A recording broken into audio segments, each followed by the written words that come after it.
Hey, what's up, everybody? Welcome to the Shake Up. I'm here alone again. No Bill today. I hope I'm live. I'm getting used to this new stream. Whoa, whoa, whoa, whoa, whoa. I'm here alone again. Get out of there. All right. Sorry about that. I'm getting used to this new streaming software. It's working a little bit different, so I'm pretty sure I'm live though.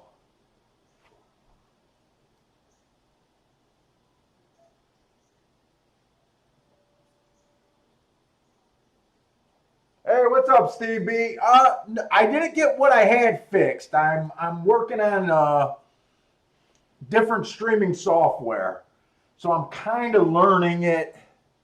It's pretty much the same, but there's a few subtle differences that are messing me up a little bit. But anyway, we handicap golf stream today. Uh, I started handicapping Woodbine yesterday. Uh, I did a really hard workout yesterday. It's been really hot yesterday here in Michigan, and I ended up fainting. Uh, but I was able to wake up and get a lot of Woodbine done. But I thought I was going to be able to look at Saratoga too, and I didn't have time to do any Saratoga work. I'll probably try to keep an eye on Saratoga because I kind of am interested in watching that inside that I was saying. I think it was winning at like 56% of the races, post 1 through 3 at route races at Saratoga. So I'm probably going to try to flip on those and watch those races to keep an eye on it. I really want to see if it's that strong. Remember, it was a strong, a very small sample of like 36 races. So the sample was small, but I want to see if it's really that strong. Hey, what's up, Marco Lou, Chester Johnson? Steve B looking a little bit at Laurel today. So I gave out a little heads up that this Gulfstream card today might be a little bit of iffy for plays today there.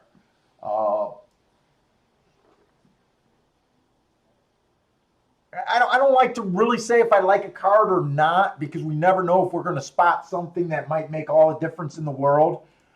Let me see. I'm still trying to get used to this new Twin Spires platform too. So yesterday was my first day back after a week of vacation, and they changed the platform on me. So I'm still struggling a little bit with that.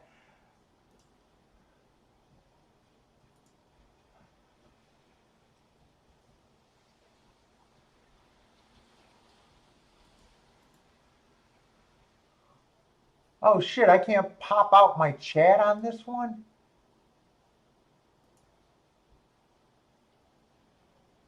All right, never mind. What the fuck's going on with my green screen? Wait a minute. What the fuck is this on the racing thing?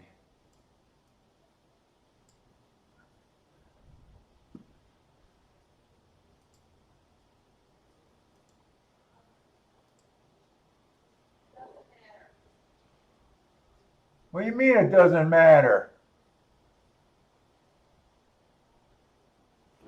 That's not my green screen.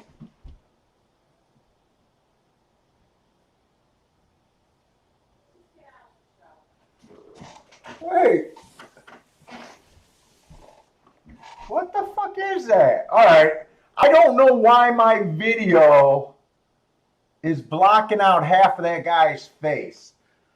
It is actually distracting me, but at least it's not on. Oh, I hope that's not going to be on full video when we watch the races. Here, let me see. I just want to make sure before I get too involved. fuck is that?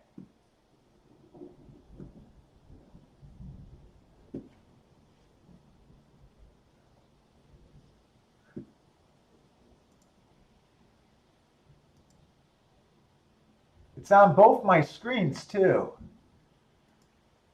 I'm able to do a big head and a small head. I don't know which one I like better. But anyways, all right, I'm gonna play with it. I don't know why that mark's there. It's not on the video feed. All right, I'm sorry about that.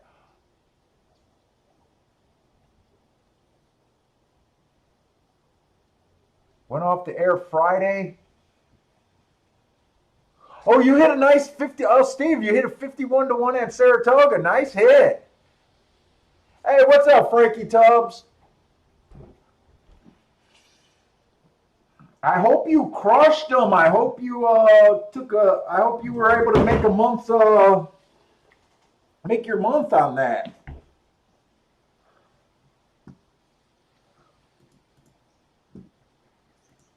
Like I say, guys, you guys have big hits or hit something special, man. I like the chat room being lively. It actually helps me out with more chatter in the chat room. So I like you guys sharing your big hits and all that stuff.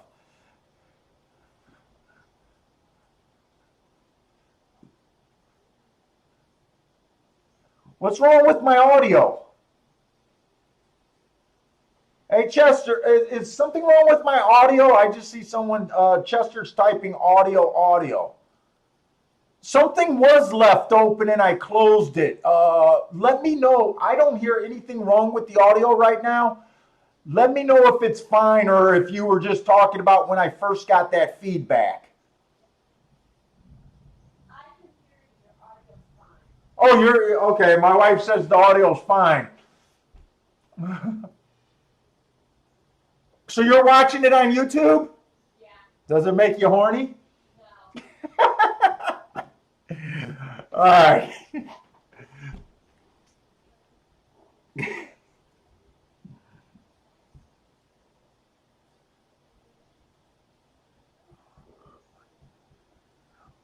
All right. So, anyways, we got Gulfstream. First race is going to be a 2-year-old race. Like I warned you, there's a lot of 2-year-old races today. Okay, cool. Thanks, guys.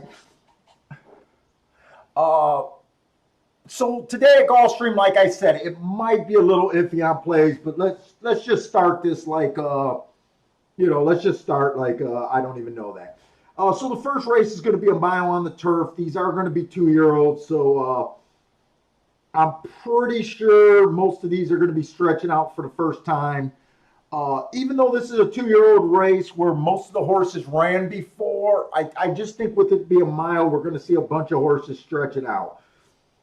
So anyways, this one horse, first time starters, you guys know that they're not really part of my game. I just ignore them. I let them beat me. So your guys' opinions are better than mine. Hey, what's up, Parsons? And who else snuck in here? Jeepin. Hey, how you guys doing? The 3-horse. I got him as slow last race. He's taking a bit of a class drop. That was at Tampa. Look, he just tried one race. It was 5 furlongs.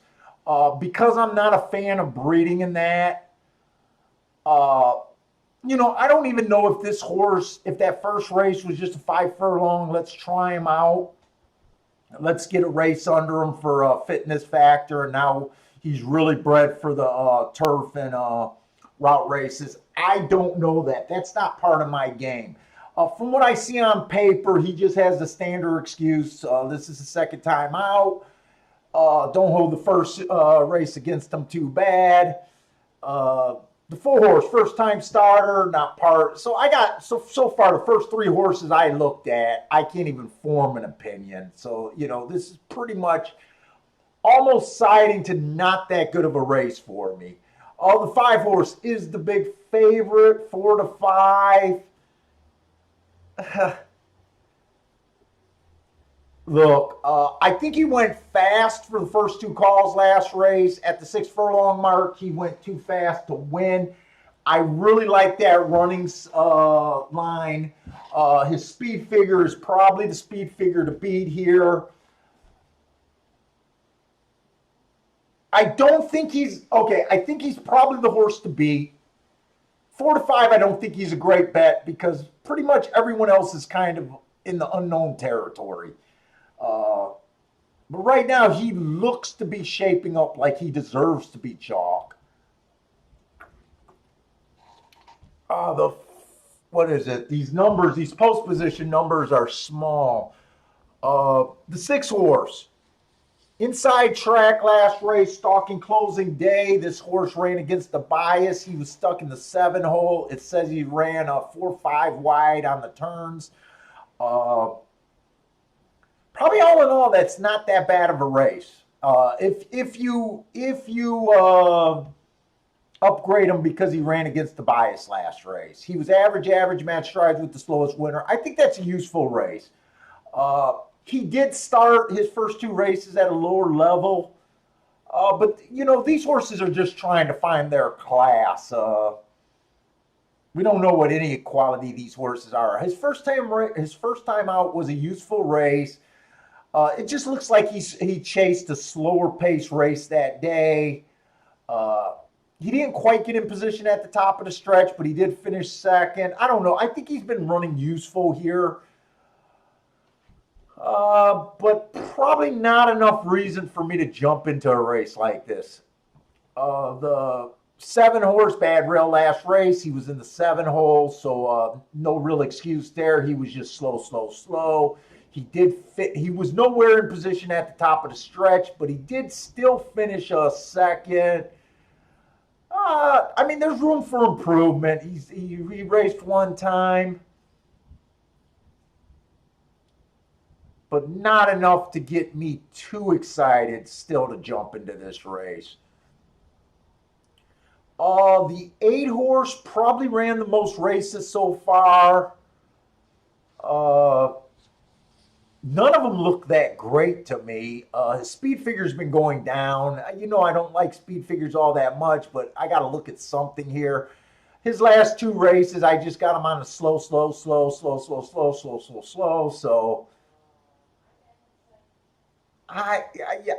not for me.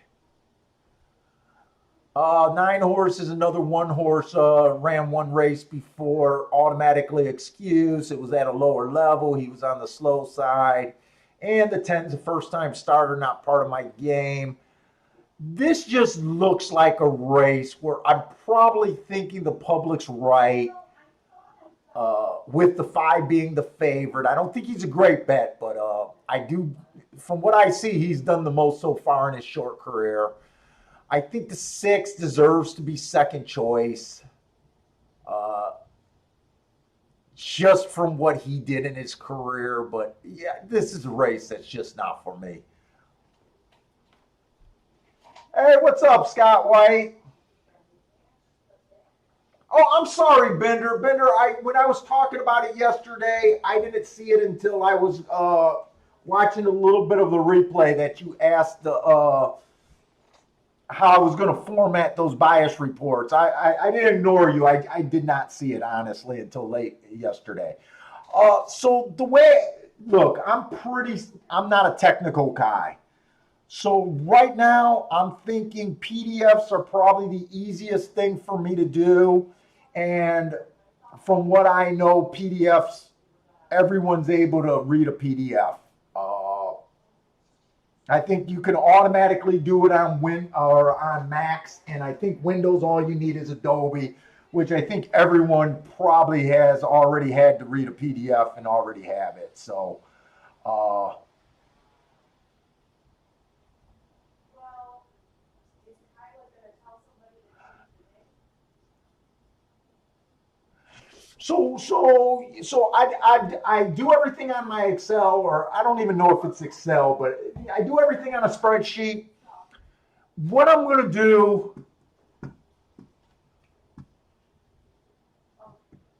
right now, you guys kind of already seen let me show you. Yes, because I might use words. Yeah, you're right. Let me see.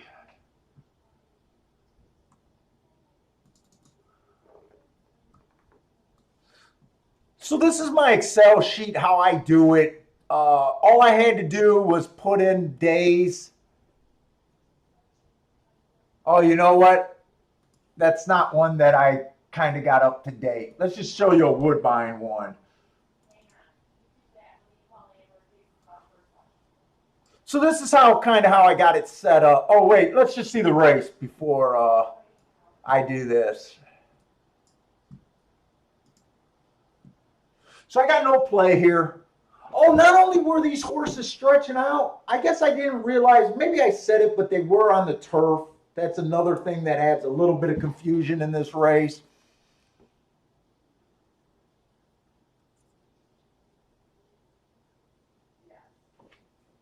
And you know what? I don't know if this is working.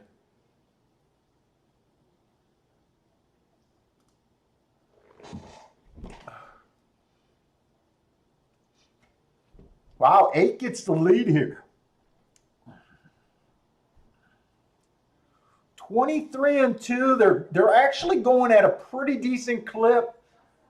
That's on the borderline kind of fast side. These are 2-year-olds. It's probably definitely on the fast side. 23-2. With older horses, I would say 23-2 is border. You can wire, but they can close at that fraction. It goes by the day. 47-2. This seems to be a pretty solid pace, I would think, for 2-year-olds.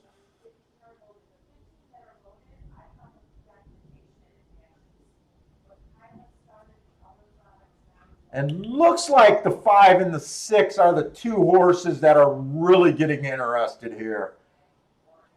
If this pace falls apart. There goes the 5 taking the lead.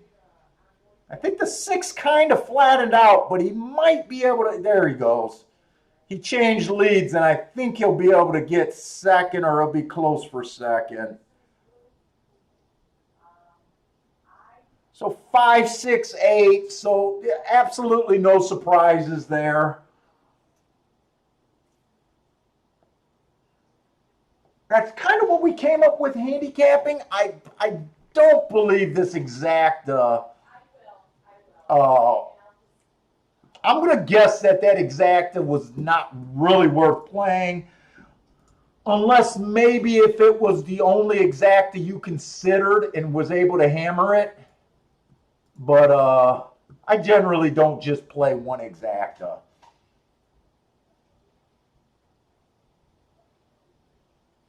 So Bender, this is what I was thinking. So I pretty much do my running style. So what I'm planning on doing. So all I had to do was add what I thought of the tracks in the comments. If I thought it was any given day bias, right? Then we got our running styles, and I do that for each surface. And then what I'm going to do, this is my personal one, so I didn't finish everything. So what I'll do at the bottom of everything, I'm going to have a summary of kind of how you should be focusing. You know, if I think, the rail's been exceptionally good, I'll point out little things like that. As we go, because I will be planning on selling them, I want to add a few other features to it. I'll be adding, when we have dates that are extremely profitable. Like I'm thinking of, I think it was April 30th or May 30th. That was a day that I really thought that we were going to have a lot of horses come off of and come back winning. I know. Just the other day, someone pointing out there was another horse off of that day. So I know you guys are listening to those days and kind of marking them down. But as we go, I want to label some of the more, stronger days to look for where you might want to do an extra credit. So it's going to be basically this with summaries at the bottom. And then I plan on doing, when we're finding really useful days, kind of highlighting them. But everything's going to be PDF because I think that's just the easiest way to send it. And I'm not real technical, so what I probably just do is start off with PayPal and emails, and depending on how much demand, and if I think I'm also going to limit it. I'm not trying to sell a million of these because, first of all, I'm still worried about my edge. And I think you guys should be worried about your edge too, especially if you guys are getting over that, where all of a sudden you guys are getting over to the profitable side of things, or even getting closer to break even. I'm not looking. I still fear. It might be because I'm a freaking narcissist and worried. Oh, I'm going to make it easier. It's still a hard game, but I am not interested in giving up my edge.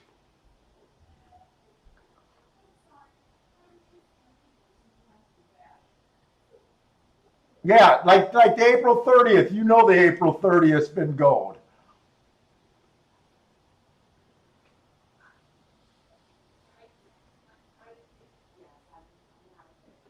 And I'm going to kill your name, Renato. I think that's how you say it. I am terrible at reading, but hey, welcome to the show. And yeah, let's make some money today. Yesterday ended up being a pretty good show. I really wish we would have hit that late exact. It would have made it a huge banger of a day. But for as worked up as I was before we got on and getting this late start, I thought we did a really good job handicapping yesterday.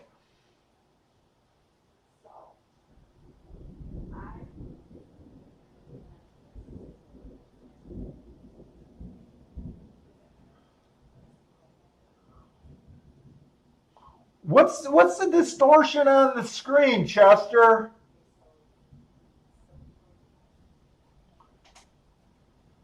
Because I think it went away. I think it went away on my end.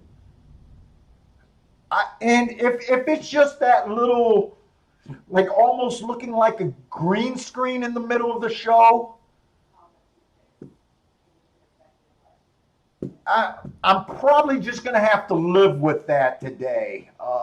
I honestly don't know what it is. To me, it looks like it went away.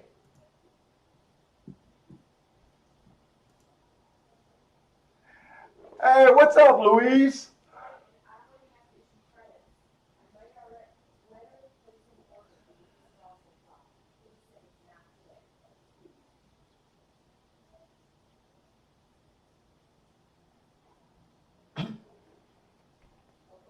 Yeah, Frankie, thanks for the compliment, man. Look, I want to do something that helps. I'm trying to figure out how to do something fair. Like I said, I don't want to try to come across or even try to be a tout at this. I'm just trying. This is a way that I think would be fair. I'm trying just to think of the best way to make something fair to people. Like I said, I'm interested in getting people more interested in handicapping. Uh, and I'll be honest, why I do this is a selfish reason. Uh, I want people, I want this sport to grow. Mainly the reason why I want this sport to grow is, let's face it, this is a sport where you feast on other people's lack of knowledge. Uh, but at the same time, I think you need to feel like you're giving people a shot. So if this sport grew and all of a sudden become one of the best number one gambling things, where people are all of a sudden, we get the big poker boom and all that, I honestly think I'll benefit. I'm not worried about that, but I think that at the same time, you got to give people a reason to want to jump into this game. You want to get people to where they feel competent. Some people will never be able to win at this game just because of bad habits, lack of understanding. There'll be guys that I think I think there's a room for a lot of people to get better. Take small steps in getting better, and if you keep doing that. But all honesty, it's kind of a selfish reason why I'm doing this, because I could go back to just doing what I always did. It's not going to hurt me either way. But I want to see this sport to grow, dude. I want to go to bars where people are talking about horse racing.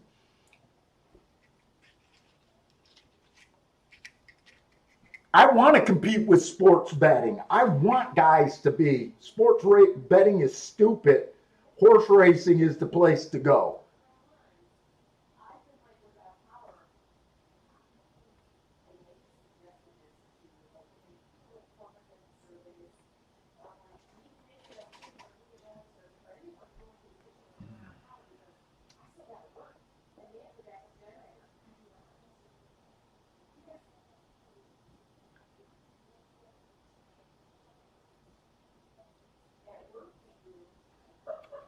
No, I don't go to bars now, but you know what? I remember, I guess I said the bar thing because I remember back in the day when Michigan, Detroit used to have a racetrack, and before simulcasting was a big deal.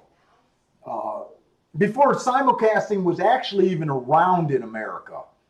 Uh,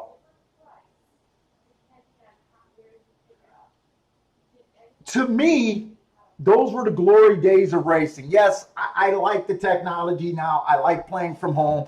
I like having more access because, face it, I'm not playing home tracks. I'm not playing tracks a state away. I'm playing Florida, right? So, we needed this. But you know what? I still remember back in the day how hard it was just when you couldn't go to the track. You'd get a bet down through a bookie, or maybe you'd go lay your bet early. I just remember and thinking fondly of wondering all day if you cashed that bet. I remember the options were to call a tip, not a tip line, but a result line back in the day because there was no internet. So we would pay 99 cents a minute for results. And they would do the results so slow that even to get the results, they would try to do the whole race call, they would try to do a stretch call, or they would try to do the results as slowly as possible, right? And the other way you used to, in Detroit anywhere, is I used to go to a bar. They used to run a replay show in the evenings. And sometimes when I wouldn't call the tip line, or not the tip line, but the result line, I remember fondly, going to a bar on a Saturday night when I wasn't able to go to a track just to get the results and stuff. So, hey,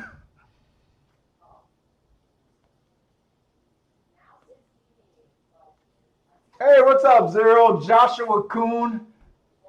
And I still think it's so weird in America that every state is still freaking different. I'm reading Marco Lou's comment about you can't play scratch tracks in Arizona. Jesus Christ, I don't even understand. I think Texas, you can't play. I think I heard at Canterbury, if you're not on the track, you can't bet. All these fucking laws are ridiculous. I don't understand how in a country so many rules.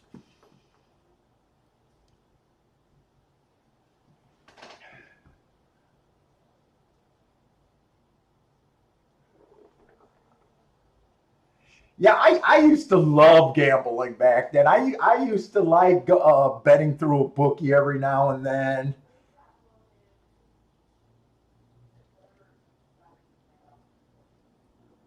In some ways, I think it was funner back then. I think it was funner when you only had access to one track. and after the meet, you would just go back with all your racing forms and go into your own lab and work on different things.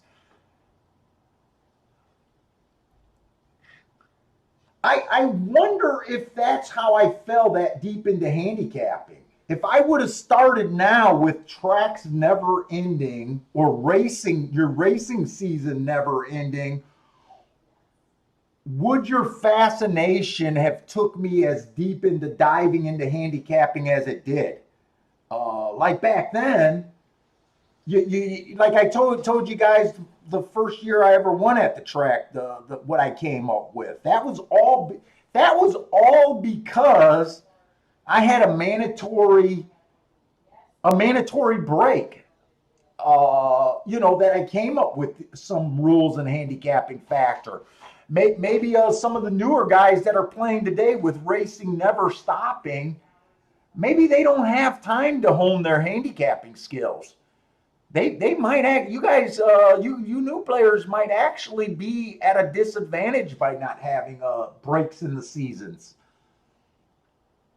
I never really thought of that before, but it might kind of be why.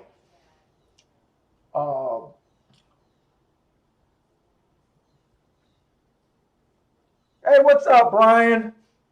Okay, so we got the second race at Gulfstream. It's going to be 5.5 furlongs, maiden claiming 50,000. It's going to be on the dirt. Is my eyes that blurry? Okay, it is 5.5. I thought the other thing said 6.5. Oh, so yesterday I kind of thought we didn't see a lot of dirt races yesterday. Yesterday's card was dominated by 5 furlong sprints. I think they had 4 of them. I think they had 1 route race on the dirt, and I think they had maybe 3 sprints on the dirt. I think they were all inside. I know that last race, I think it was the 8th race, I did take a shot with all the outside horses. When the 4 won, he was the best horse. He was a horse to beat. We kind of knew that. But I thought that race was worth taking a shot from. My overall feeling yesterday is that I thought the inside of the track was great, was good, but I don't know how strong I'm holding on to that, but that's my impression going into this race. It might change. But these are lightly raced horses. I think this is another 2-year-old race. But anyways, this one horse, I don't think his only race was that bad. He ran. He tried to get in the mix at the first call. I thought the rail was bad that day. If that was really a bad rail, this horse could take a real step forward. But at the same time, I know you guys have been heard of the bounce theory and everything. I'm not a big bounce guy, but I do kind of notice that, especially 2-year-olds that raced hard. I'm going to call that a hard race, racing against the bias and trying to get the lead. There's also a chance that he could bounce. But you know what? At 11-1, I might be. That's about the right price for me to kind of get interested in this race, especially if I don't see a lot. The 2-horse, first-time starter, like always, not part of my game. Your guys' opinion is way better on a first-timer than mine ever is. I just ignore them. The 3-horse.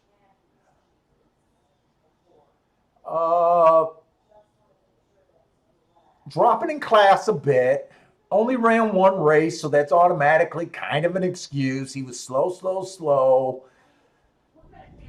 Look, there's no reason.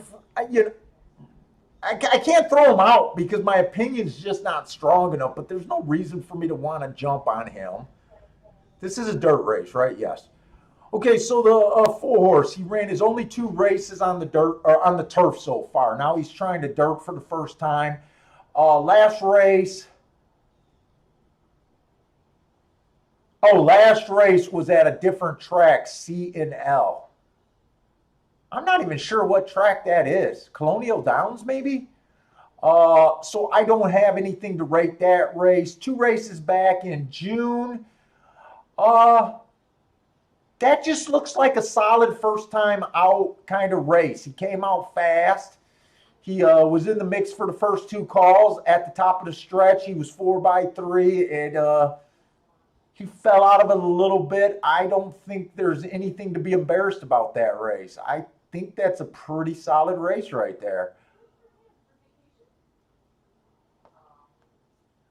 4 to 1, I'd say is not. I'd say is roughly about fair for him.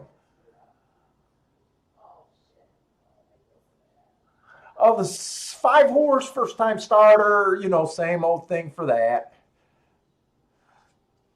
The six, I got ran on a bad rail last race, or the rail was bad last race. He was in the 8 hole, so he was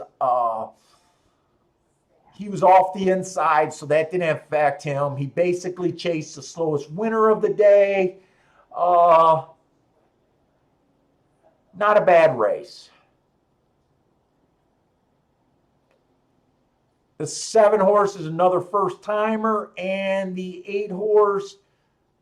I don't think the 8 horse ran a bad race last race. I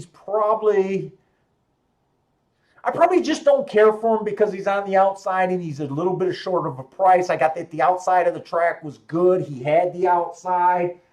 Uh, you don't want a pigeon horse. You don't want to say this horse is a closer because he only ran one race. He might not be a closer. But, as a handicapper, if you're going to jump into this race, you're taking educated guesses. I kind of lean towards he's going to be a closer, and that's why I'm against him. But at the same time, if this horse comes out gunning, I mean, he just comes out gunning. It's too early to really tell if a horse has a running style here.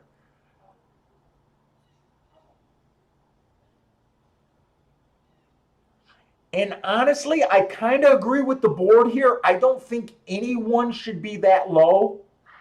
I'm really okay with a 3 to 1, 5 to 2 favorite. I don't have a problem with the 6 horse being the lowest horse, favoritism right now.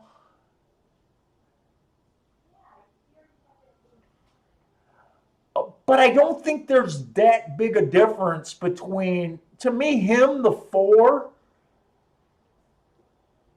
I'd even say the 8 and the 1 horse all looks the same, and just the way my head works, I'd be more tempted to bet the 4 and the 1 here. Uh, but that's not really taking anything against the 6. That's not really saying what I'm kind of doing is narrowing the race down and playing the horses with the higher odds. I guess what I'm saying, if the 1 was favorite, I'd be saying, and the 6 was at higher odds, I'd be saying, you know what? I'd be more willing to bet the 4 and the 6. So this is kind of more of an odds play. Uh, as this 1 horse drifts up, I'm getting more likely to bet him. Uh, and I'd just be going any money I put in this race is going to be on my smaller side of playing.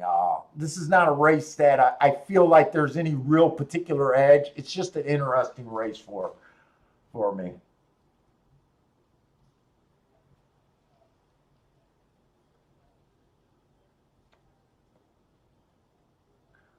Robert likes the exacta 6 on top of the 148.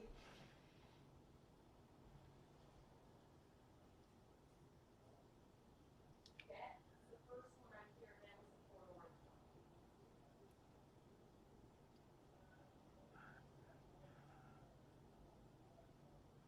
Where is no tag? Oh, and And Ottawa, where is that?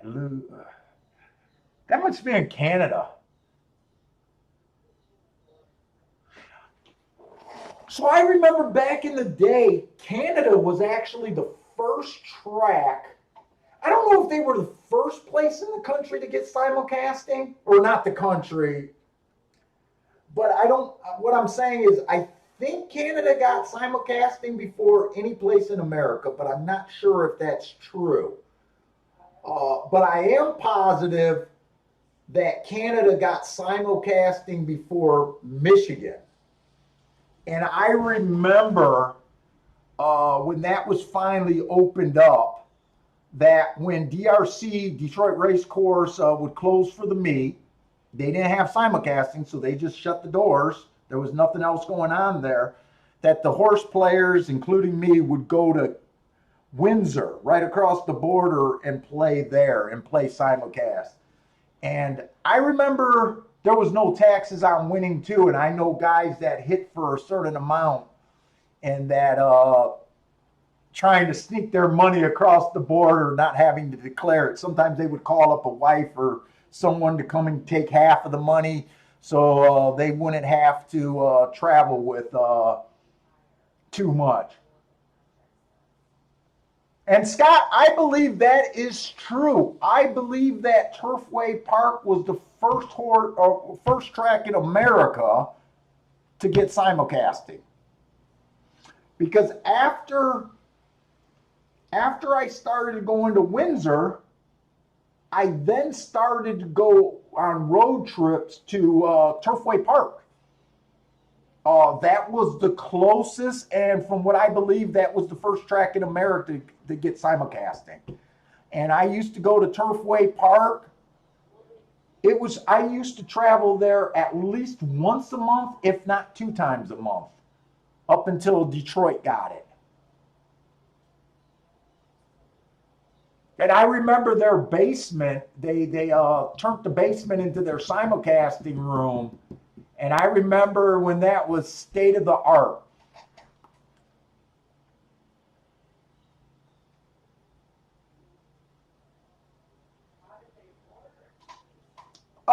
Bill, so Bill did not have to paint today, but this is the problem when you live out there in the sticks. Bill did not have the truck today, so all he had was his Camaro. And when the rains come, he gave the excuse that he's not driving his Camaro on his terrible dirt roads. Because I guess it rained enough up there to really mess up the roads. So that's why that was Bill's excuse today. And it has been pouring. And by the way, guys, if you guys lose me, like I said before, I don't know what's the deal with this freaking house. It's not the house's problem. It's the freaking grid that we're on. But for some reason, we lose power a lot at this house. So if you guys lose me, that's what it is today.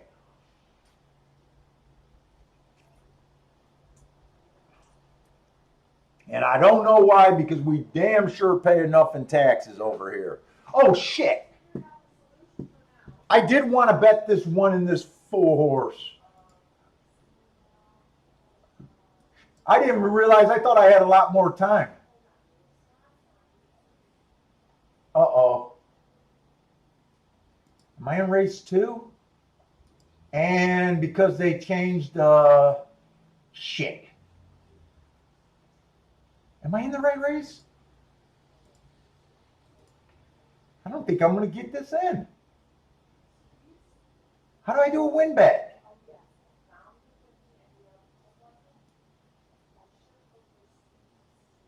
Where the fuck is my betting tab?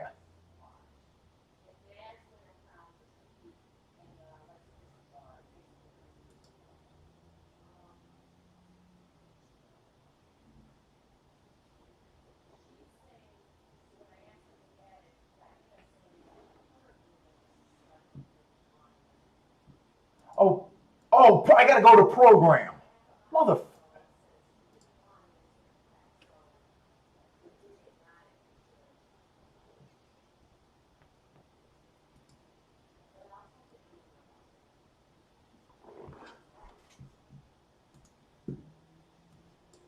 All right, I got that bet in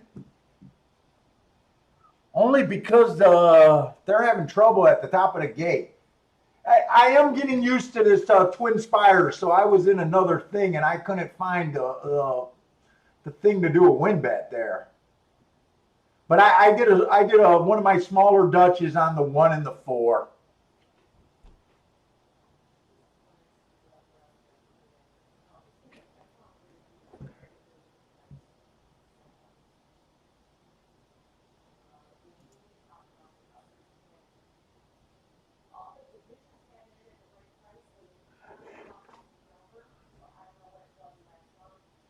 I was a little happy when the 1 got the lead, and then is this 1 giving away?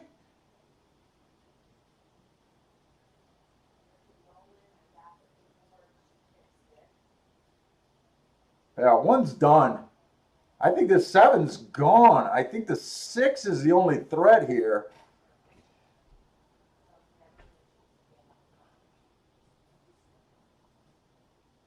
I know, so do I, so do I. So I think that's it. So I'm gonna double check out numbers, pass it out into. The 1 ran well. Like I said, I didn't have a problem with the 6 running well. The 7 won at 15-1. He was completely off my radar. I got a feeling he was probably a first-time starter. If he was a first-time starter, I'm actually okay. Yeah, 7 was a first-time starter. So you know what? I play this risky game when I ignore first-time starters, just because that's kind of my game. I play a risky game. As far as I could handicap that race, I honestly don't feel like I did that bad of a job. If the 7 doesn't run, I had a real shot at that exact. I decided, to Dutch the 1 and the 4, but like I said, I thought the 1, 4, 6 was basically kind of the same horse, right? I couldn't really separate them. So I'm not surprised by the result. I just couldn't have this horse. But I guess I'm using just the information that the 6, it would have came in 6-1, and my handicapping wasn't really that far off. Actually, if I would have played exact, if I would have wanted to put more money in this, I would have probably had a 6-1, and the 8 even picked up for third there. So that was a 2-year-old race. I don't really want to use this race to really guess how this track might be playing, especially with the first-time starter being on the outside. Look, we don't know if this 7 horse at this time has any real potential. He could be a real horse, and these other horses could just end up being claiming stock. I don't know. So it's kind of a tricky race to judge anything off of.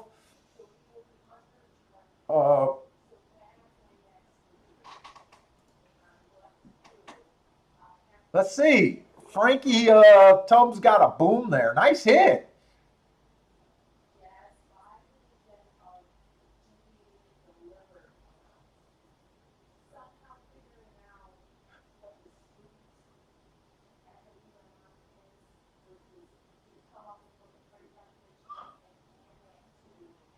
Frankie, how did you come up with the 7 horse, if you don't mind? Was he just a throw-in, or did you have a handicapping angle that you liked him off of? I always like to hear stuff. Nice hit on that. Way to start the day.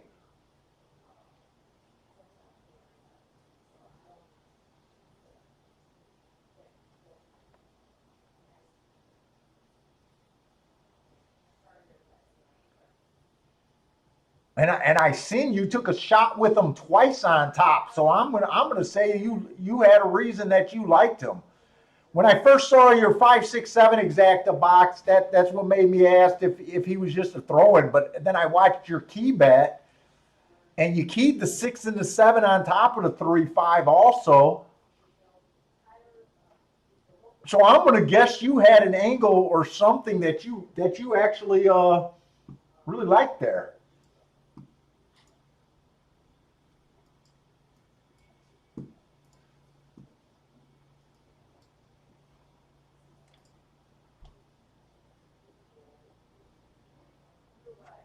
Hey, what's up, Ryan?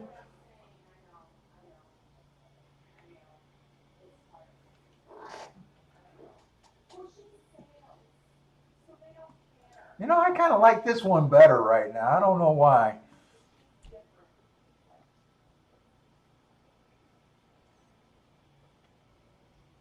Yeah, I agree with you, Ryan. I am a little rough on this Twin Spires, and I don't want to say that I hate it. It's just getting used to it right now for me, and not liking change. Uh,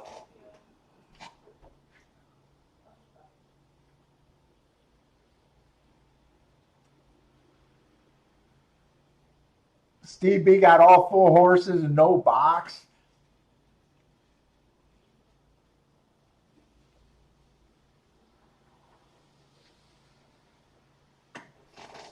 You know, talking about Turfway again, man, Turfway has been first in a lot of innovations in horse racing in America. Like Scott was saying, they were the first one with simulcasting. I also think they were the first poly track in America.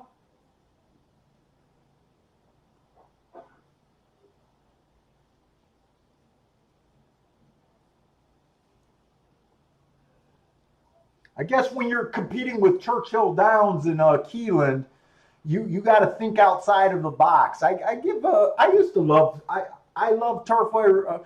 I remember back in the day when I first went to Turfway Park. I thought that was to me that was the mecca of racing. I thought that was a first class track there. Now, as I started to visit a lot more places, I realized that it wasn't as nice as I thought it was. But there's always been a special place in my heart for Turfway. Always.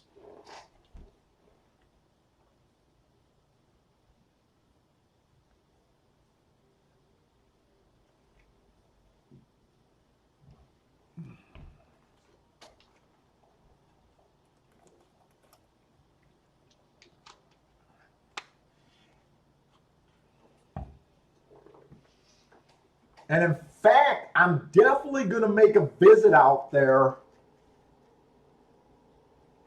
once they're done with the new church or Turfway. I know that I think they're tearing up the whole track, so I'm not going to expect this year when I look at Turfway, I'm going to be looking at Turfway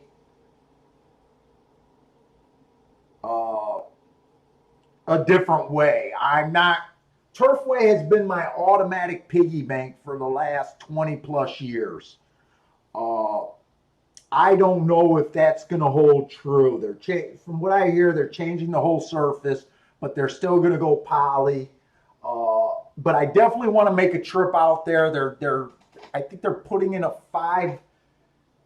$500 million complex there. I think they're tearing it down from the ground up and building it. I really hope they do it right. I think it's going to be a racino. I really hope they do it right.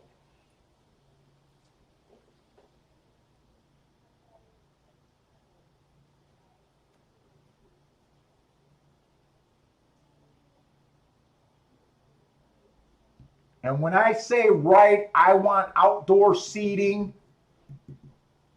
I want areas to picnic out on the back stretch. I want the casino to showcase racing. I want a sports book in the middle of the casino. I want a real horse players betting room. You know, they need to show off horse racing. I don't want them to do another one of these freaking racinos where you don't even know that a track is behind you running horses. Uh,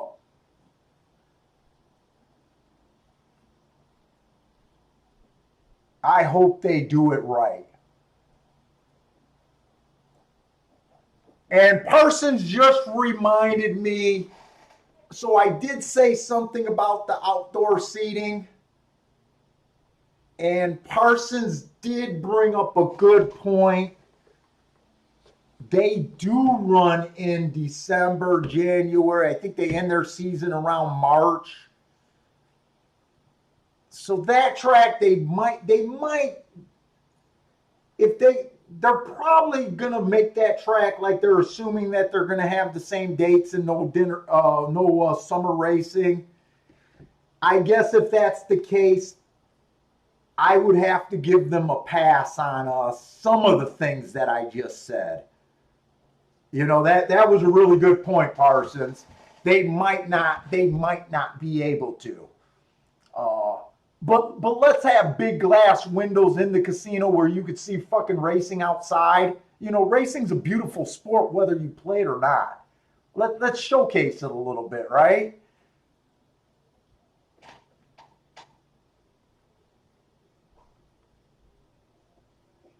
Yeah, December through March. You brought up a good point. So you know what? I do have to be fair. You know, the outdoor seating will not work in December. And it'd even be tough to do outdoor seating in March. So, you know,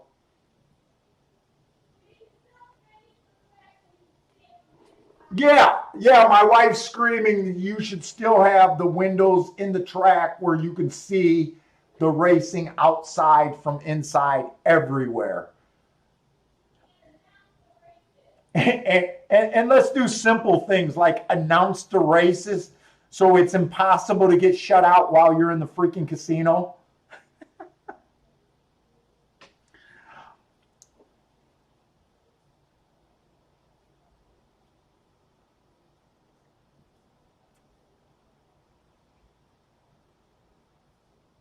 Yeah, that's a really good point. So, you know what? I'd have to you know, back off of my statement, but there's still things to do. Let's not just build a casino. What I don't want them to do is build a freaking casino and say, hey, you losers that want to play horse racing, go in our backyard.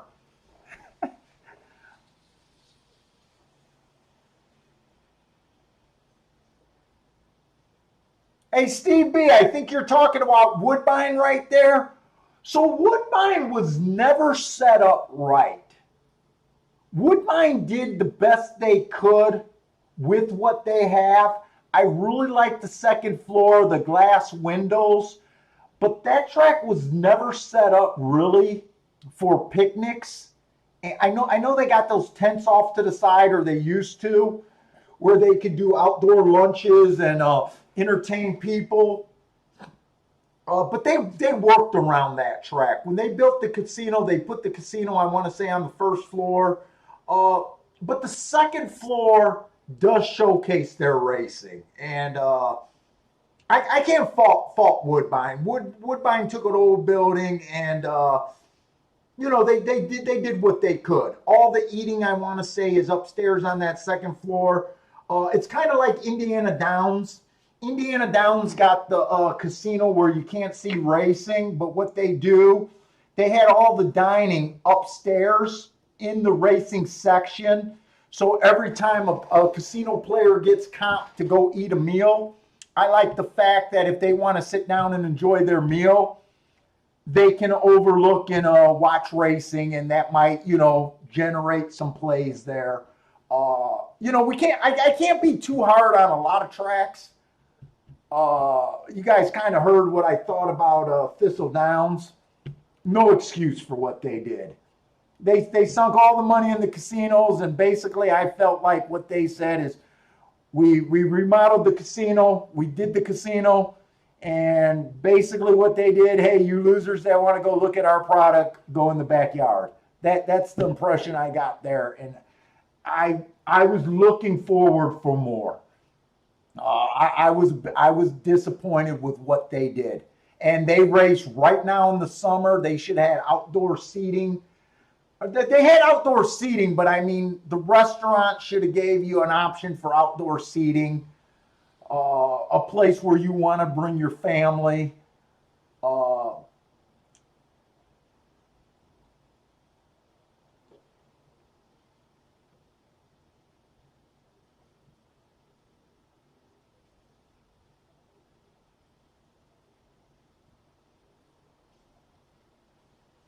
oh, you're not allowed. So you're not allowed to bring a picnic basket to Woodbine Track.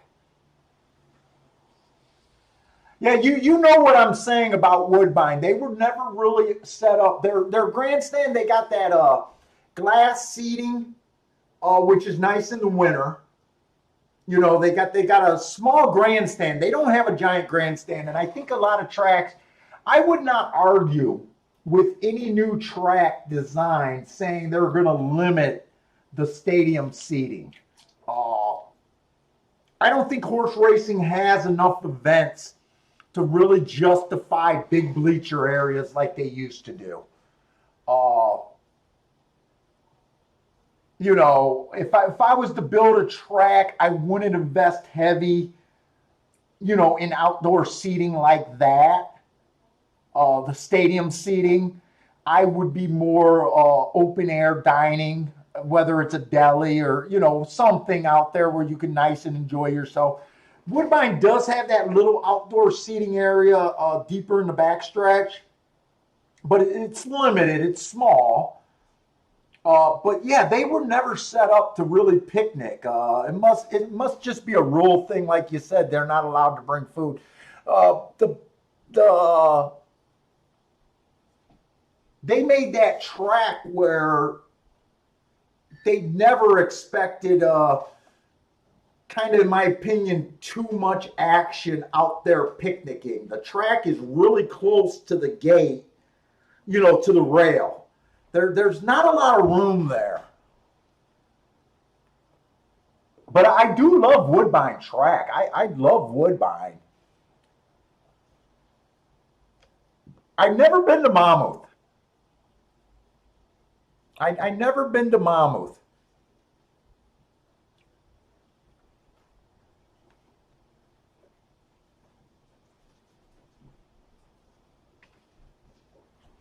See, Churchill is set up outside. The only thing I don't like Churchill, the only thing I didn't like about Churchill, but I understood why they do it.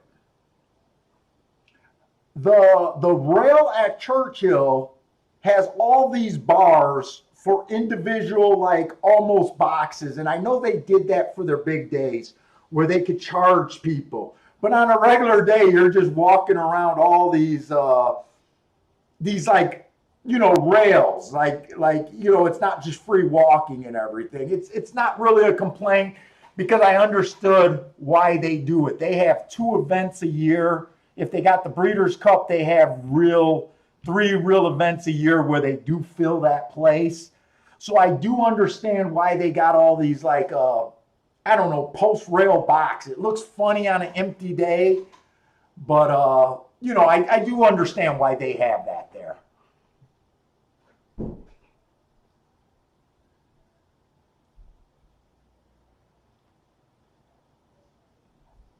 Dude, I would love to help out with track design, man. I honestly think the appeal to this show is a little different because we actually go through a race and handicapping. It's not just someone telling you, hey, I like the 1, 2, 3, and a little bit. I kind of like this. I think I got some good ideas, and there, dude, I just want horse racing to be back to its glory. I think it's the best gambling product on the fucking planet. I know there's a bunch of excitement for sports betting. Uh,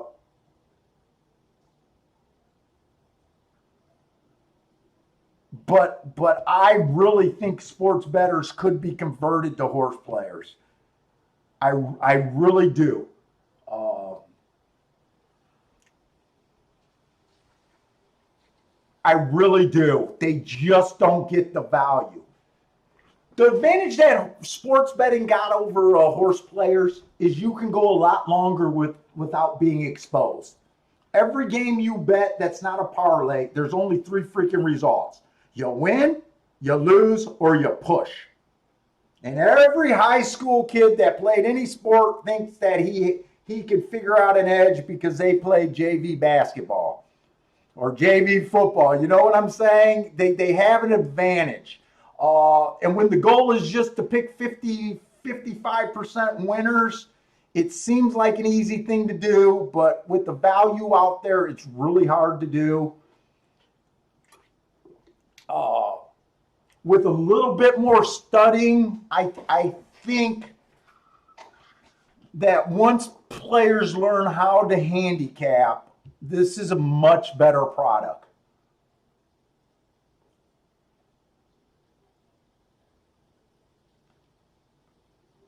Yeah, Bender, and I know you probably still play sports. In fact, I know you kind of won a nice ticket, and that's why you were going to meet us in Vegas, and you had a nice ticket to collect.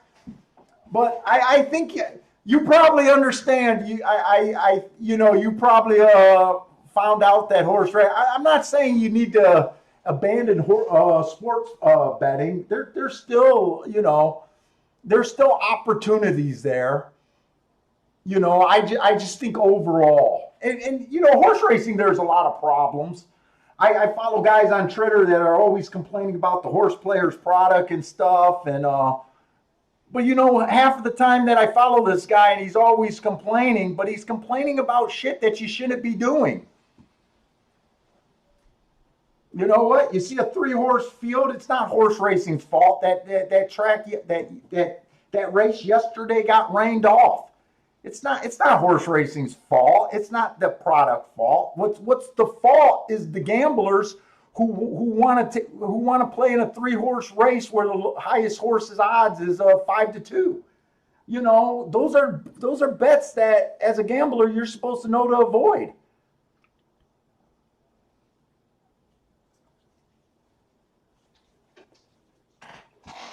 Let's just jump on Turfway, or Gulfstream. Like I said, these earlier races, I'm less inclined to bet. This is a third race. We got 6 furlongs, maiden claiming 12.5.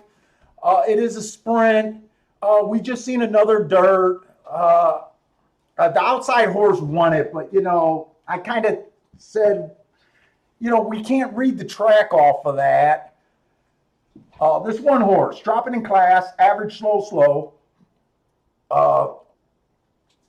Hopped and bumped at the stretch. I don't watch replays and I don't remember what happened there. I'm just reading the comments. That could have been enough to give this horse an asterisk. But there's not enough reason for me to bet him either. The 2-horse, average, slow. Outside of the track was good that day. He had the 10-hole. It was a stalking closing day. That race is kind of appealing because it was a stalker closer day and it looks like he wanted the lead. 5-2, I'm not willing to find out. If this horse was at higher odds, I'd be a little bit more intrigued. But at 5-2, I could kind of say I don't need a 5-2. I mean, yesterday I did take a win bet on a 2-1 horse. I don't do that often. But I thought I understood that race completely. Where this race, there's going to be a lot of question marks. This 3-horse is shipping. So I don't have a rating for that race. 2 races ago, the outside of the track was good. I had him run against the bias. He was slow. He didn't improve. Well, his front speed improved his second time out, but with me not being able to rate that race, I got nowhere to go there. He is dropping again. So he did step up, but I don't even know that track. That might be Colonial Downs. I'm not even sure if someone wants to help me out on that.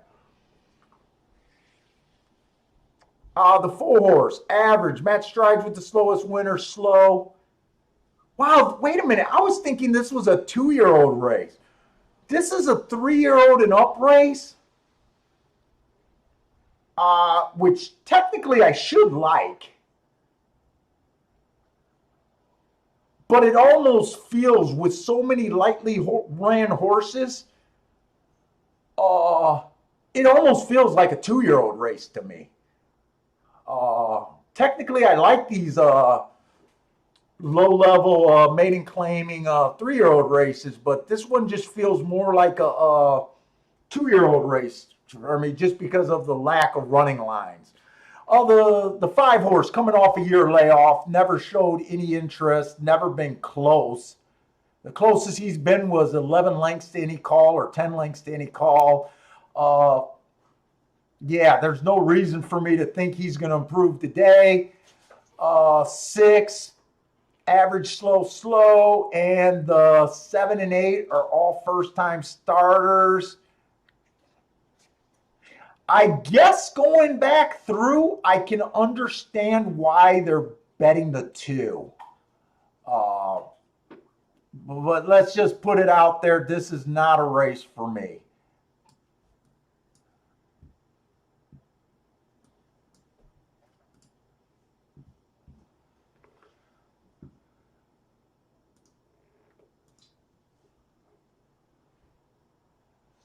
Hey, what's up, Thad?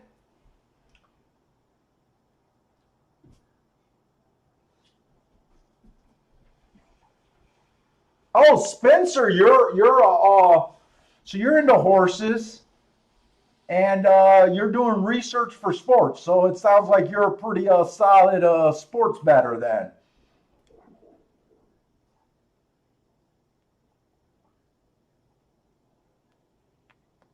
I'm not completely shitting on sports betting, by the way. I think there's levels in gambling. I think the lowest level of form of gambling is basically playing like the slots. Where you're just going to there's no thought, you're just hoping to pull and get a winner. I think that's your lowest level of gambling. Then I kind of think, that there's, blackjack. Blackjack, I believe you can win at because I believe in card counters, and there's a reason why they get banned. Then I kind of think, there's sports and poker players. I know from what I hear from poker's been getting harder now that they had that big poker boom and everybody's reading the same books and doing the same thing. Poker got harder, but poker, I do believe you can be a winner at.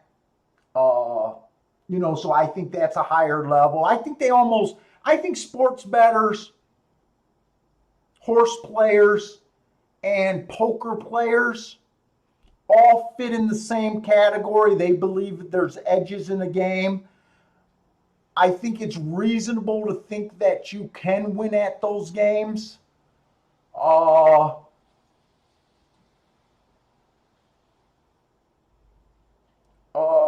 I think they're the same type of people that play those games.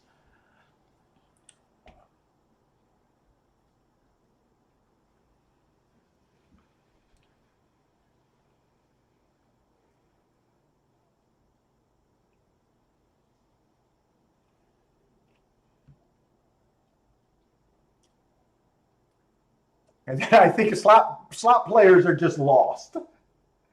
I don't think there's a system. I don't think there's an edge. I just think if you hit a big enough jackpot, you could be a winner overall. But if you don't hit that jackpot, I just think the edge is going to grind you down.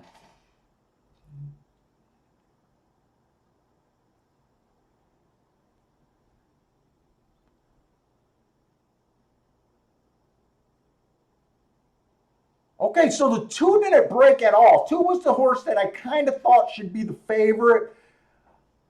It looks like the rail got a big race or a big start in this race. But it also looks like the horses on the outside are running a little bit easier to me at this time. I don't think the 1's going to win this duel. I think it's going to be between the 4 and the 7, so I don't know how I feel about this rail. I tell you what, if this 1 horse holds on and wins this race, I think it's going to be 100% rail that carried him. Because he's been driving and hooked for a long time.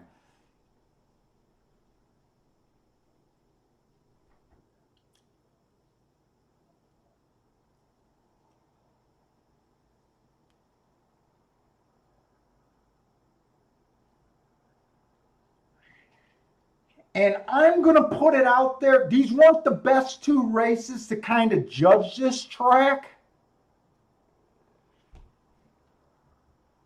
But I will admit, it does feel like the horses 3 wide were running better.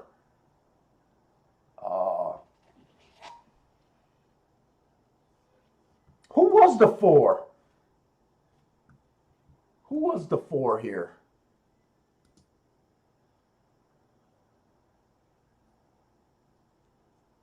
Oh, 4 had speed. I didn't have the best marks on the 4. But nothing was that bad about that first. In fact, that's a pretty, my marks don't have that as an outstanding race, but his running line was not bad. He came out 3 by 1, 3 by a neck, 2 by basically, I guess that's a neck when they don't put nothing there. I take that as that was a nose. And he finished 3 by 1. His running line was good.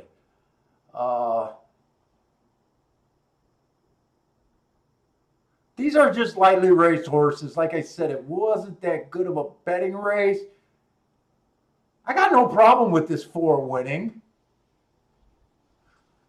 The 1 horse showed improved speed. I don't know. I'm trying to get to this rail, but you know what? Sometimes I dig too deep, hoping that there's a bias when there's not.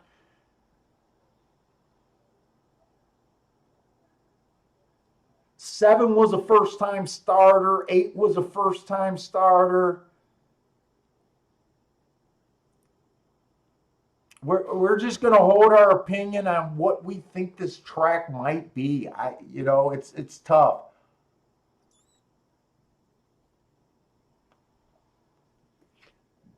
Frankie, you think the rail's dead on the initial run-up?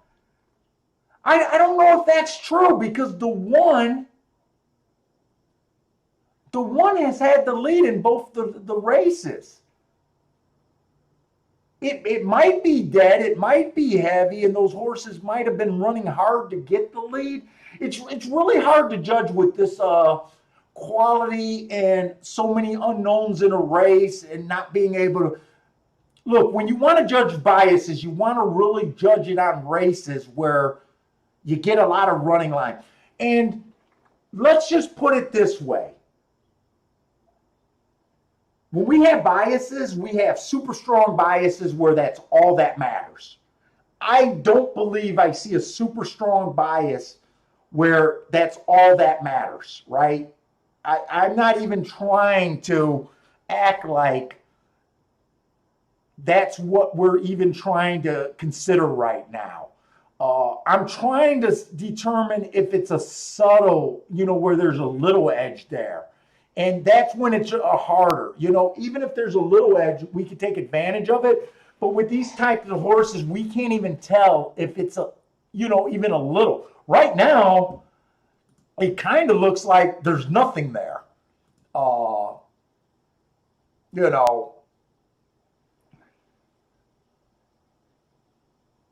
Marco Lou right now he's jumping. He wants to say there's an outside, and you know what? I wouldn't argue with you. I would not argue. Up until I took the break last week, I did not play all last week. We thought we seen a pretty strong outside bias leading into me taking vacation. So I don't think that's a big jump. And if there is a bias, I believe in, hey, you want to take your risk. If that's what you think, I don't have a problem with that. It just makes it hard when I'm going through my thoughts thinking one way. Right now, I'm undecided, but I could see why you might want to approach the next sprint race on the dirt like it is outside. I totally understand that.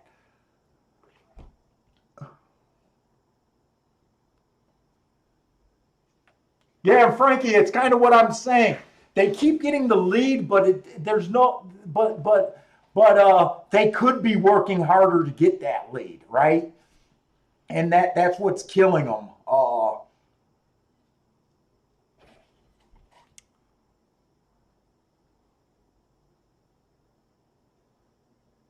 So I'm kind of in holding mode. Let's wait and see. Uh, oh shit! Woodbine started racing. I got Woodbine and I wanted to play Woodbine, and Woodbine, I kind of thought marking up the card, I kind of thought Woodbine looked interesting.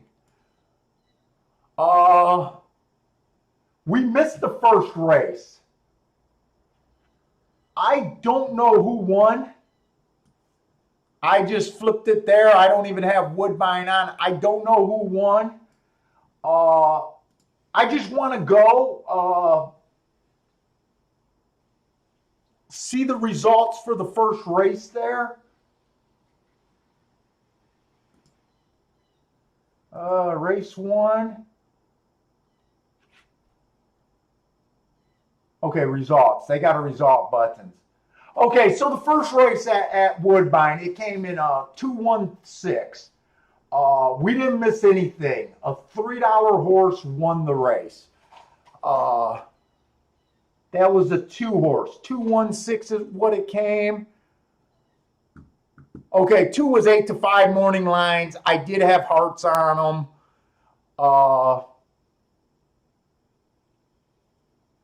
5 also had a heart 2 races ago. Oh, that was just a 6 horse field. Okay.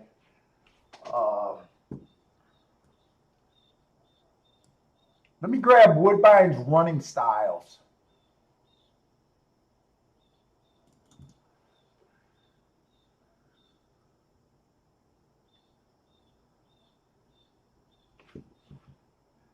And that was a mile on the dirt.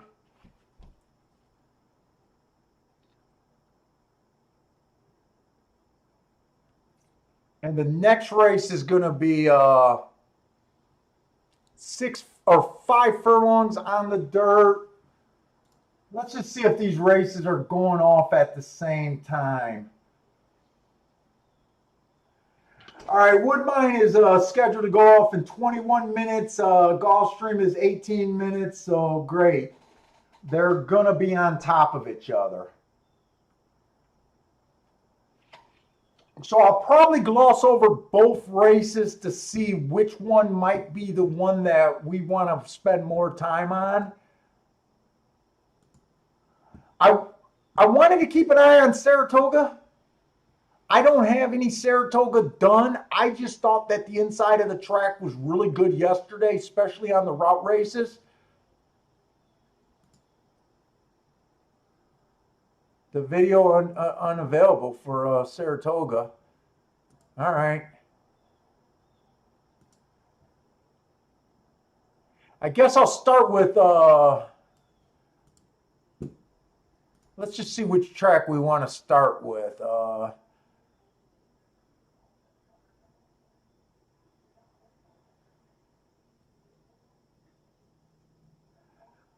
The 4th race at Gulfstream, what we got? 6 horses there? Let's do Gulfstream first. I don't know if Gulfstream's going to be the better race to play.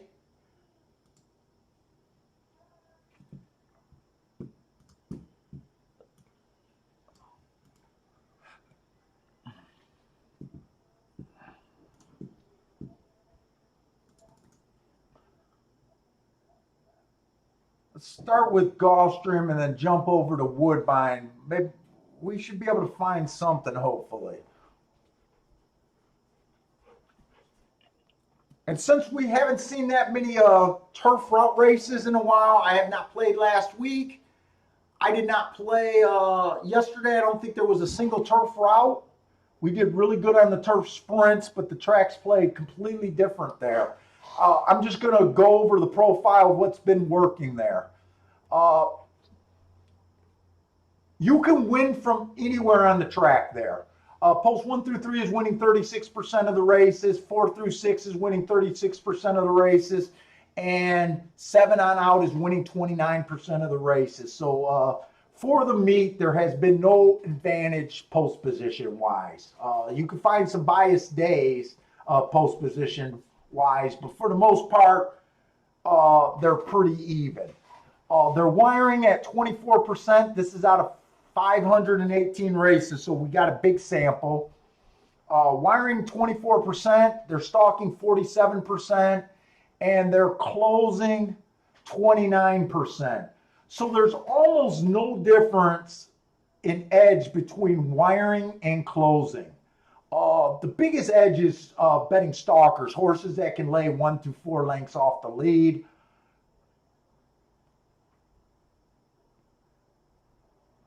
So we'll just call that a pretty fair track.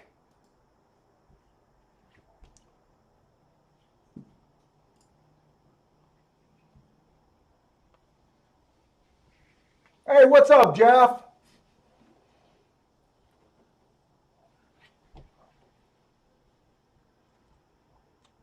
All right, so this is a mile on the turf.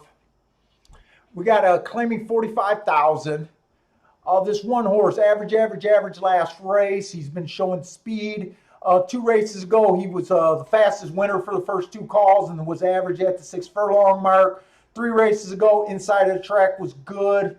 He had the inside and managed to be average. He broke his maiden claiming 40,000 2 races ago. He steps up to one of those little stakes races. He's still looking for his level. I guess I have no problem with him being in this race. The 2 horse went average fast last race while winning at 30,000. At 16,000, the race before that, he went too fast to win. So I like that race. That was at a little bit lower of a level. And 3 races ago at that same lower level, he went too fast to win. So he finally, after those 2 races, he was able to pop at 2 to 1. He is the big favorite right now.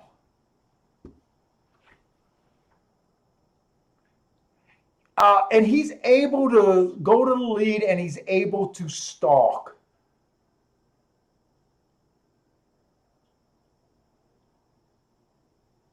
The 3 horse tried non-winners of 2 last race, just missed by 3/4 of a length. He was average, sped it up.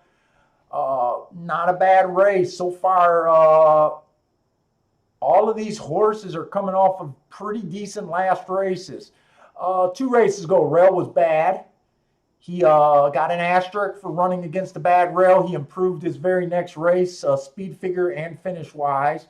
He was average slow that race, but he had an excuse. 3 races ago, he had another bad rail. He was in the 2 hole. He was average slow. So this horse did improve when he finally got it closer to a fair track.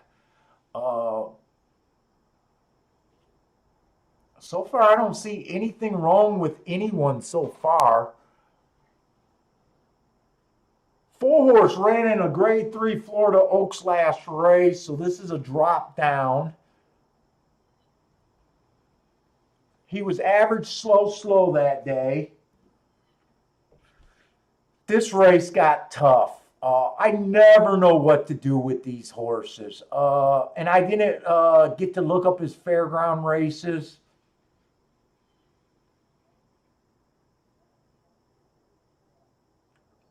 I'm kind of surprised he's not taking a little more action here.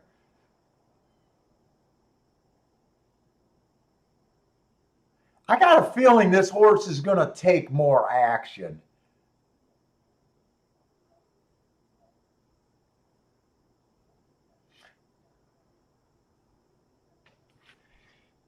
He lost a horse in this. I think that's bold writing. Did he lose to someone on February? No, he won it up. That was at Fairgrounds. I doubt it if someone else is from Fairgrounds. That's just my vision, not looking that great. The 5 horse, won a maiden claiming 16 2 races ago. He was the fastest winner of the day. He comes right back and wins by being the running the fastest winner of the day for the first 2 calls. Those are 2 good races, but he won at maiden claiming 16 and he won at claiming 12.5. He hasn't done anything wrong in his last 2 races, but this is a step up.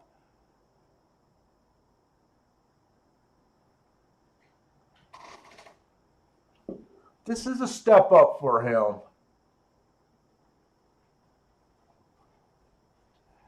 And the 6 horse has been average at 30,000 last race. He lost what you looking for, Bentley? Who did he lose to?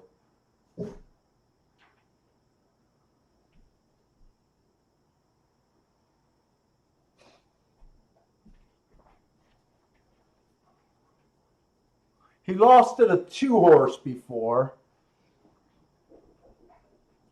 2 races ago was a decent race. Second average.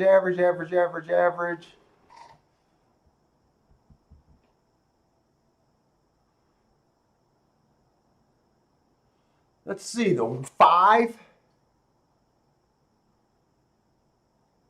The 5 and the 1 and the 2 are the most likely horses to get the lead here.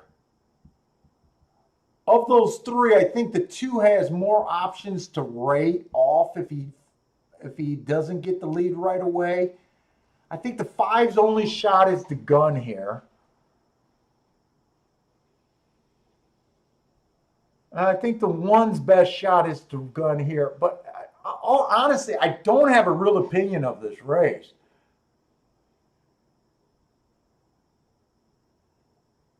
I think the 4 is dangerous on a close with that drop. I have a really hard time judging that drop.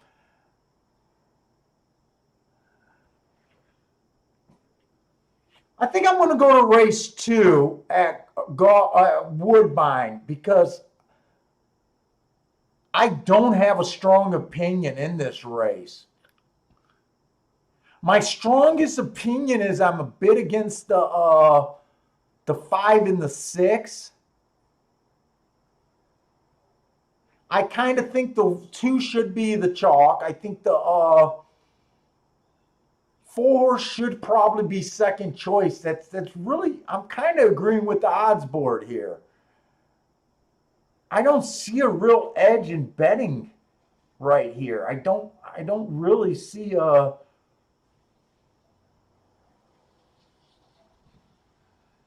I mean, 1 looks a little appealing at I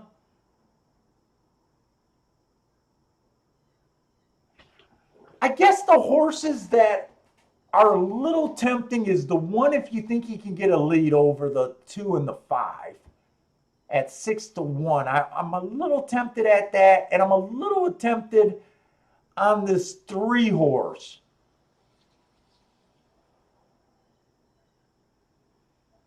I like the 2 bad rails back to back. I like that he improved.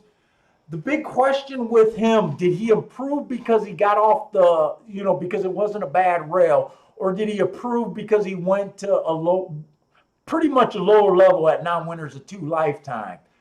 At over 10-1, he might be the play if I jump into this race. He might be the horse that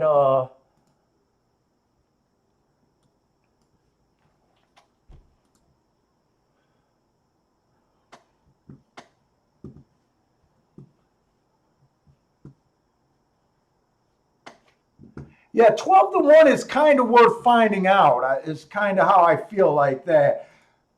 That's about the right price to make that bet there.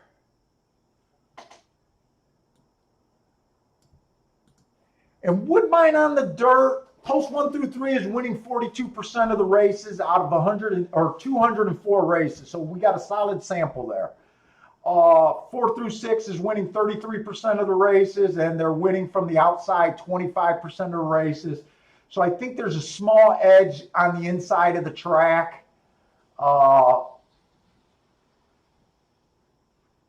They're wiring 39% of the races. They're stalking 53% of the races.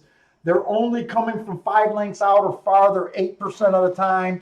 So this looks like a speed stalker kind of track. So I'd almost play these races like you either need to have the lead or within 3 lengths of the lead at the first call. This is claiming 5,000, 5 furlongs. And I'm pretty sure that's on the poly dirt. The 1 horse fits speed-wise. He does get the inside. He's Fort Erie, so I don't keep track of Fort Erie, so I don't know. I just know his running style is front speed. If he's the only one, I don't hate 19-1. The 2 horse fits. He's a speed stalker type. He came out fast last race, average. 3 races ago, I can't rate while he won at Fort Erie. And 4 races ago, he was average, slow. He has been running most of his Woodbine races from the outside, so if you want to use that 42% to think, but on those days, I didn't think that it was a super strong inside or outside. The 3 fits also. He's dropping a bit. Average, slow.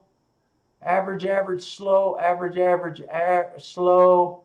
He keeps giving it up. With the class drop, he's 7-2.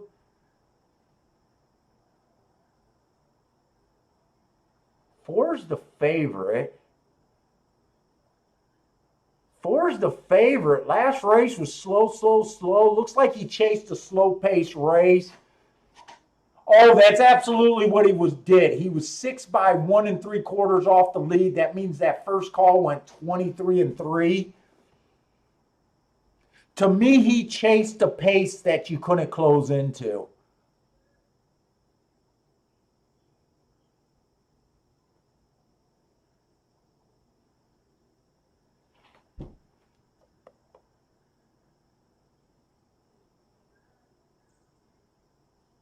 Boy, these horses all look kind of the same in this race.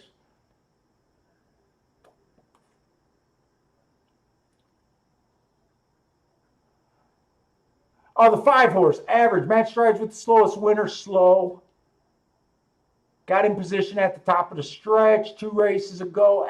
Came out fast, average, slow. This is a race with nothing but a bunch of stalkers in this race. 6 looks pretty much like a throwout to me. I'm not interested in the 6. 7's another, he's a stalker on the outside.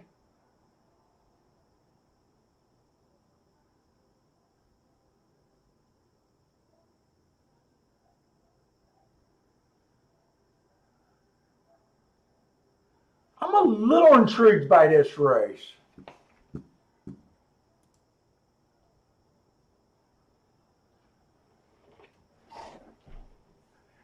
I think I'm going to play both of these races.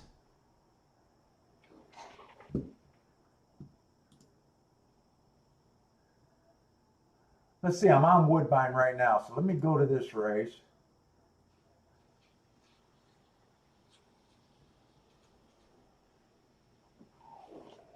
Woodbine, now these bets are going to be on my smaller side. I'm not really going for this race. I'm a little intrigued in this race. I want to Dutch the 1 and the 2 and then play 4 on top of the, let me make sure these exactas are paying, but this is clunky. Probables.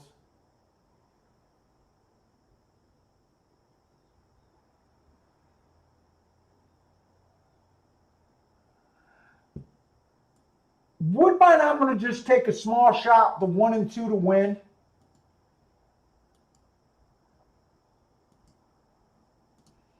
I want to see if this inside is going to be a little strong. And then I'm going to play just the 4-1 exacta. The 4-2 wasn't really worth playing. It was paying $10 for $1. I was considering playing 4 on top of the 1 and 2, but I really don't want that one. And then I got to jump right over to Gulfstream. And both of these damn races are going off at the same time. I'd rather watch Gulfstream.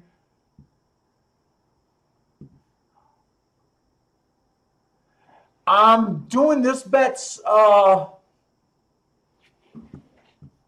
small too. I think the 1's worth a shot at 9 to 1. He floated up. I definitely think the 3's worth a shot at 18 to 1. I will bet both of those horses to win.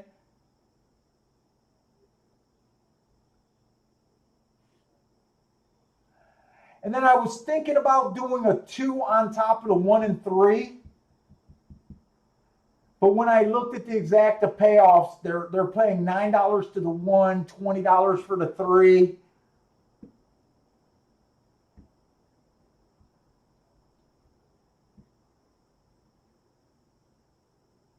I think I'm going to do both of them. You know what? No, I'm not going to do both of them. I'm just going to play the 2-3. So I am betting the 1 and the 3 to win. Let me find my betting thing. The 1 and the 3 to win, I'm willing to play those. The 2 is 1 to 2. Jesus Christ. And then I am going to play exact at just 2-3.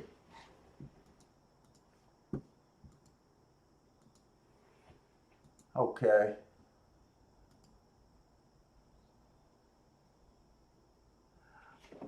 Frankie Tubbs is on the 1-2-5 exacta box at Gulfstream.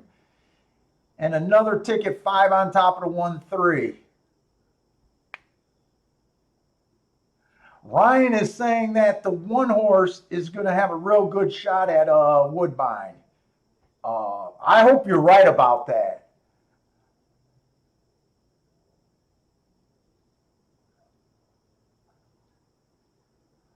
Marco Lou thinks speed is holding. You know what? I hope we can watch both of these races.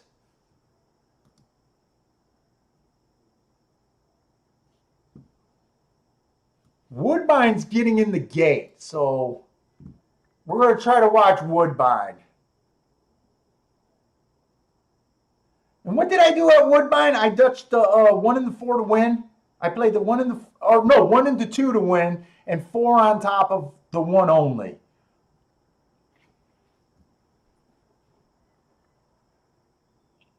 Thad is looking at exacta at Gulfstream 3-7 on top of the 3-4-5-7. So I hope you hit your exacta, especially with the 3. Yeah, I'm just going to slide my screen over here. That way, I think that's the fastest way for me to get them both. So soon after Woodbine runs, I think we'll be able to jump over.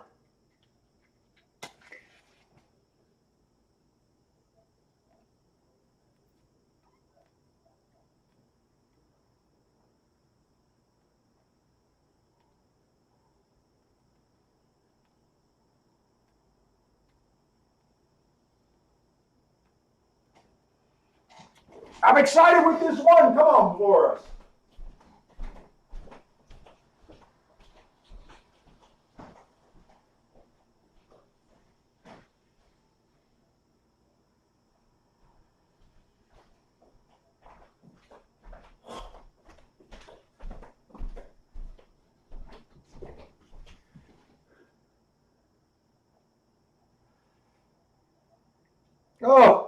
I was hoping that one could hold on. Oh. I thought that came in 3-4. They put up 4-3. Well, it was inside of the track, but not the horses I was hoping for. I think it came in 3-4. I don't know why they slid up. Oh, one gave me a thrill. Yeah, it came in 3-4. So it was inside of the track, just not what I was trying to.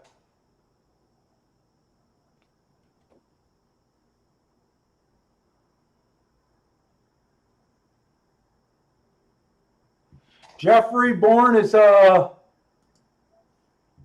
he's trying to sell the 5 horse. Oh no, no one likes the 6. I'm sorry, I looked at it wrong. I thought there was a reason why I didn't like the 6.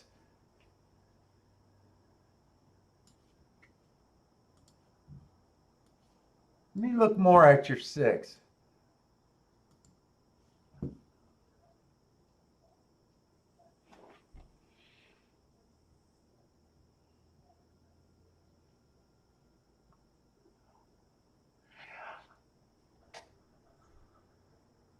You know what? It's not that I hated the 6.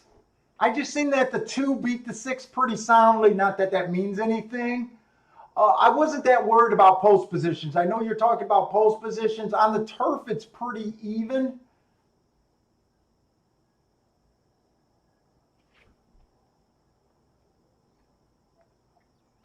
I wouldn't be surprised if he won. I threw him out kind of because he went to 12-5 non-winners of 3 lifetimes and couldn't win that race.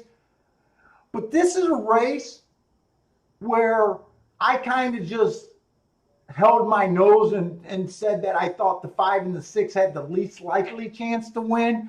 But this is also a race where I kind of believe almost everyone can win this race. It's not that I really hated him. I don't think he's a bad bet at 5-1.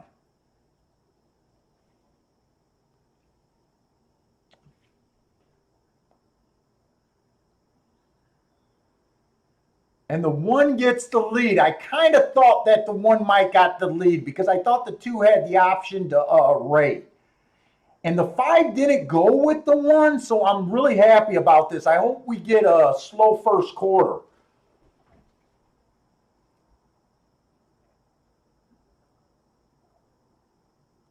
$23-1 is not exactly slow. You can wire going that, but it's kind of a fraction where you never know until the end of the race.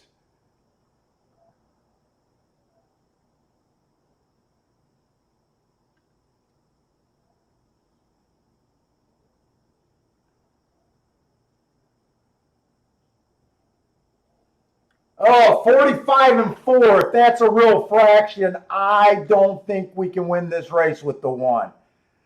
Unless this track is blazing fast.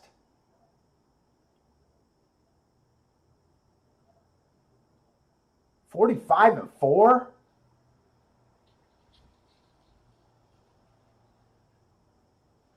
And I think the 5's going to outdo them.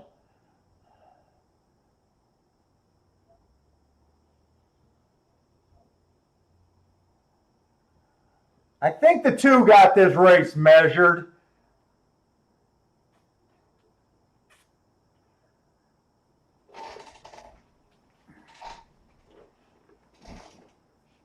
Boy, I don't like the second call of that race at all.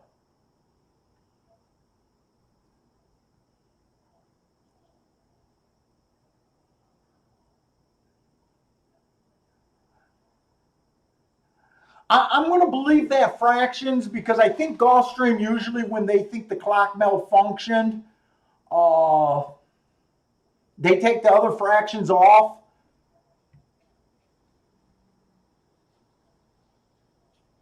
I don't like that second fraction at all, but I'm not going to really blame the jockey on the 1 horse because there was pressure. The 5 was always there and the 2 was always there. sometimes when you see a fraction like that, you want to blame the jockey saying, hey, you went too fast too early. The way that race ran with the 5 being right there and having run at the end and the 2 being right there, I honestly don't think that he was able to relax. I'm okay with the fractions with the way that race ran, actually. I don't think that was a jockey error at all. 2 was the horse to beat. I guess the horse that surprised me the most there was the 5 horse running as well as he did. I kind of downgraded the 5's chances because I disrespected the lower levels of racing. His marks were really good.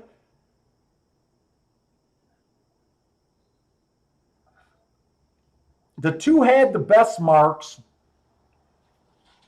And I guess the 5 and the 1 had the second best marks. You might even argue that the 5 had better marks, but I kind of used the class against him, and he ran a really good race. He ran a really good race.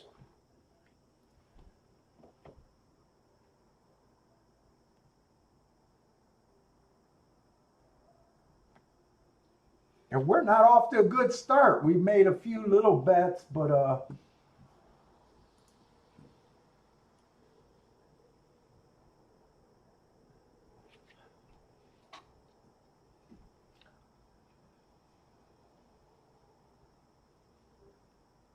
Frankie Tubbs, you're freaking hot today.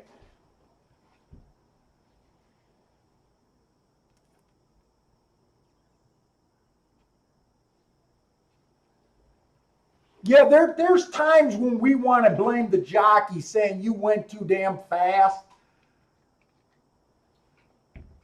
I don't think that, to me, this isn't a case to really blame the jockey on the 1. I think the 5 and the 2 were close enough to call that pressure.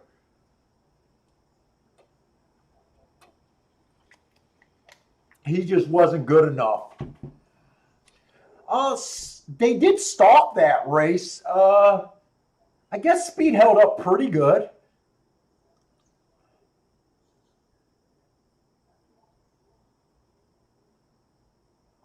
This race makes me think that if we can get a slower pace on a later race today, that speed might be decent. But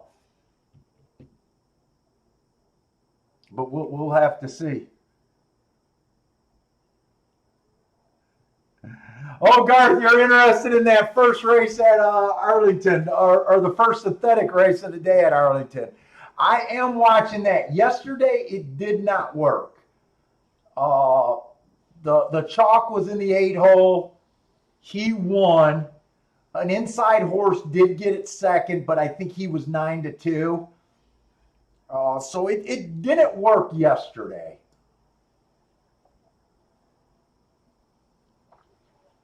But I'm like you. I'm still watching it. I'm still hoping that it's there.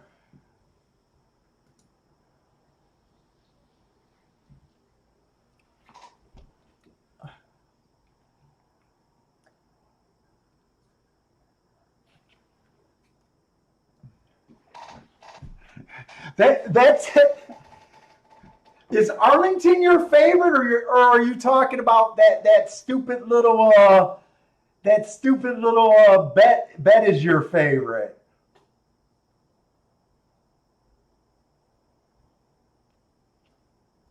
Well, last week I tracked it while I was on vacation. So there was only 3 races because it's the first synthetic race of the day, right?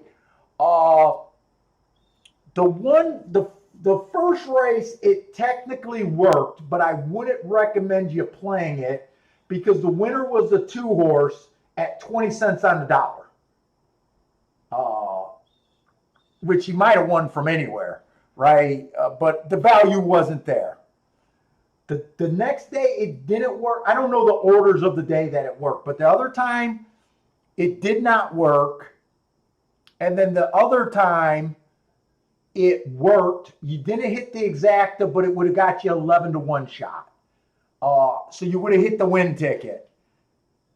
Oh, so that stupid little bias is you were probably the one that you probably hit that 28-1 or whatever he was. That when we were on the show, the first 2 days I called it out. I think a 5 or 6-1 won the first day. You wanted to hit the exacta, but the second day you hit the exacta with a 28-1 over the favorite, and you would have had the win ticket. It has not, since I mentioned it. It has not like put eggs on my face. Sometimes when you say these biases, they embarrass you. But that one been consistent enough, especially if you would have took advantage of the hitting the 28-1 winner with the exacta. Since I mentioned it, that race alone would have probably got you. You would have probably been playing with the track money.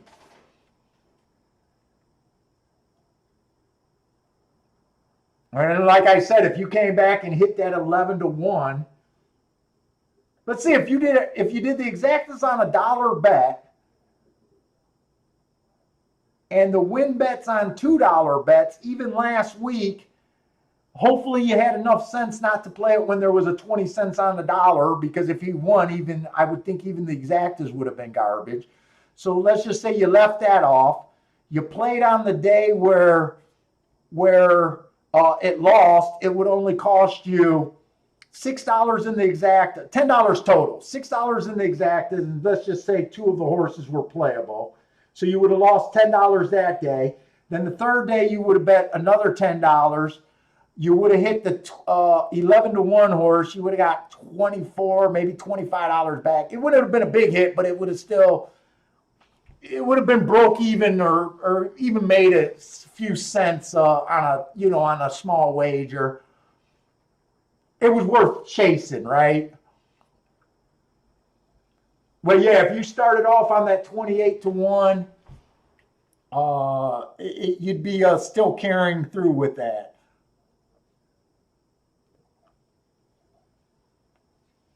And then Saturday, I think you Twittered me that Saturday it hit again. And I think that was a decent exact. I think that exact paid like $30-some if I remember right, for $1. And then I think the horse was a decent winner. Maybe 9-2 or higher, 9-2 or higher, I want to say. If I'm thinking of the same day you're talking about. So it's been useful.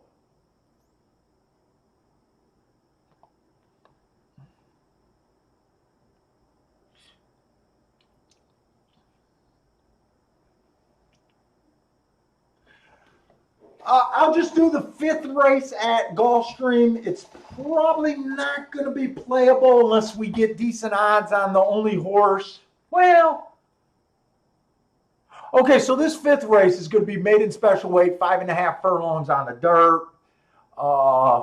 There's a lot of danger in this race because we'll just say 80% of the field are first-time starters.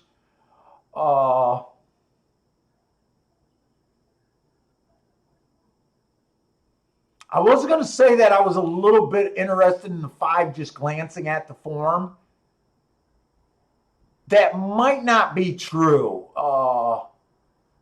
He earned a heart, but I just realized that heart was earned at a mile, and it was earned on the turf. I don't like turf to sprint.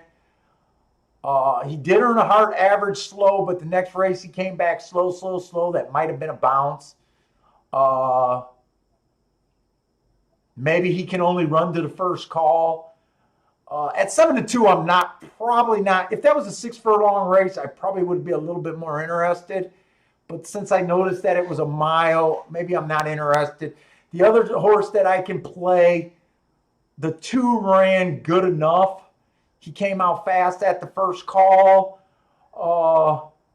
But it looks like they're going to end up betting the 2. I doubt it if there'll be a play here. The only way I'd play this race if I get 7-2 on both of those horses, maybe. or 7-2 on the 2-horse, I might be willing to play.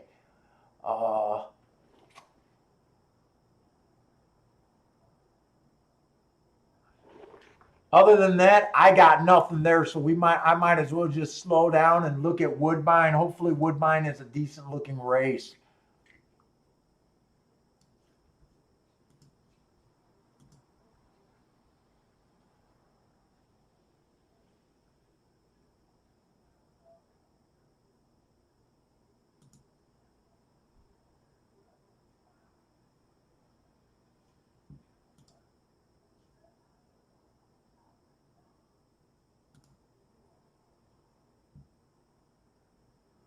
So Saratoga, I brought up yesterday that the post 1 through 3 out of the 36 sample was winning like 56% of the races, I think it was. Ungodly number, right? That's on the dirt route races. I didn't get time to handicap Saratoga last night, like I said. I wanted to keep an eye on it, especially looking at those dirt races. It looks like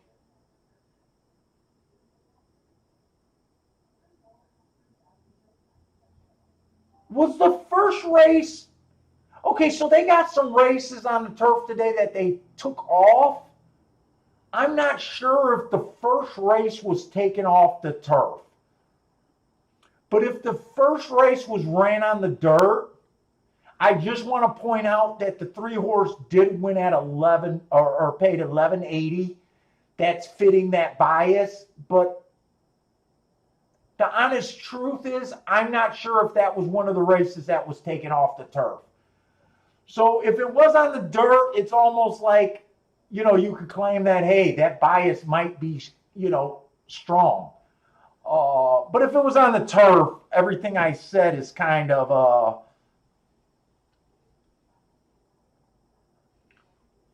does anyone know if can I see the video replay?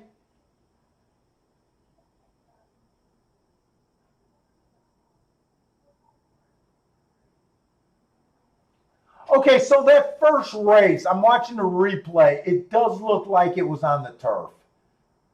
So everything I said was just a waste of time.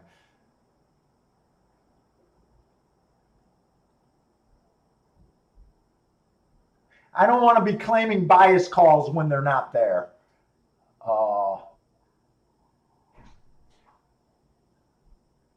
They're on the back stretch. That's why I say I think they're on the turf. I can't really tell right now.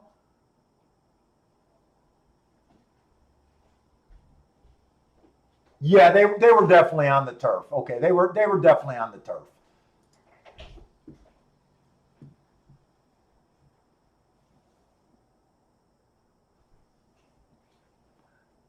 Oh, Garth is saying he did hit that Saturday, and that was better than I thought. It was a 6-1 over a 3-1. I was right about the perfecta payoff for $1, but I thought the horse was closer to 4-1, but he was better than that. He was 6-1. By the way, Garth, nice for sticking with that. That's it's such a stupid little thing, but hey, if it's there, take advantage of it.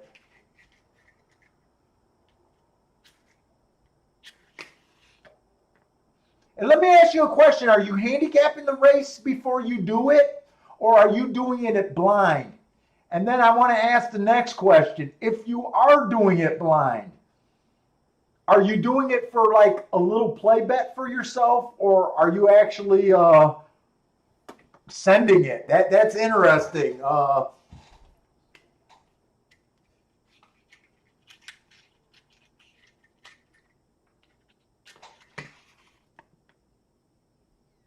Or do you play all the races the same so it really doesn't make a difference? When you hit it, you just hit it, and it's what you would have hit because you play, kind of the same base bet all the time. Okay, so you play it blind when the bet is there. Okay, but you're looking at the prices. So on the day that it was probably 20 cents on the dollar when you were looking at that race, you probably would be like me, like, it's not the time to go blind in a race like that. Well, good. I'm glad you're hitting it because it's such a silly little thing. Okay, so you're hitting it for your normal amount. So you're getting exactly what you deserve. When I do a blind bet, I play for less than I would a bet that I really like. So even when it hits when I do a blind bet, I know I'm getting underpaid.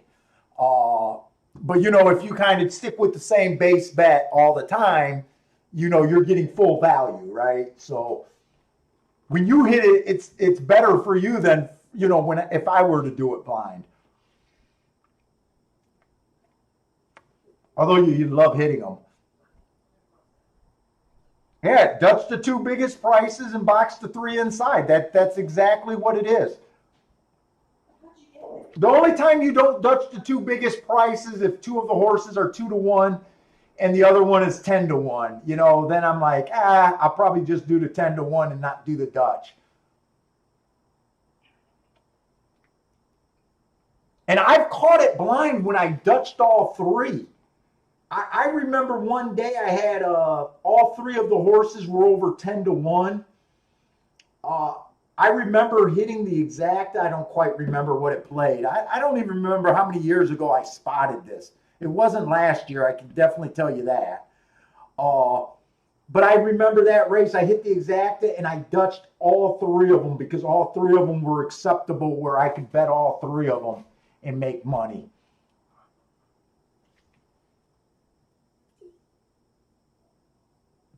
And then towards the middle or, when I was really looking at it, I would also handicap the races. So I didn't do it blind completely all year.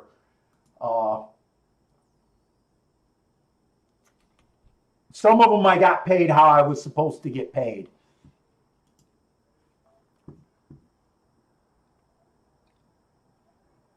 And what did I say? I got distracted. I think I wanted to go to Woodbine's third race.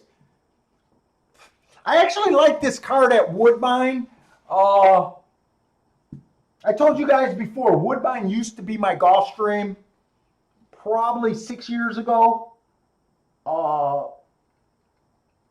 In fact, when Woodbine was my track, I didn't play Gulfstream at that time. I barely played Gulfstream. It was when Gulfstream, I used to play Woodbine all the time when Gulfstream just had the championship meet. And then Gulfstream made some sort of deal where all of a sudden they were a year-round track for the most part until they go to Calder. So back then I played very little Gulfstream. But I kind of got chased out of Woodbine, to be honest. I did good there for years. And then all of a sudden, what I was doing wasn't working. I don't know why.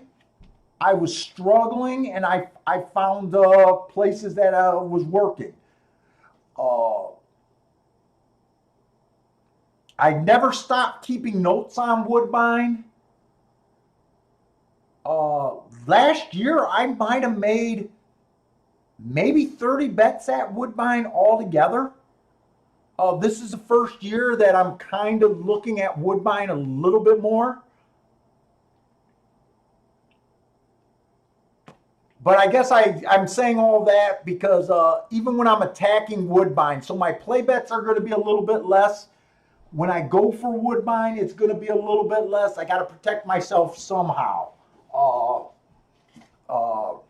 So, I'm trying to, find my way back through to Woodbine.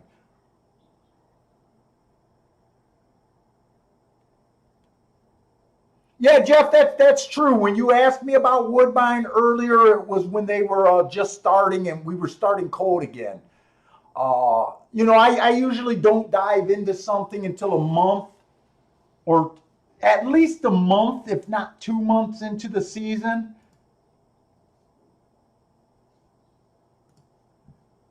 But Woodbine's a useful track. And why I used to like Woodbine.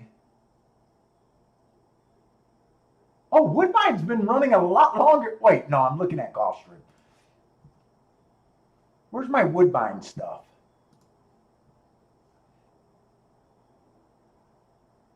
Woodbine only been running since the beginning of June. So we're in about 3 months. And Woodbine's a good track to track and to keep track of because I want to say they run all the way through pretty close to December, I want to say. So when you're a biased player and you're looking for a track, to me, one of the most important factors is you want tracks with long meets, especially if you think it's going to be kind of a daily player. Because if you find a bias, you really want to have that bias for a long time.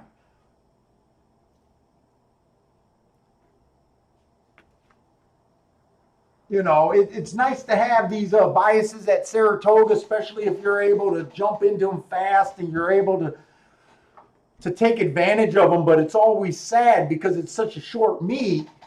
They're not gonna keep you going for very long. You just got a few months to take advantage, just like Keeneland. If you're not jumping in right away and cashing, it's very easy to walk away. Yeah. See, Steve saying that they run mid-December, so they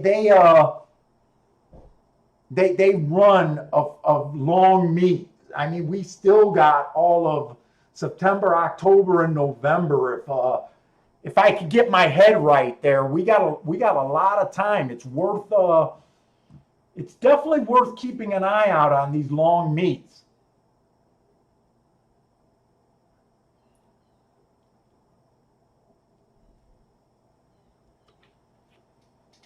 So the biggest thing I said about Woodbine is I think it's a stalker or a speed stalker track.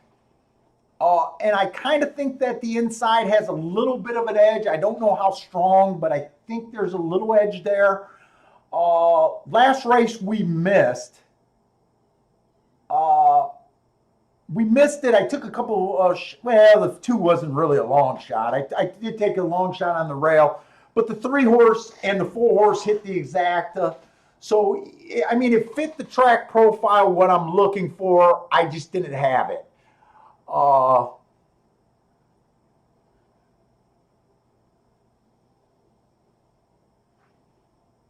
shit, I'm looking at the wrong odds. I'm looking at Gulfstream getting ready to go through Woodbine. I think Gulfstream's going to go off first. I was ready to say I'm ready to bet this 1 horse when I thought he was 24-1, but the 1 horse is actually 4-5. I was looking at the wrong odds. This 1 horse got speed. He's dropping a bit in class. He went too fast to win last race. But at 4-5, I'm not interested. The 2, 1 race sample last race, 2 races ago, inside of the track was good. He had the inside, he won. He gets the inside again, and he's dropping in class. So I definitely think that those 2, just from what I see, deserve to be bet. They're the 2 betting choices right now. The 3 is coming from Delta Downs. I don't keep track of Delta Downs. Right now I'm not watching. I don't know how many shippers go the Delta Down to Woodbine route. To me, that's probably a pretty big step up. But you guys that are more familiar with the circuit right now than like I said, I've been chased away for a few years. The 4 horse went too fast to win for the first call last race. Average on a stalking day.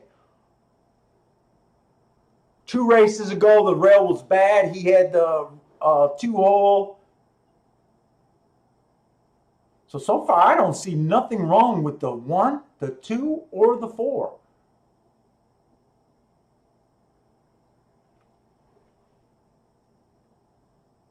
The 5-horse, I can't rate those 2 races at Fort Erie. I noticed that his speed figures dropped. I honestly like his race 3 races ago where he had a bad rail and he went too fast to win. I don't keep track of Fort Erie, but God, I would have expected him to win at Fort Erie. I mean, he did step up quite a bit at Fort Erie. He tried a $30,000 race. I don't know how that translates. That could actually be a step up. I just don't know how 30,000 compared to 5,000 at Woodbine. I know Woodbine's a stronger circuit, but then he did lose at Fort Erie 2 races ago at 6,000. I guess I just got pretty big missed messages on him, and right now I'm not.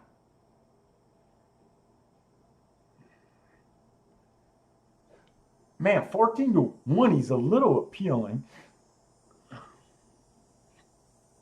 6, I don't care for. He does get an excuse from being outside last race. I thought the inside of the track was good. He was in the 7-hole. He tried to close. 2 races ago, he was in the 7-hole, but I don't have that there was a real advantage. I guess Gulfstream, I'm not going to jump on the 2.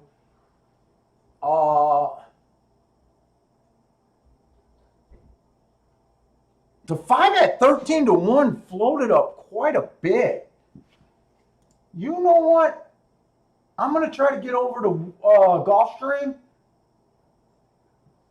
I'll take a little stab at the 5 at 14-1. I hope I'm not getting my numbers mixed up. I'm pretty sure it was only the 2 and the 5-horse I was considering in that race. But I got to get that bet in.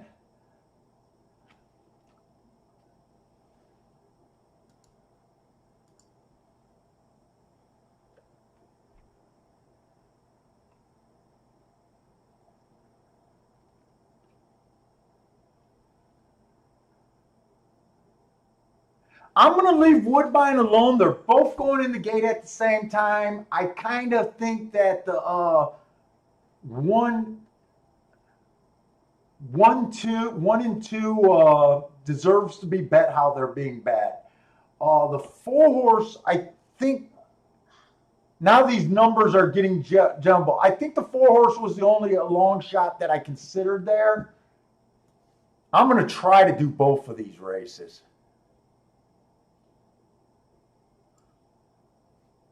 Shit, I don't think I can. The 2 got the lead at Woodbine or the 1 got the lead at 2-5.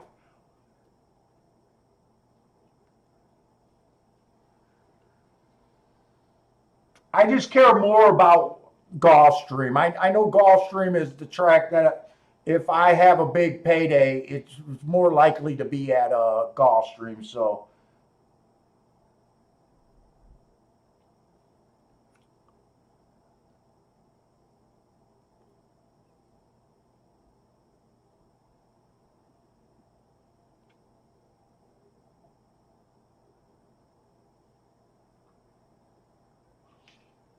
if you guys were interested in the Woodbine finish, it's going to come in 1-2-5-4. The 1 at 2-5. There was no exacta there. It's kind of what we handicapped. Like I said, I would have hammered the 1 when I was looking at the Gulfstream's odds when I thought he was 23-1. But I'm glad I seen that because I would have been very disappointed seeing the 1 win the way he did at Woodbine and cashing a 2-5 ticket when I thought I got 23-1.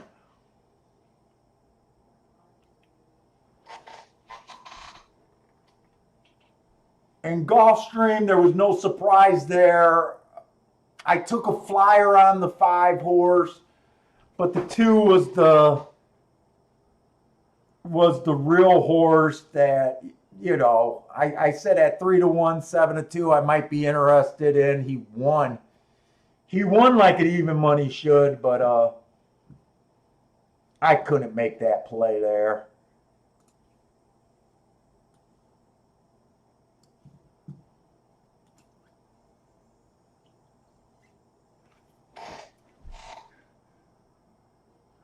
What the hell did Jeff hit? Oh, Jeff, you hit the pick 4.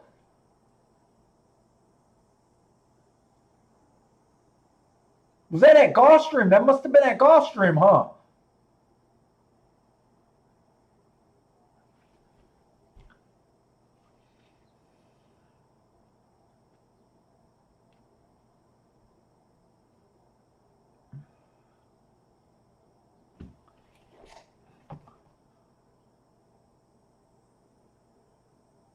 So what the hell did you hit? The pick 4.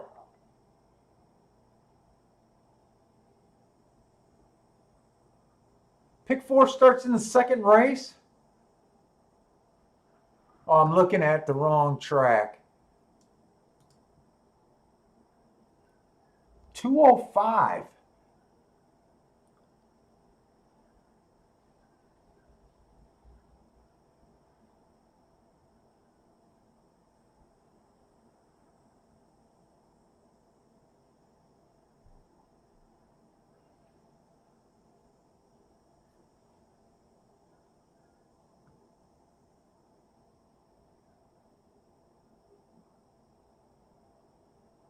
Oh, okay. I thought that sounded like a very generous payoff. But that's right. You had that first time starter at 15-1. Okay. Okay, that wasn't a generous payoff. You had to work for that. No, it was a solid payoff. I'll take that back. I thought it was a chalky sequence, I guess, is what I'm getting through in my head. But no, you had a real horse there. What else did you hit? Who won the third race? The full horse. Nice job. It was kind of chalky, but you had the horse that made the difference. You handicapped the horse that made the difference. Good job there.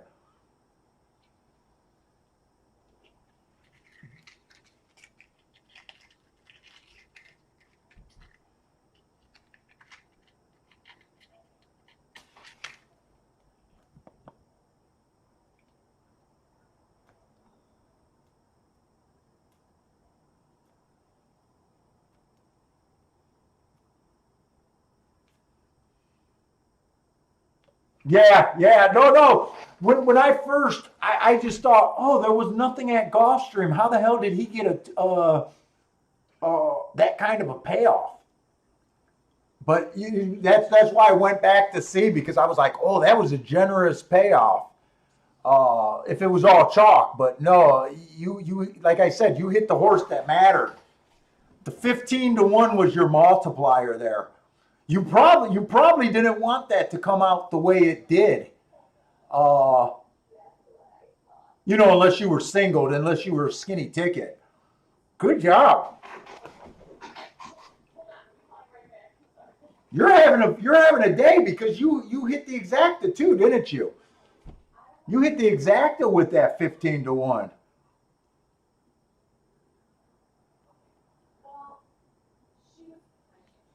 Well, that too gave you nothing to worry about. So right now, okay, the 2 was much the best, but okay, so we were kind of wondering if the rail might have been dead. Right now, this race right here, okay, so the 2 might have been able to win that from anywhere, right? But I'm taking a little bit in account that this 3 horse got second at a big number. I'm still not jumping saying that the rail's great or anything. I just don't know.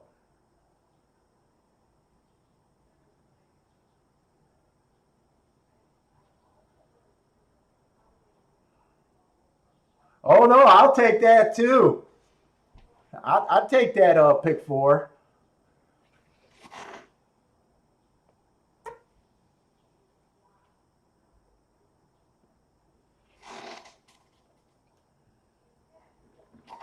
I hope this card livens up a little bit though. Let's just glance ahead. Next race looks a little bit better. That race looks okay. The card is going to liven up a little bit. We got like 3 decent races in a row. The 9th race is going to be another 2-year-old race. So hopefully, this can liven up a little bit.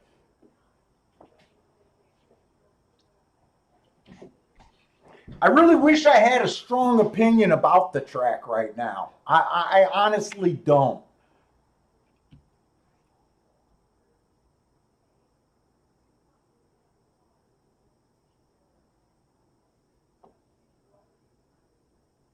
And then Woodbine might have possibilities if we can get some chalks on the outside, maybe.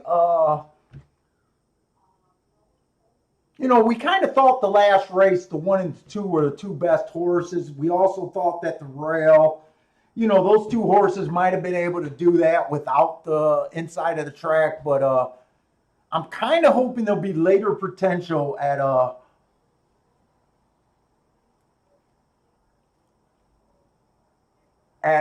Woodbine too.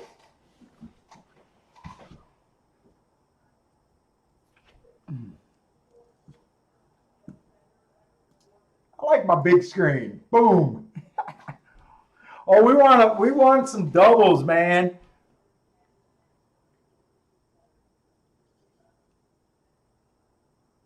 We definitely want some nice tickets today.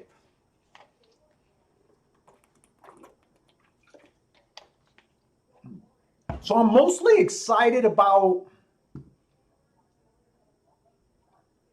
the 7th race because yesterday we were only on the air for 3 of the 4 turf sprints yesterday, and we hit them all. The last one was a 6-1. That was pretty nice. They all were speed. The first race, we just had technical problem. I think we would have hit him, but he was another 2-1 winner. We had a 2-1 winner.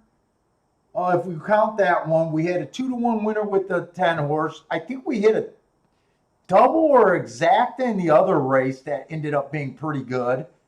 It paid like $22 for $1, but we hit it for $10. And then we hit that late winner. But I'm excited about the turf sprints because we've been feasting on these turf sprints for quite a long time. I don't have any confusion there unless they close today.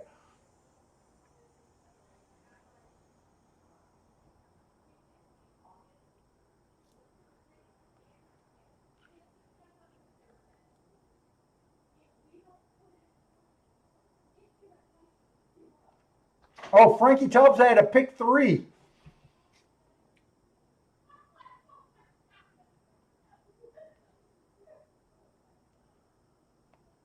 Was that the last 3 horses at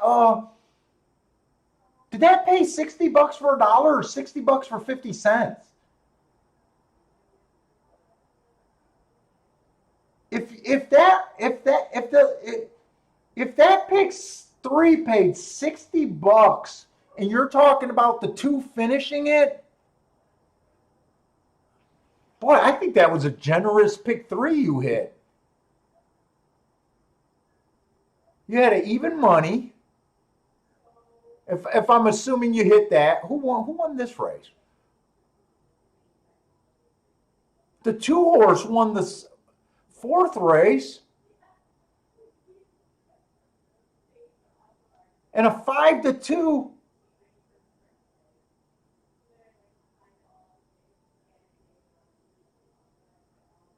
Dude, if that paid 60 cents for $1, or for 50 cents, you hit a 5-2, a 4-5, or something like that, and an even money. Dude, that was a great return on that.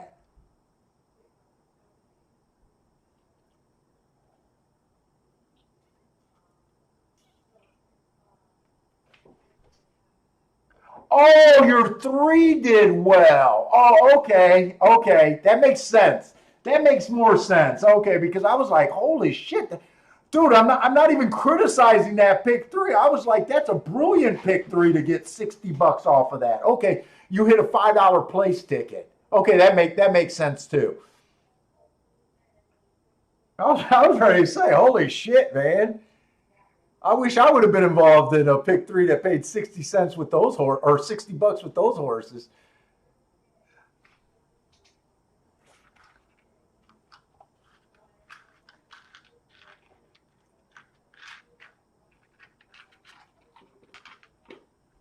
I'm gonna go to the restroom real quick. I'll be right back.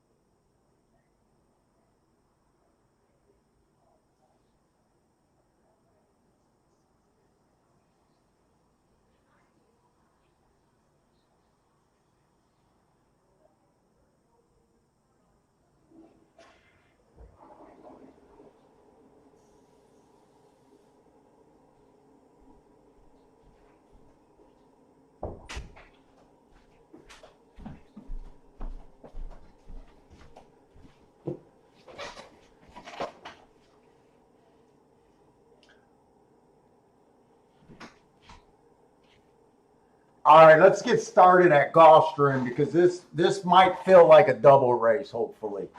Right now, I'm not really dug in on any way this track is playing. The one horse. So this is 25,000, 6.5 furlongs, non-winners of two lifetime. The one horse.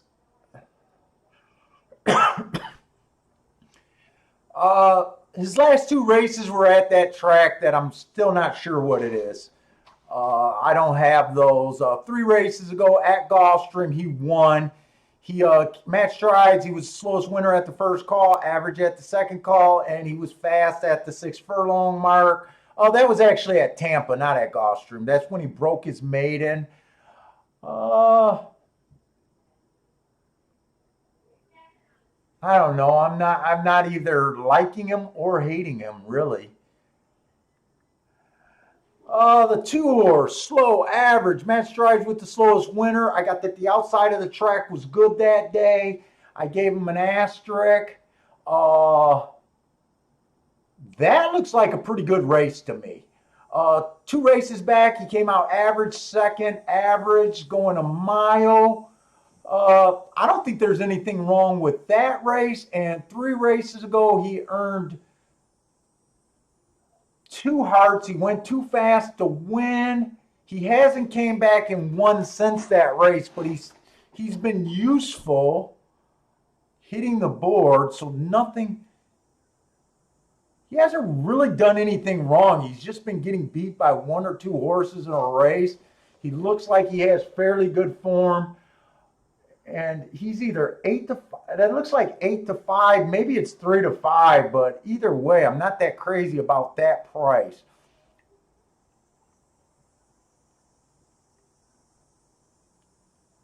This horse can also get the lead. He's one wiring. He's kind of tricky. This horse wins wiring. He ran a nice second trying to wire while dueling 3 races ago. But he also rates pretty decent. So this horse got a couple options of being either a speed horse or a stalky. Let's see if there's other speed in this race.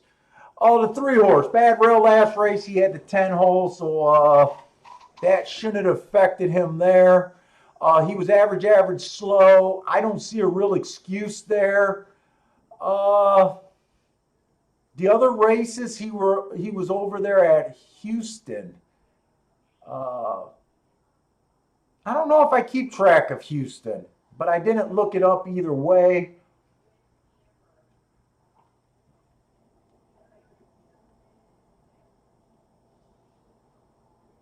I don't really care for him, I guess. The 4-horse did everything they asked of him to do. He won at maiden claiming 25. He ran away and hid. At 16-1, nice. He came out fast, average, or average. That's not a bad race. That's not a bad race. I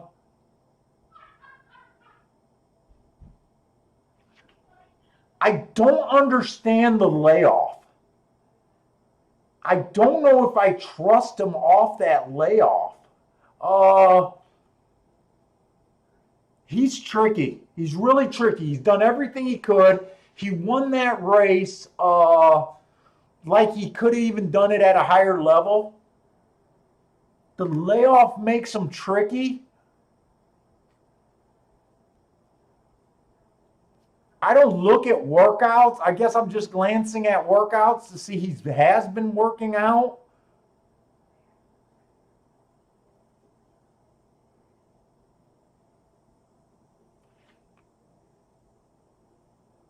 February. So he took a break from February to May. That makes me think that something kind of went off from him. But then from May, June, July, August. Look, if something went wrong with him, it looks like, look, they got him ready for his first time out. They did have a break in his works, but then he got a whole bunch of works after that.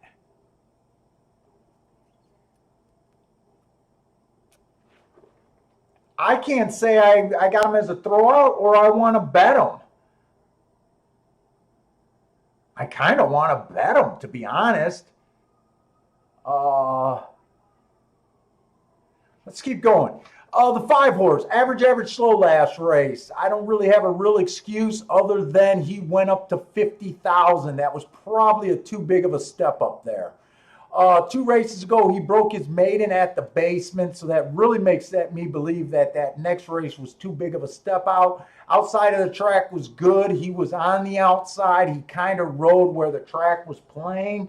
He ran his best ever race. He's another one you don't like or hate.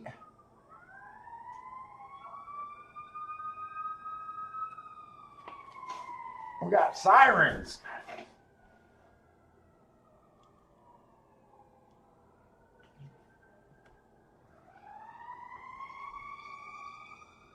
Oh shit, there ain't no crime in my neighborhood.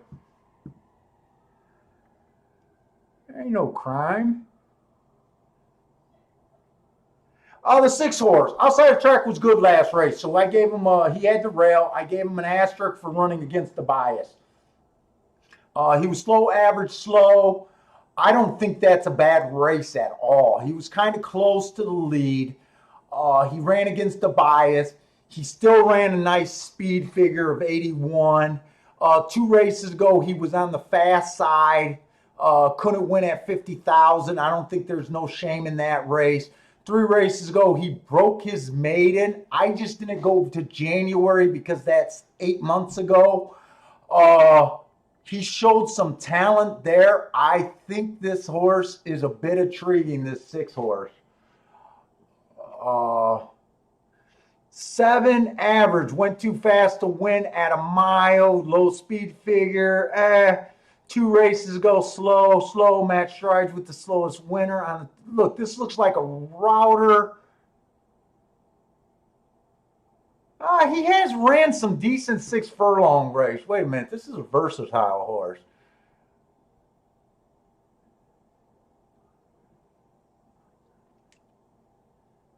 I don't think he's for me. I was going to throw him out because I thought he was a straight router. This horse has ran some decent sprints. He kind of dueled and almost did a nice stalk at Keeneland. He was up close at Churchill going 21-4. In December, he was kind of close to the lead stalking.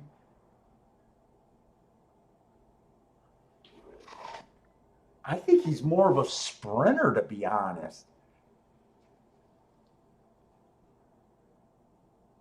6-1, huh? And the 8 horse. Outside of track was good. He had a rail. He went too fast, or he went fast for the first call, average. I do believe that's a good race.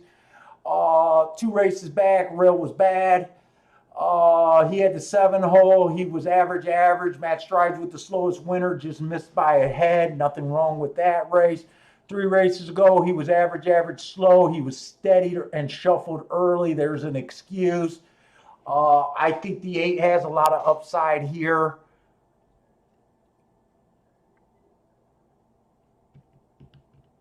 I almost feel myself wanting to get cute here.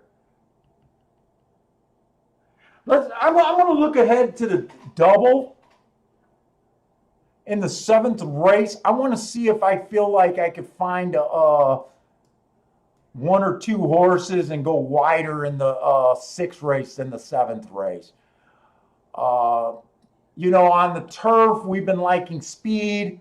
You either got to have speed or within first 3 lengths of the first call to really have a shot there more often than not. Closers are winning at like 8% of the races there.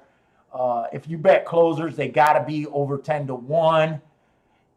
And even if you hit every closer at 10-1, there hasn't been that many at Gulfstream. The 2 horse, the timer malfunctioned. He did show the lead. 23, 45, and 3. Look, they ended up getting that race timed. I don't know how they did it at the time of the day. When the first times came out, the timer did not work or something. I don't trust the times or nothing that race. 2 races ago, he came out, Matt Strides with the slowest winner. That just looks like a slow pace. He fell out of it.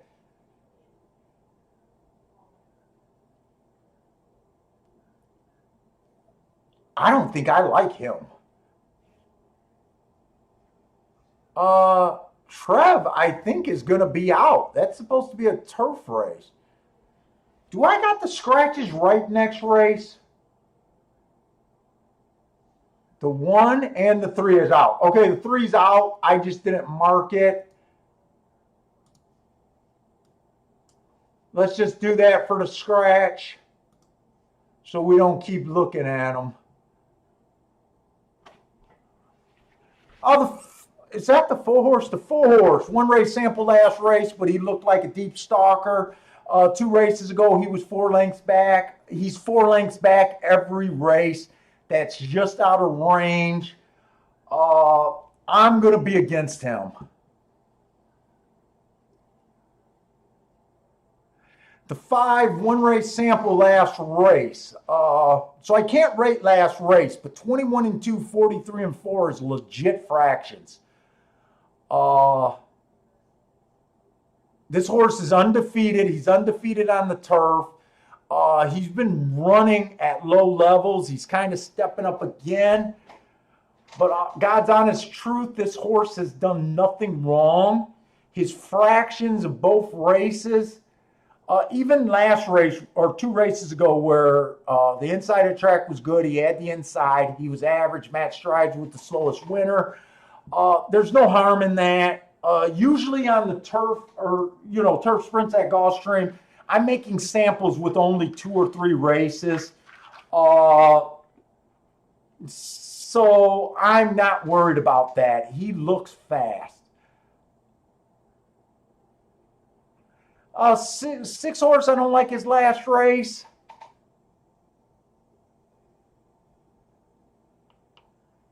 Too many times he's been trying to be a closer or a deep stalker. And the 7 horse definitely looks appealing. Wow, this race just keeps going. Holy shit. Okay, 7 looks like a contender here. He's able to lay within 1. He got enough speed. Last race he ran against the bias. He was fast at the thing. His problem is we're trying the turf. Question with him is, will he likes the turf? I doubt it if I'm going to have a single here. The 9-horse earned those hearts while going a mile. I'm trying to speed it up because I want to play a double.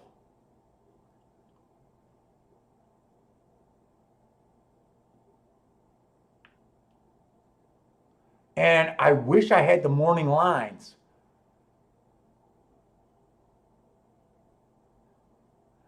The 2 I don't trust.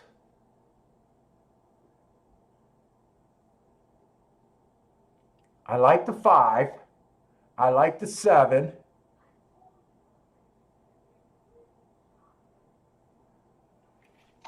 I got to write down what I'm thinking. I'm sorry. 5 and 7. Next race. Look at the 6 race. I don't know how this time is creeping up on me. I thought I had a lot of time. I'm still intrigued with this 4 here. I think you got to like the 2.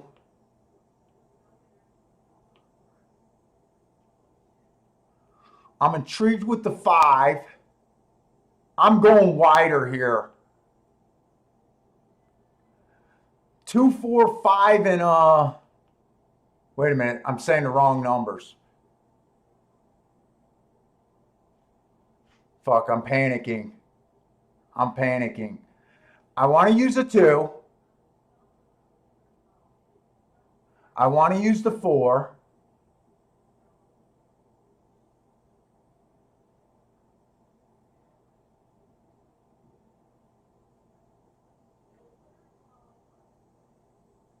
Shit, this 8. I got to cut this down.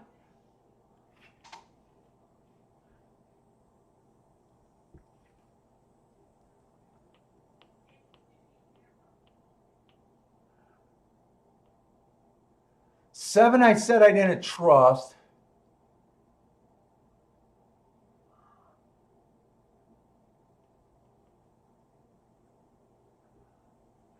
I'm going for I think a big ticket. I don't think I'm going to have time to look up all of these. I got to even get to Gulfstream here. Shit, I knew I was running out of time. Pools. There's too many clicks to get to these damn probables. No, probables. Where does it say to do doubles over here? Shit. 2, 4, 5, 6 to the 5, 7. 2 to the 5, 7. You know what? I just got to send this back.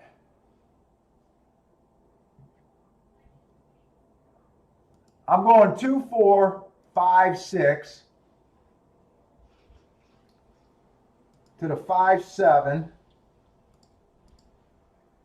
2, 4, 5, 6 to the 5, 7. All right, I got that in.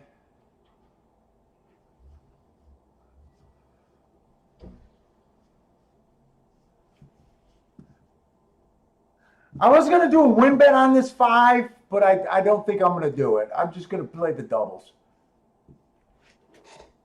I feel all like I'm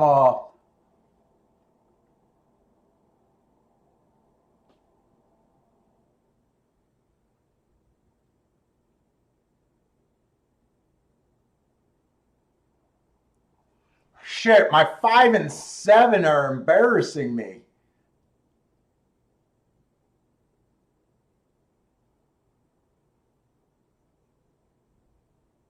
Wait a minute, was this?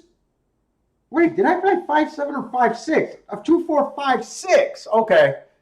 I didn't like the 7 here. I like 5 and 7 next race. 2, 4, 5, 6 this race. Oh, I gotta walk. I gotta show them right here.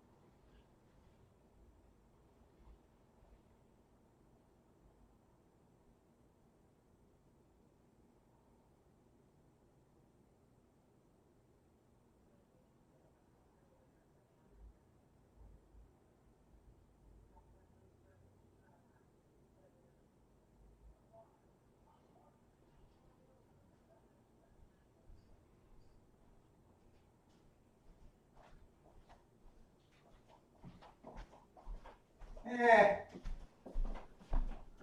Eh. I wish I would have been playing in the Exacta pool. Did this 6 hold on for second?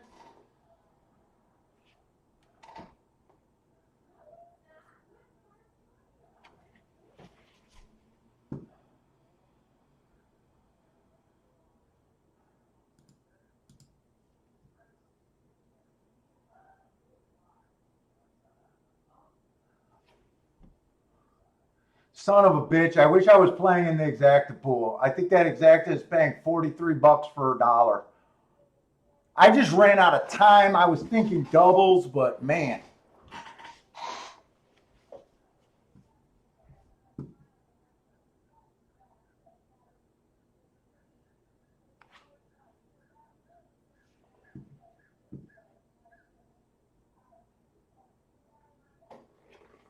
If that was paying, if that's right about that payoff, and I'm not sure if it is.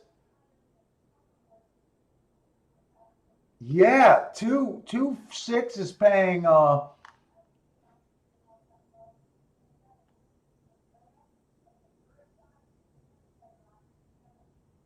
I'm looking at doubles. I'm looking at doubles. Wait a minute.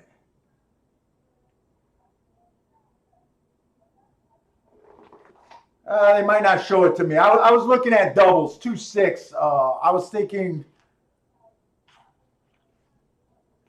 holy shit, did they kill each other?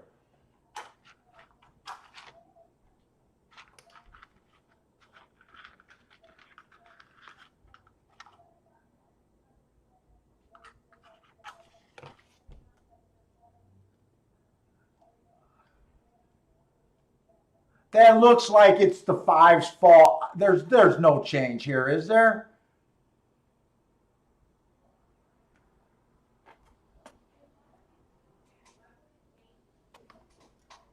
I think the 5 made the 6 go into the horses, but I'm not sure.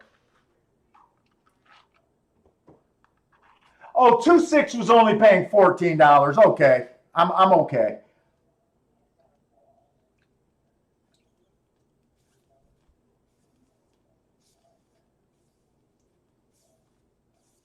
That makes more sense. $43 would be way overpaying that.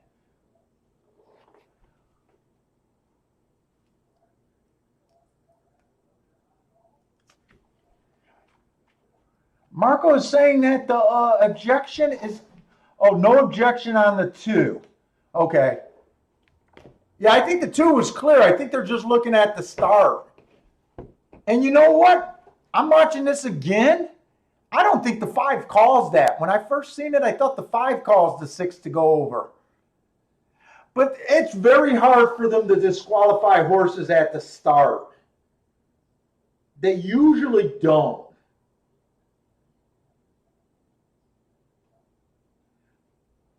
But I'm okay. I didn't play it. I got tickets alive to the 5 and 7.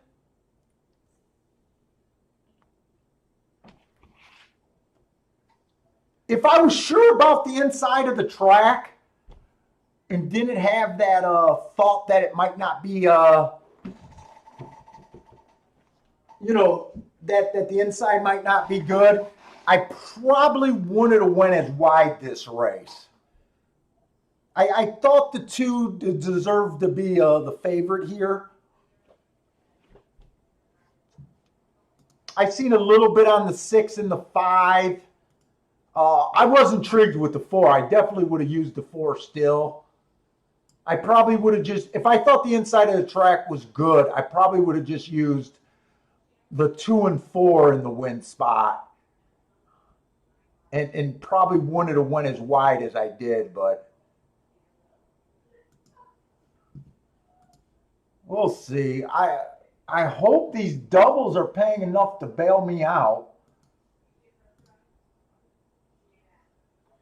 What I got? 2 to the 5, 7.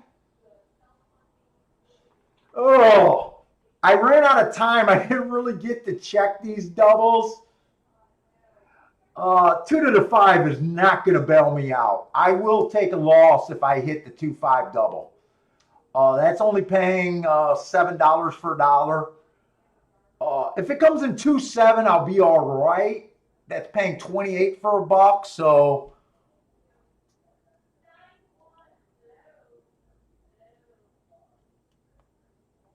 for every $8 you bet, if the 5 wins next race, I'd be losing a dollar. Yeah, that's not a real good bet. I tried to look them up, but I got to the point where I panicked and thought that I had to hit that. Marco Lou hit his double at Woodbine. Who won at Woodbine?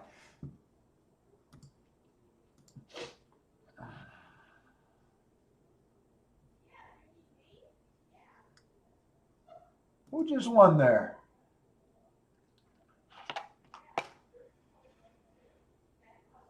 Oh, nice hit.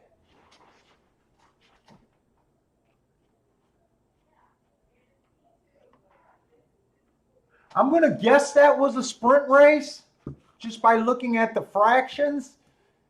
We didn't get a shot. We didn't really get a chance to look at that race. Which race is that? The 4th race today? So the inside did not win. I was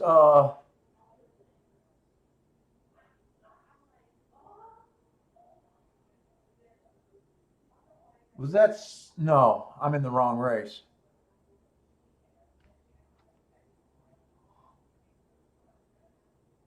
I would have definitely been tempted on the 1 horse. He was 2 to 1. Oh shit. Maybe we made a mistake. Maybe I should have been with Marco Lou that race. Nice hit, Marco. 7 to 1, 6 to 1, I think he was. I think the per was catchable. I definitely would have been interested in the 1 horse, dropping in levels, earning hearts. I would have definitely been. Plus, he had the inside of the track.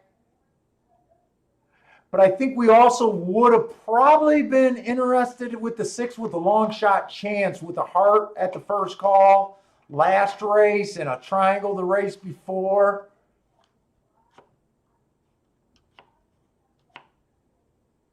In fact, I kind of remember marking this race and thinking this was a decent race. I said I had a lot of good marks at Woodbine today, and there was a lot of cheap $5,000, $10,000 races there. I thought Woodbine was going to be a pretty decent track to play. And the 8 got 3rd?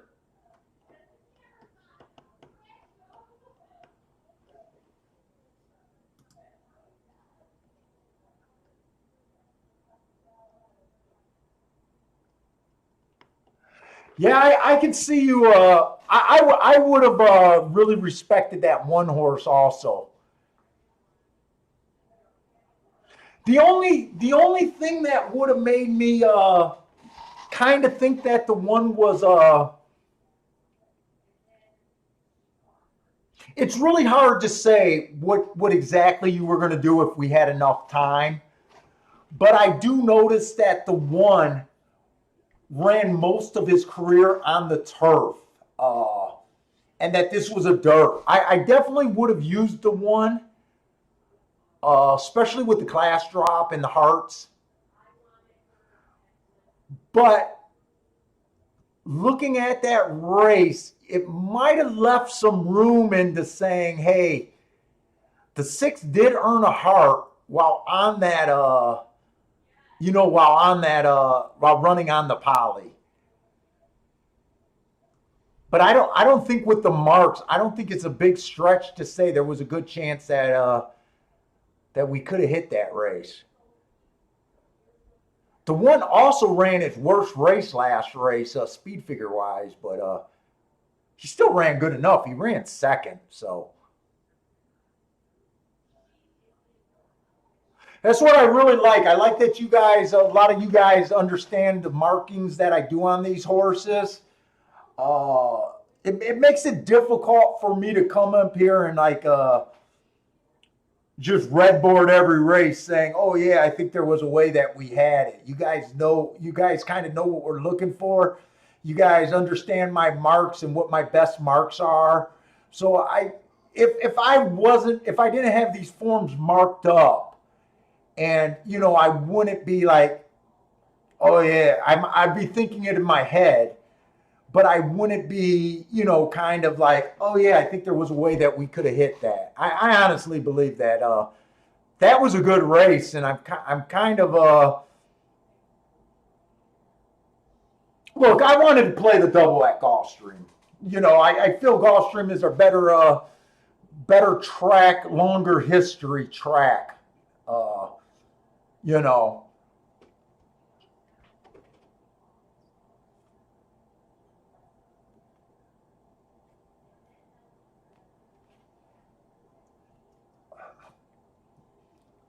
oh, you got action at Ellis Park too.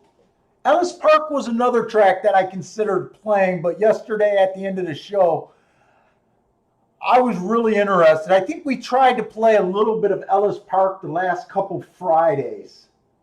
Uh,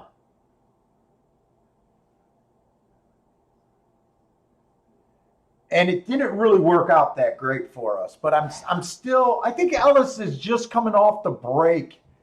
Ellis is another strong possibility of using as a secondary track.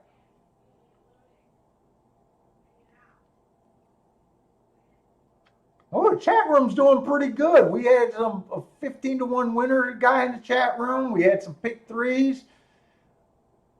Marco's on this, I think 7-1 winner.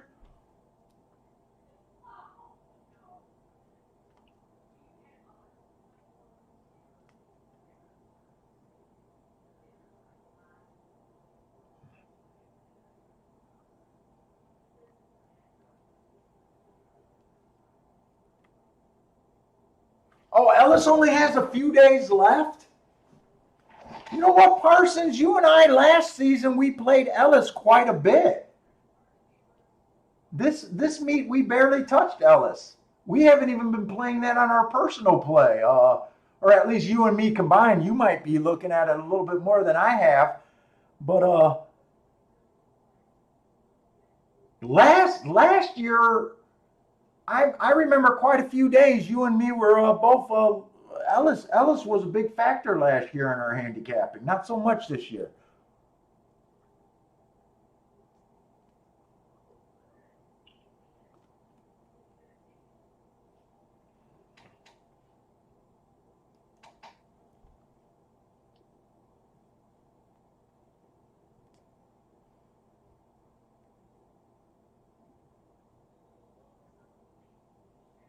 Hey Chester, I'm actually so my goal in the next couple weeks,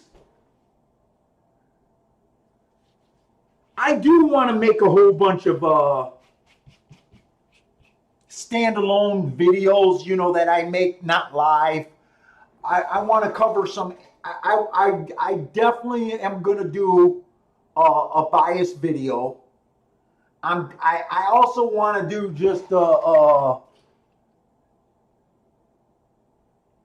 overall video talking about handicapping, kind of just philosophies, what you need. It's going to be a lot of stuff that you guys hear me say throughout the day. Anyways, with my thoughts of value, what it takes to get ahead. It's gonna. I keep having videos in my head.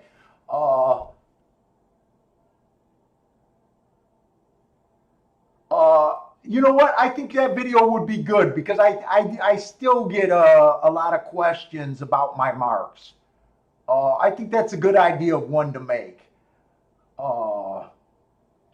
So I'm gonna try to do a few videos this week. My goal is to work. I need to come up with a good video Saturday and Sunday. I really want to do a bias video. Starting with that and kind of just the overall goal. I don't know if it's goal of the show or just the my thoughts on what it starts as a player, you know, what you should be focusing on, kind of deal. But I'm going to try to do that.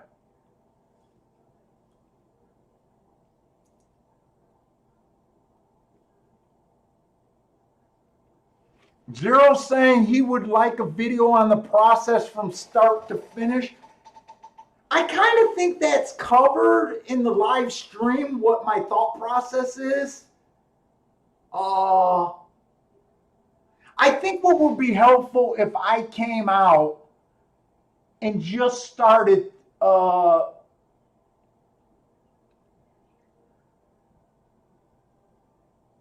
doing kind of that.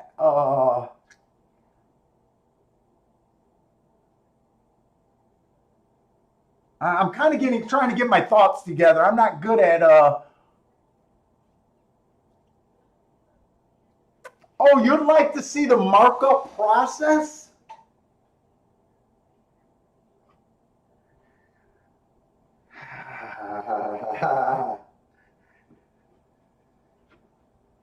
I don't know if I could do the markup process.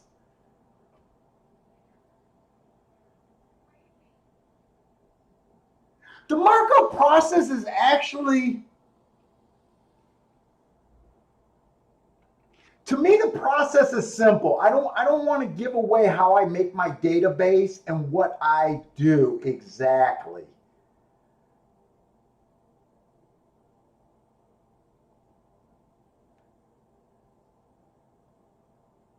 I have to think about that and get my thoughts together of that. I think what would help more would be basic philosophies. Like I think the biases would be a big part of it because it puts me in frame of mind what I'm looking for.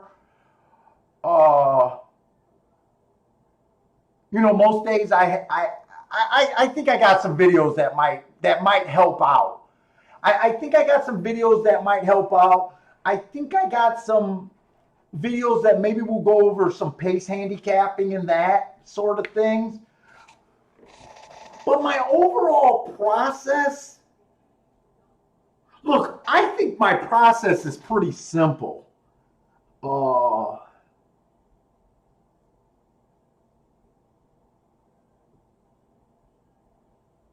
I think my process and my views are pretty simple. I do the same thing over and over and over again.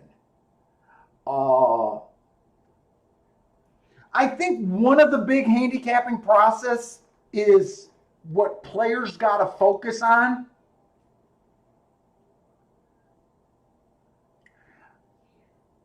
I think where a lot of players have problems with is I think we all have our little handicapping philosophies and what we think is important. When I go to a track, I talk to a lot of people. What I feel most players have, even really competent handicappers,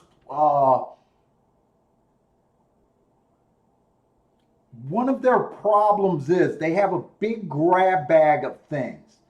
I like to say I'm a biased freaking handicapper. That's what I am. I know where my biggest prices come from. But I think a lot of guys, they take a little bit of breeding. They take a little bit of jockeys. They take a little bit of training. They take a little bit of pace, right? They might take a little bit of biases. I think when most players do it, they do it at a very small scale and don't have the data to always back up their biases. But I think what they do is they got a grab bag of a bunch of things, right? So they're not really what I would call an expert at everything, right? So one race they're betting because of jockey combinations that they like. Then the next race they're betting because it's a pace thing that they like. Then the next race they're betting because of breeders, right? And all they start doing is getting jumbled. And they're looking at races differently. Since I'm such a bias and kind of pace speed handicapper, I would call myself, I look at races the same every time. I look for speed advantages, pace advantages, and biases. right? So every time I'm right about a bias, I can almost, it's almost hard not to have a good day. Uh, and when I have bad days, I just accept it. But when you're all jumbled and you're using 5 different factors, the race that you were betting breeding, your jockey combination came in, and you're like, fuck. And then the next race, you're betting breeders, and you're something else comes in. So you're all over the place. So you're weakening yourself. Like I always say, there's no secret to this game. If you have something that's hitting 20 to 30% of the time, stick to it. But when you jumble and use so many different factors, I think it almost kills you. You know, I think it makes I'm almost willing to say that, hey, if you just say you're a breeding guy and you're going to take advantage, and every time you get the breeding and you get the odds, you're going to pounce. You know, I don't believe in it, but I don't feel like it's a bad way to go. But I think when you guys are, you know, when people jumbo, there's no consistency to their handicapping. I think the game gets a little bit harder. Maybe I'm just a simple-minded, but my simple-mindedness kind of works for me.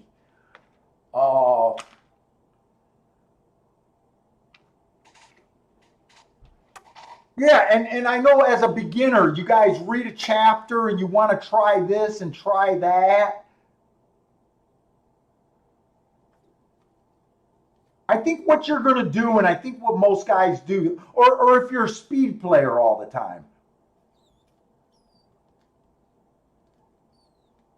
speed figures all the time. That's what I tell Parsons. Like Parsons keeps Parsons used to do other things before me, and Parsons is a good handicapper, and he has programs. And I know sometimes when me and Parsons gets beat up for a little while, he likes looking at his programs, and he'll always say, "Hey, these days we got killed last week, but my programs were working great." I'm never, I listen to him and I like to look at his stuff. He'll show me his data, you know, all this stuff. But I'm so set in my way, I know that I'll make them pay next week. I'll make them pay tomorrow. I don't get that doubt. I get doubt. Trust me, I get doubt. But I never change, and it works for me. And I tell Parsons, I say, look, combine. I think you really need to use the biases. You know, and I'm not offended. Hey, you know, if you want to play this, but what I'm saying is, I think the consistency, because then days that we're hitting, the computers aren't as well. Or the computer gives too many chalks. So I think a lot of times when you're chasing different things and you don't know what you are, to me it kind of makes the game harder.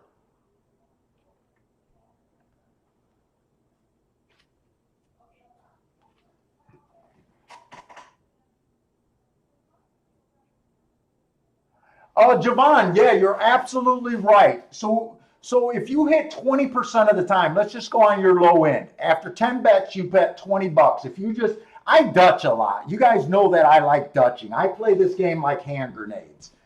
But if you do a single horse bet, right, and you hit 20% of your races, right, 4-1 would be break even. After 10 races, I'm just doing an example of 10 races because it's just so much easier than doing 100 or 1,000. But the math's the same. It's just scaled up.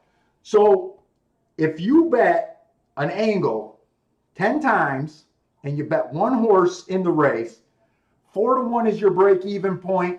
5-1 is where you start making profit. It's kind of how that works. Now, if you're average, if you're if your percentage is better, say 30%, where you're hitting 3 out of 10 races, which I will tell you on a single bet wager to win is hard to do. It's hard to do.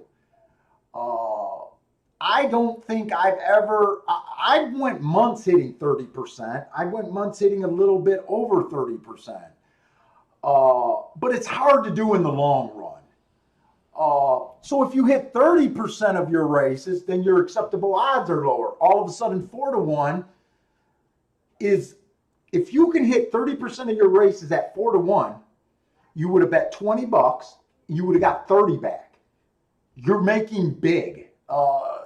It's just hard to do, but it's based on your hitting percentage and your odds. Hey, what's up, Larry?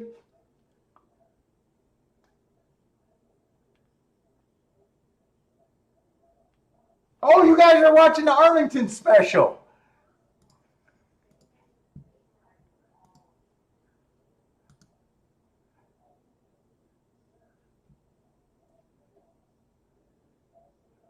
Where is Arlington on this new one? 0 minutes to post. Is it the first race today that's going to be the Poly?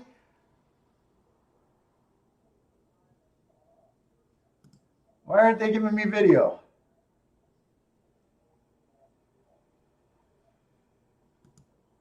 Oh, there's my video.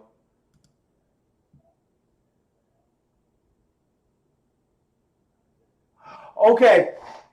So when I said that silly little bias at Arlington for the first race, I honestly don't remember. I think it was more when it was a sprint race than a route race. I honestly can't tell you if it was just the first polytrack race at Arlington or the first sprint. When I told you guys I said it was the first sprint. I knew it was working on sprint, but honestly, I don't remember if it was route or sprint. So this race may or may not qualify because it is a route race, but I honestly don't remember, and I don't keep my data for years. I purge my data after 1 year. So I honestly can't tell you the truth.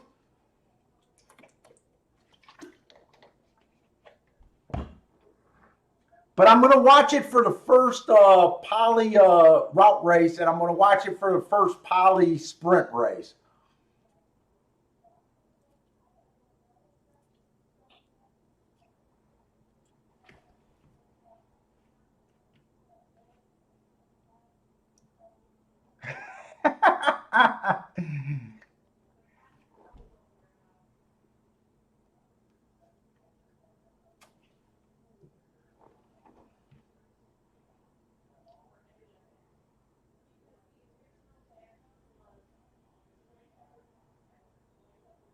I think I'll be able to watch Gulfstream too. Gulfstream, I'm not going anymore into Gulfstream. I'm just live to the 5 and 7.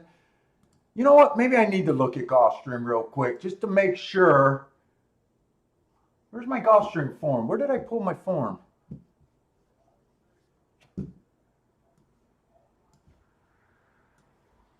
Let me just make sure there wasn't something else I wanted in here. Because this is actually a sprint race on the turf. And I haven't looked at the odds board.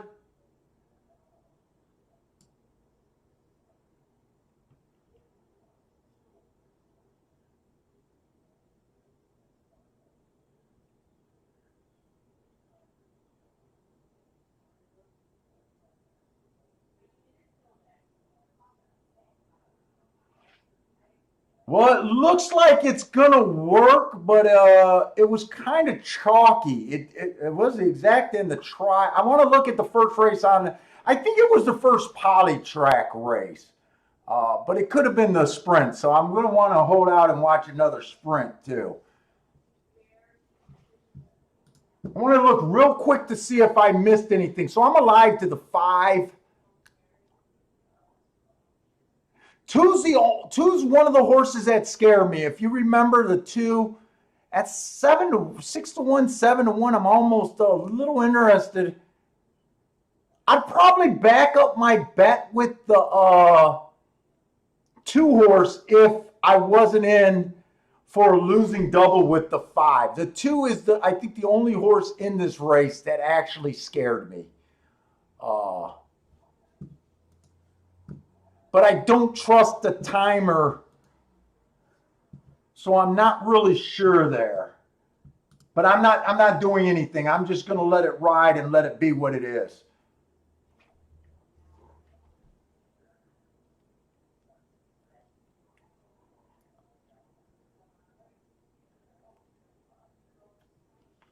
Also, it did hit.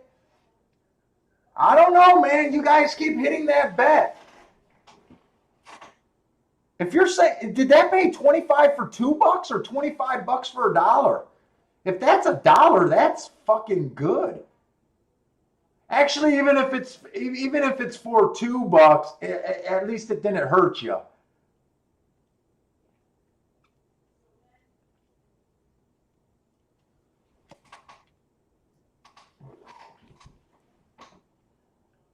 Uh-oh, 4 got the lead. I don't remember thinking that the 4 could get the lead here. I'm a little worried right now. Who was this 4 horse?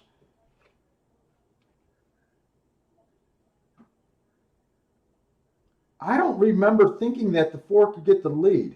Who was the 4?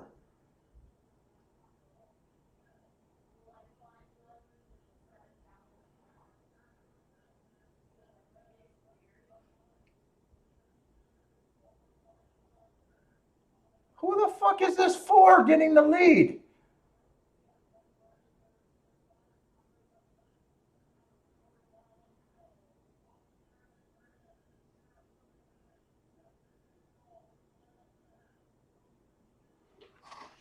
Oh, I didn't see the 4 getting the lead. Who the heck was the 4? Did I miss something?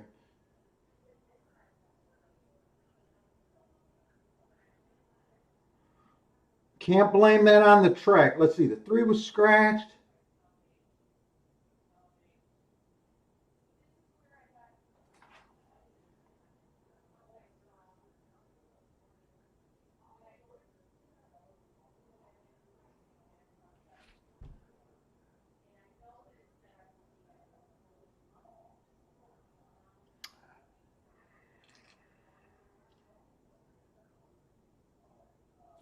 Wow.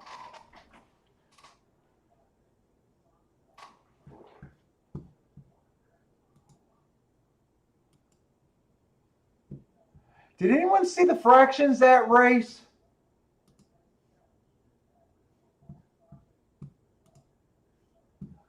I know what I did there.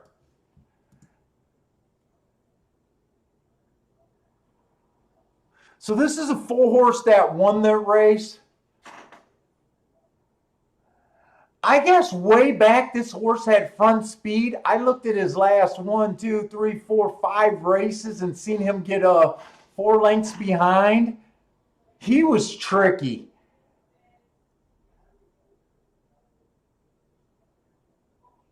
I did not see this horse getting the lead. I get in hindsight, I can see him last year when this horse was a speed horse.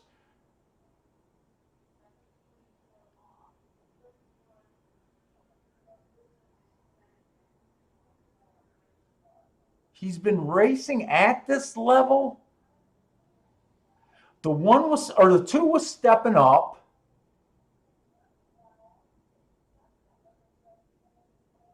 The 5 horse was you know what?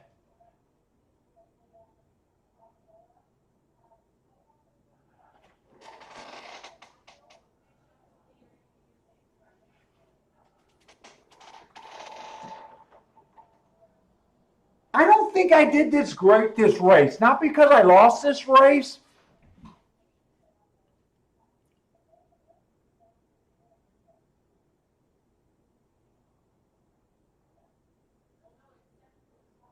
You guys know I'm not a big class handicapper guy.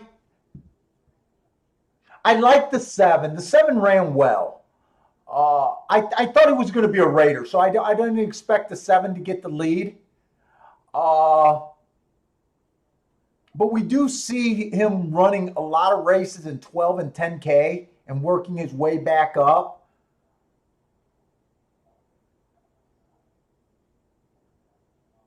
The 6 went down to 8,000. The 5 was working his way back up.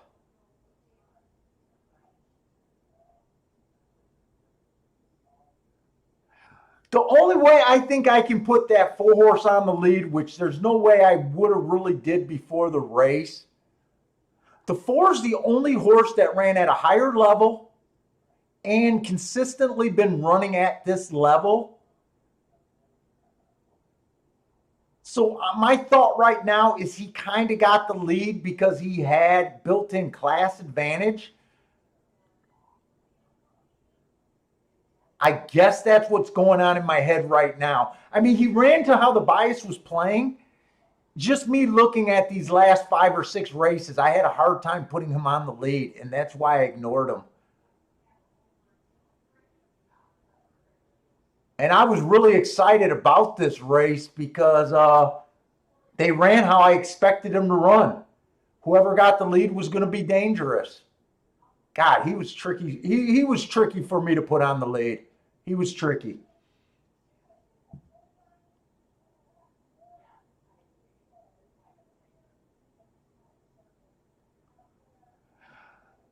Yeah, I was scared of the 2. Oh, Larry, you love the wait, who is that? Larry, you love the oh,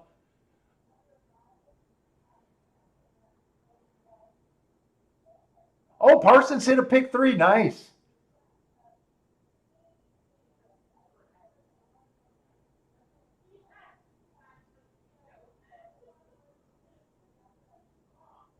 Yeah, you did a good job on that 4 horse, man. I see it now. I see it in hindsight. That's why I like to review these races. Uh, I admit it would have been hard for me to put him on the lead. I really want to see the fractions that race. If anyone's seen the fractions, I'll try to keep my mind together or watch the replay.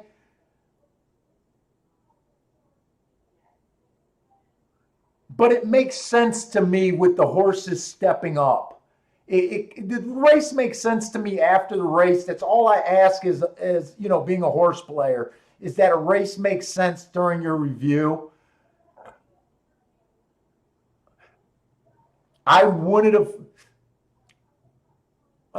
I mean, good job on this fucking horse. He has won wiring his first race out that we've seen. In fact, he came pretty close to wiring twice. Yeah,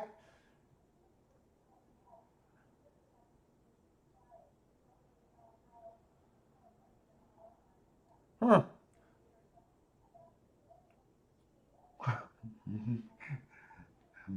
Oh, you didn't pick the 4. You just followed Steve B.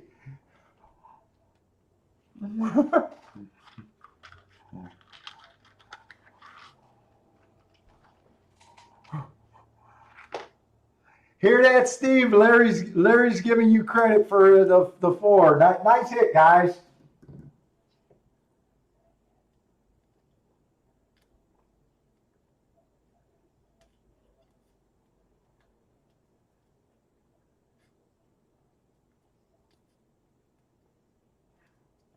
Yeah, and when we were talking about new players and finding your identity, I don't review these races to go back and bellyache about racing when I don't have anything. I think it's a really good practice to review your losses, especially losses where you thought you had a real opinion, and try to see if it completely made sense. Uh, I think it's a real good practice to review your losses. I mean, I know some people think I'm belly aching or trying to grandstand to say, oh, I could have came up with it, but I do it for a real reason.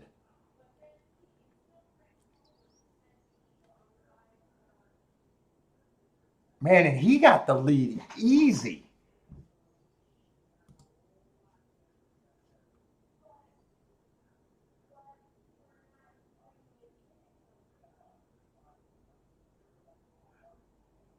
But I tell you what, understanding the track, like I said, has a lot of value, because if you guys realize how fast I started to panic, I think you guys can even see me panicking through the video soon as that 4-horse got the lead and me wondering who the hell he was.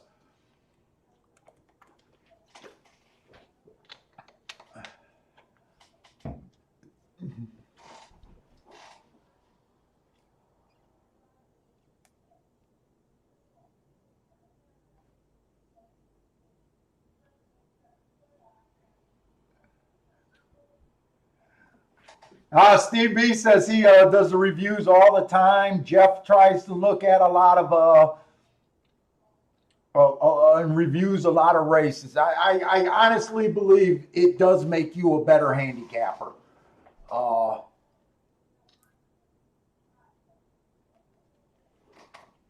honestly believe it does.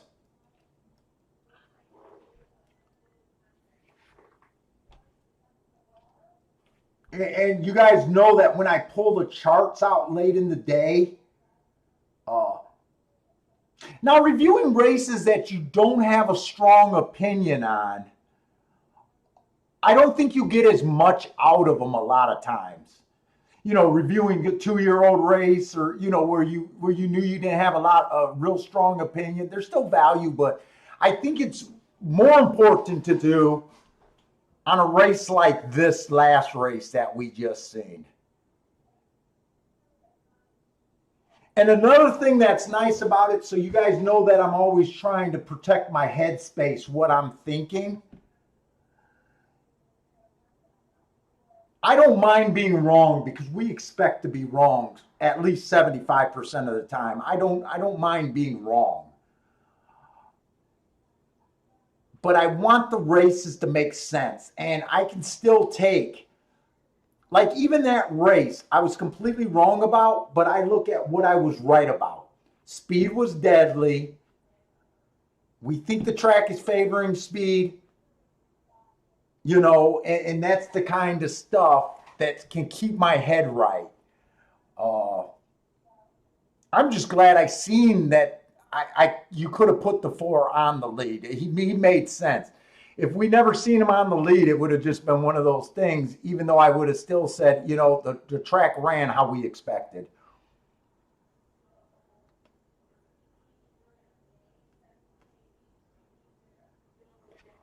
Oh, yes, you are. Well, that's why I try to keep track of so many tracks. You know, I'm still trying to find my main secondary track. I would love to have 2 tracks that were automatic, you know, 2 automatic tracks where I could count on the biases.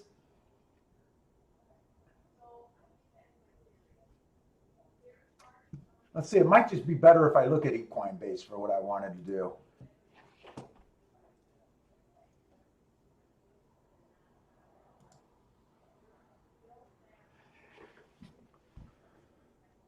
And when me and Parsons do these tracks and stuff, like last year at Delta Downs became a personal piggy bank for a while. I didn't spot that bias. Parsons spotted that bias there because he was collecting so much data for us. Parsons came to me with Delta Downs and said, "Paul, you got to be interested in Delta Downs." Delta Downs wasn't even on my radar. Last year was the first year I ever even considered playing Delta Downs.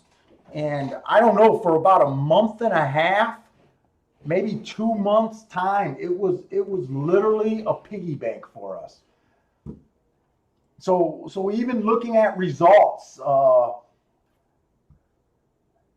will introduce you to things that you didn't even consider before.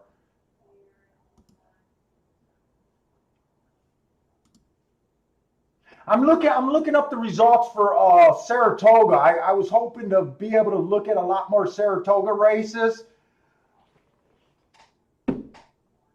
Yeah, I'm slapping my head because they only gave us 3 result charts.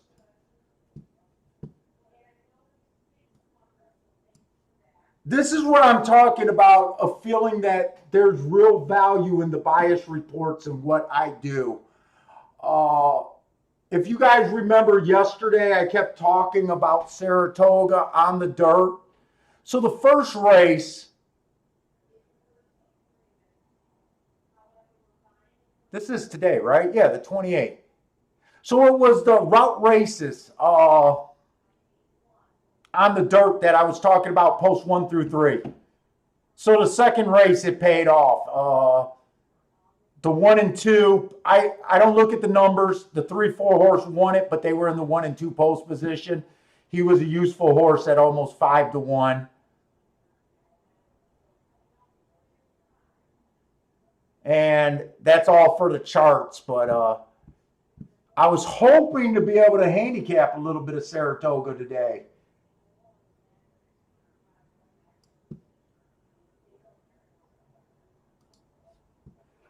But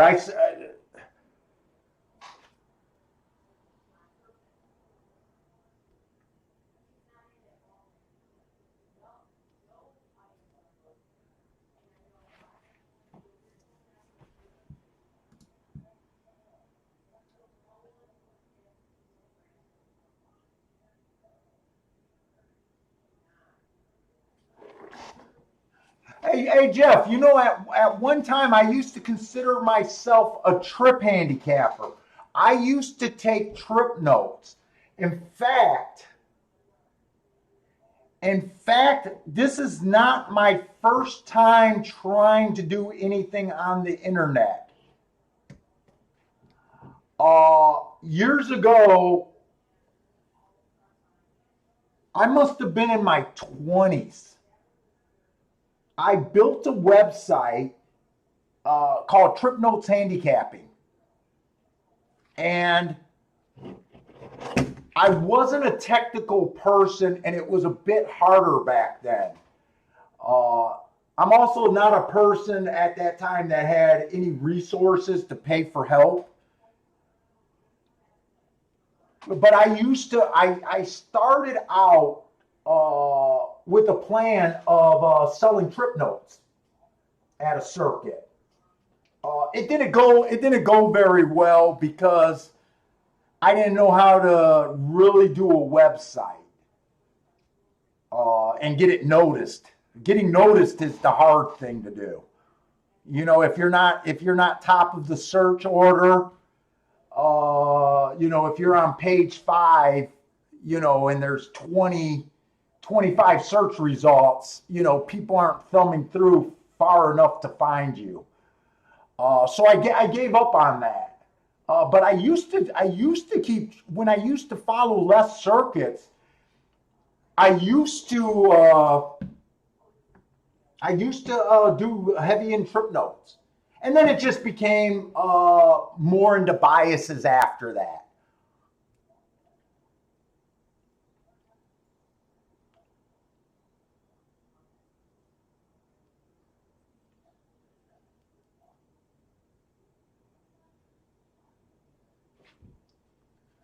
Oh shit! Everfast is running tomorrow. Everfast finally won a race. He's running tomorrow at Saratoga, 30-1 morning line. I will try to look at that race tomorrow. That horse is a Hall of Fame horse in my eyes as a gambler. Love that horse.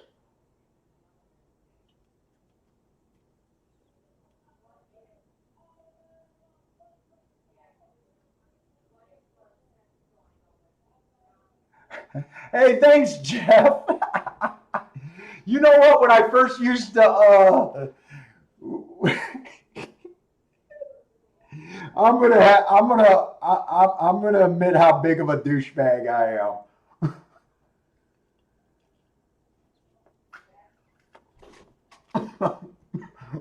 When I first started putting up those videos, I would click on them 20 to 30 times just so they would have a couple views. So when they started picking up views, I would always sit there and minus 20 or 30 times, which was probably me just running them in the background. So I wouldn't be so embarrassed that they got no views.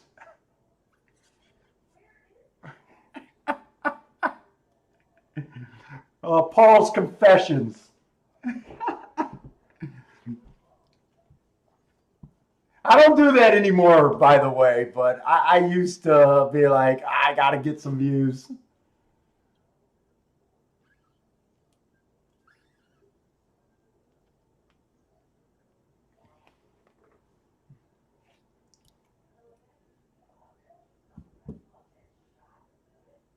All right, I haven't cashed a ticket yet. And so far, my first opinion about Gulfstream was right, that today was going to be a tough, kind of non-eventful day. Luckily, I haven't took any big stabs, which is probably why I'm still in a good mood.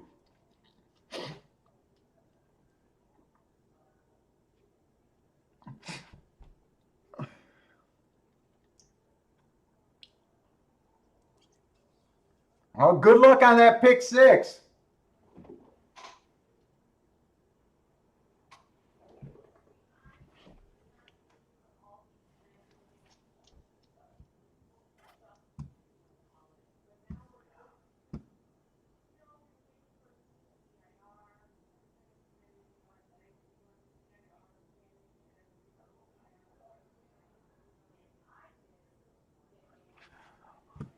All right, I got to get started on this.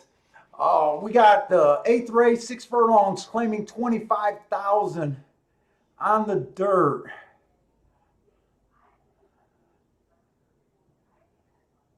I'm glancing at the odds board and I'm like, ugh, already kind of, but let's see what we got here.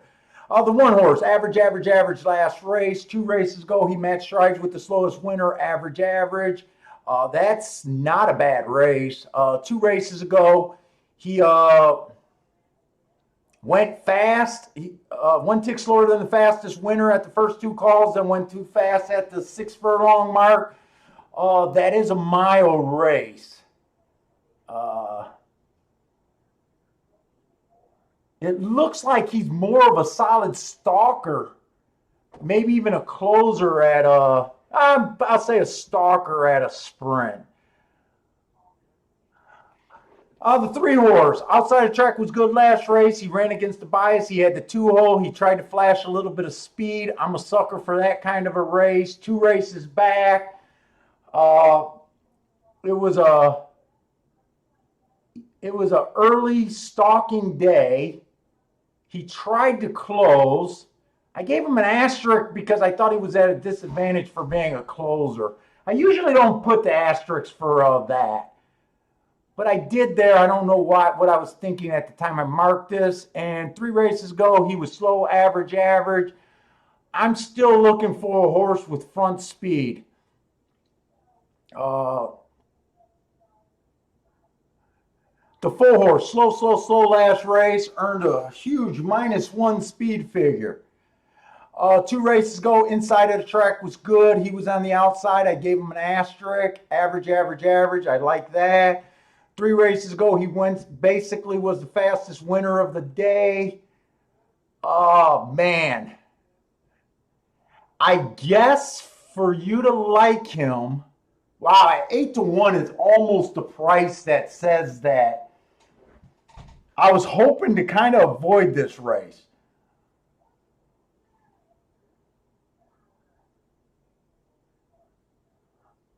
Oh, man.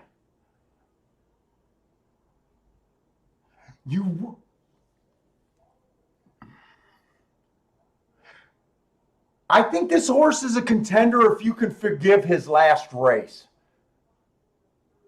And 9-1 almost makes me to where it's almost worth the risk there.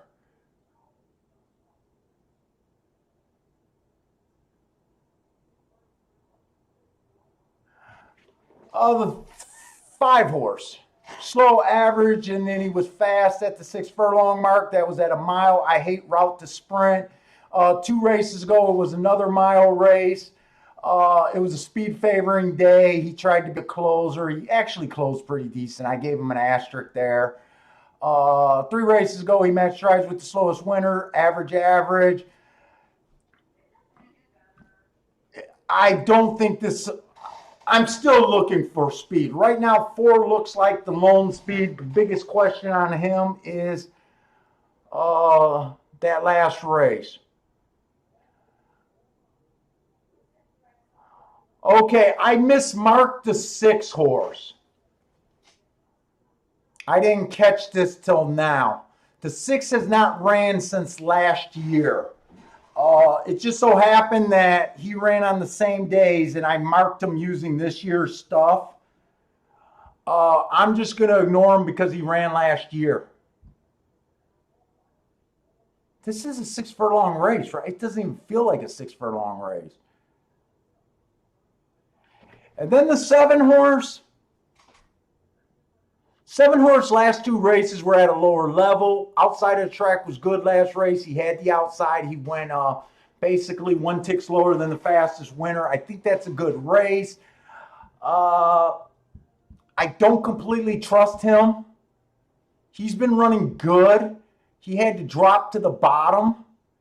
Didn't even win at the bottom. Now he's stepping back up to where he kind of struggled before. He couldn't win at 25 last time he was here. He couldn't win at 16,000. He couldn't win at 12. I don't think there's a lot of speed in this race.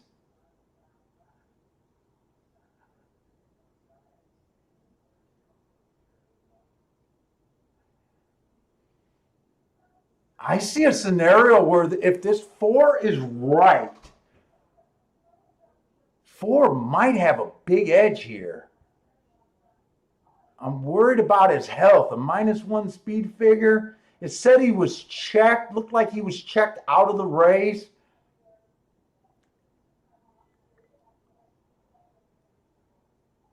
Other than that, who gets the lead? Maybe the 1 gets the lead, but is the 1 really a type of horse that wires? Not really. I don't love this race, but we're on the borderline of them forcing me to bet this race.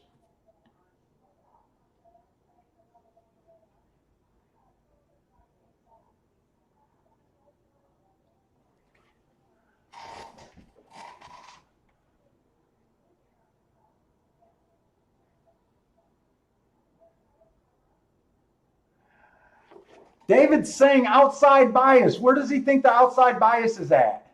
Is that a Gulfstream comment?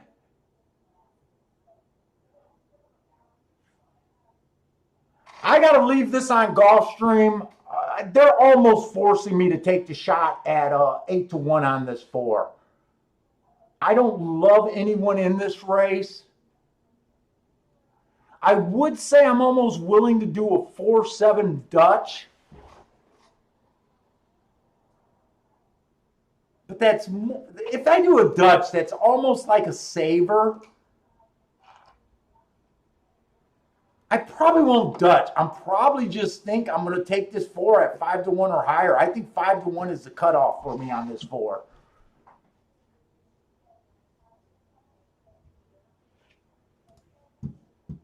You guys are saying Arlington. Is Arlington? We want to watch that crazy bias.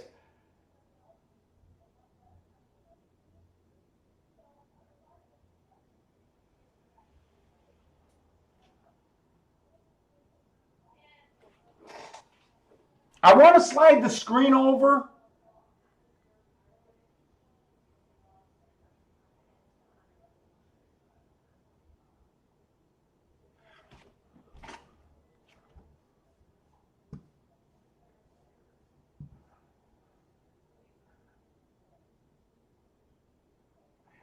If the 4 doesn't get the lead, I think the lead's either going to be the 7 horse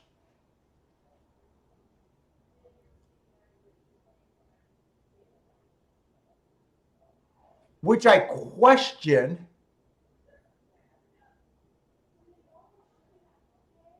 Dude, I might almost be willing to take the 6 horse who hasn't ran in a year. Look,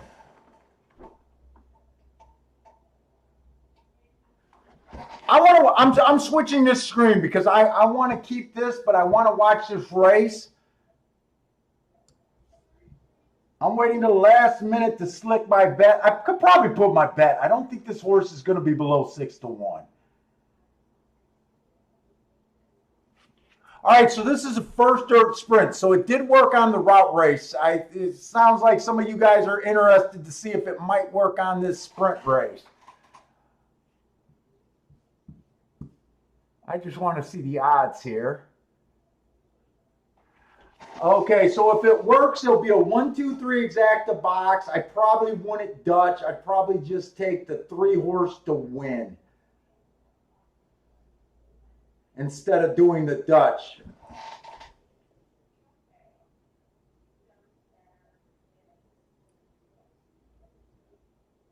I'm excited and I got nothing in on this race because I like the setup so far. I can't tell if 3's done.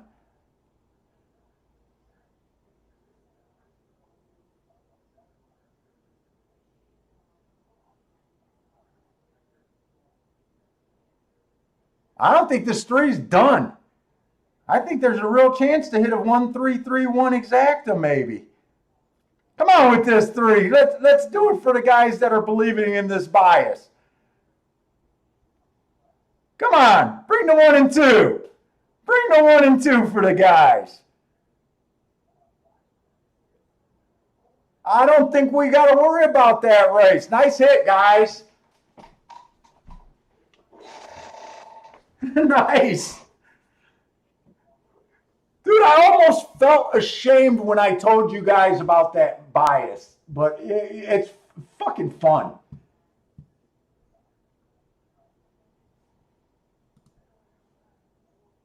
Parsons hit it too.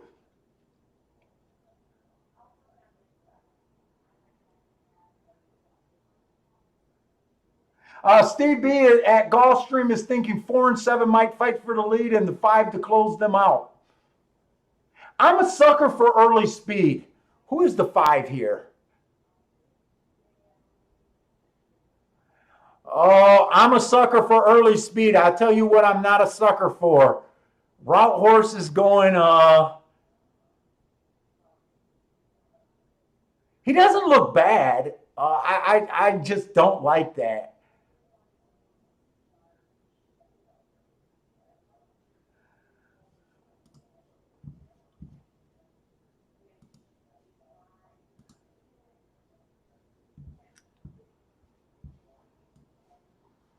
Where did I slide my Gulfstream to?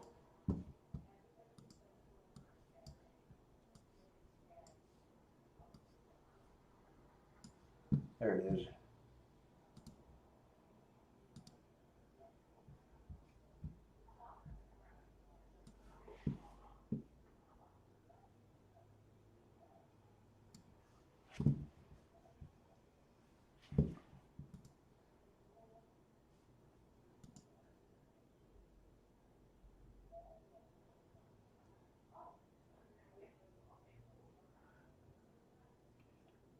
Thad likes the 3 at Gulfstream.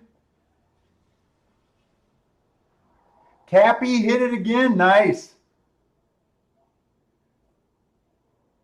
Damien, I hope I'm saying your name right, hit it.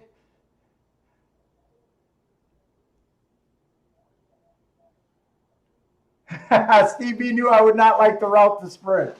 Yeah, I just don't like that angle.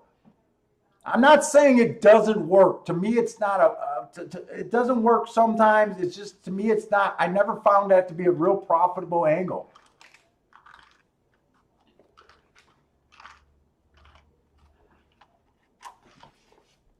Oh, wow, they're really holding up Gulfstream. I did bet the 4 to win.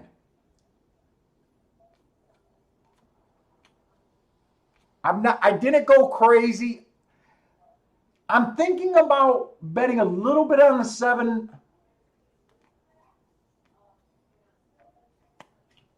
And I'm also thinking about betting the 4. Who was it? I think it was the 4, 6, 7 in a box.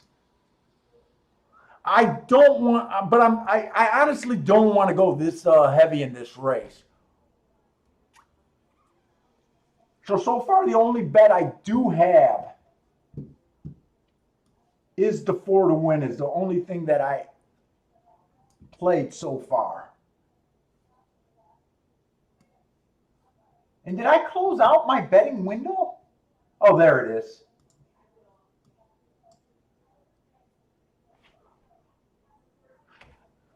I'm going to do a small exacta box, 4, 6, 7.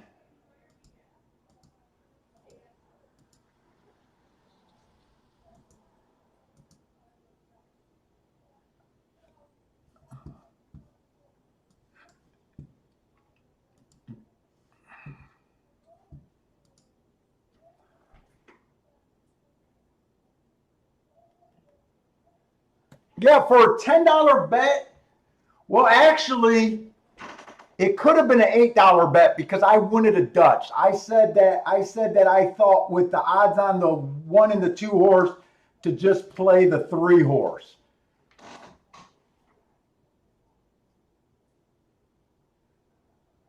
Hey, so I think for an $8 bet, or if you put the extra $2 on the 3 horse and doubled up on the 3, I think you could have got a free 50, 60 bucks there.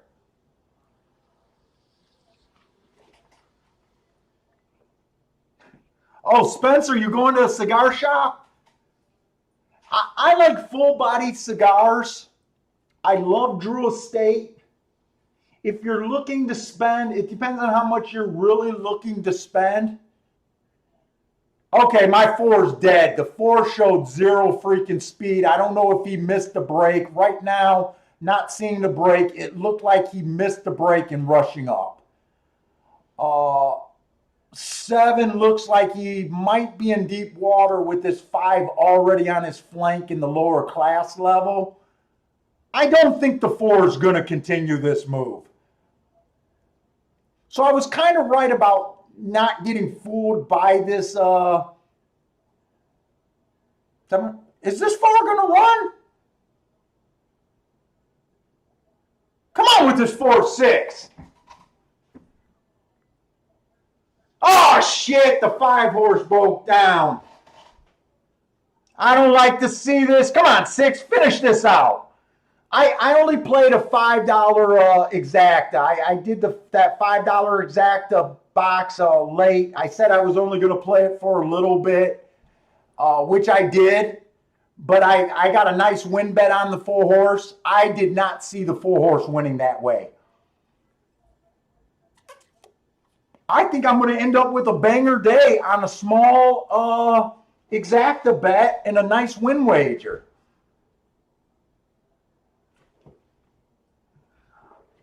The 5 broke down. I don't think the 6 did anything to cause it. Yeah, 7 got the lead. If you guys remembered, I was tempted to bet the 7. Actually, technically, I bet the 7 in the exacta box. The class that he was running in was kind of the warning that let's not go crazy on him at 5-2. If he was at higher odds, I would have bet the 7 horse. But, you know, like I said, being odds sensitive, why would you want to take a horse that everybody else was kind of at that level or stepping down? Why would you want to take him? I don't have a problem taking a horse stepping up at odds.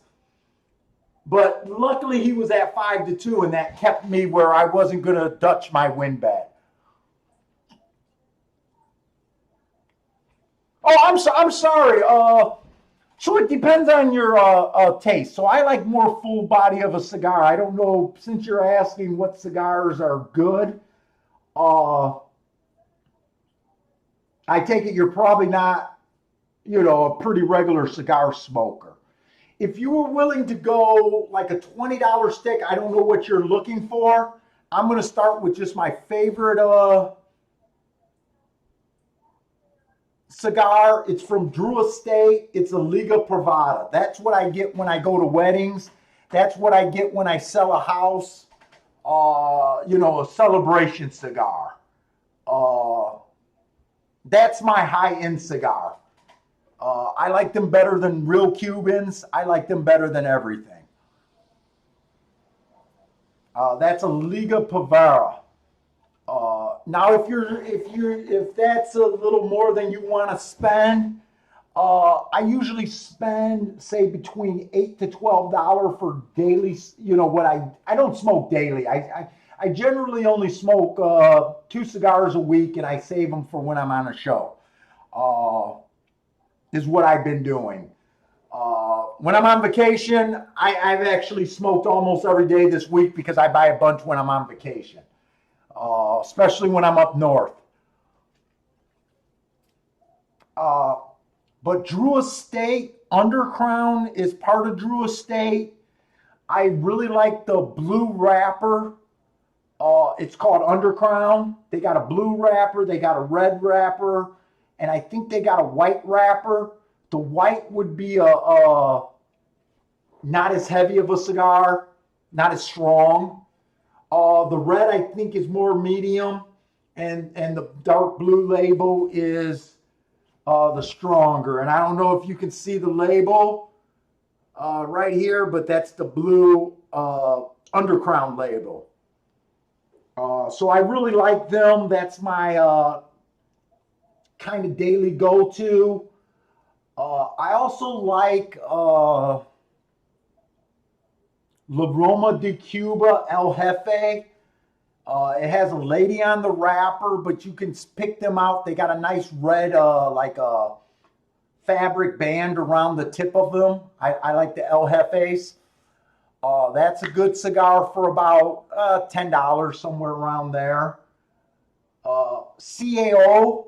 Those are what I started smoking. I like the Brazilian one that has a Brazilian flag, yellow and green,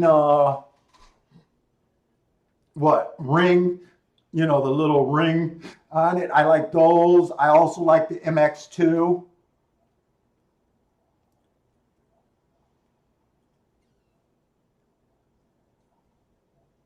Oh, Dim Sun hit that 4 Exacta too. Nice hit. Nice hit. I'm okay. I'm happy as hell. That paid $136 for $2. So pretty close to $70 for $1. I had it for $5. But the real ticket that I was hoping to cash was the 4 to win. So it's not going to be a late double miracle at Gulfstream Park today, but it's a nice hit today. And a pretty good day. Hey, Dim Sun, you hit that. Okay, you hit that for $20. Nice hit, man. Nice hit. Do me a favor. And just go back at my video, like my video, and if you can, just put a nice little comment there.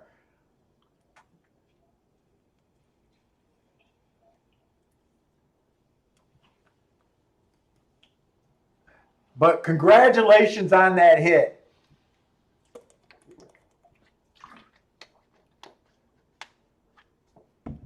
And by the way, I don't know if you were like me. I honestly thought the 4 had no shot in that race when he did not show speed. I honestly thought we were dead money.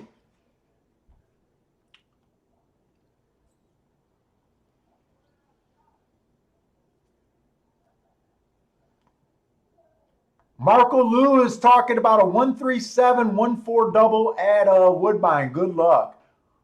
Oh, he got a 50 to 1 shot in that sequence, it sounds like. Nice.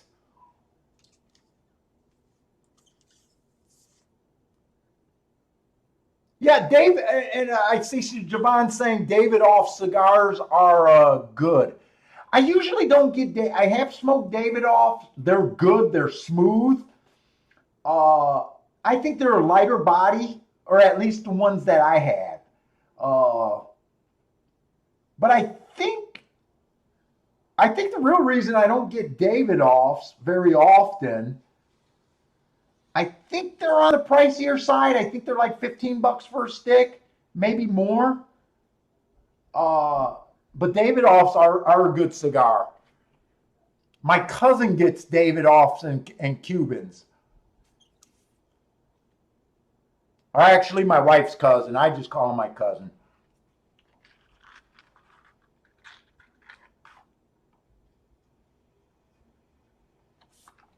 Oh shit, Marco, is that your 50 to 1 that lost at the wire?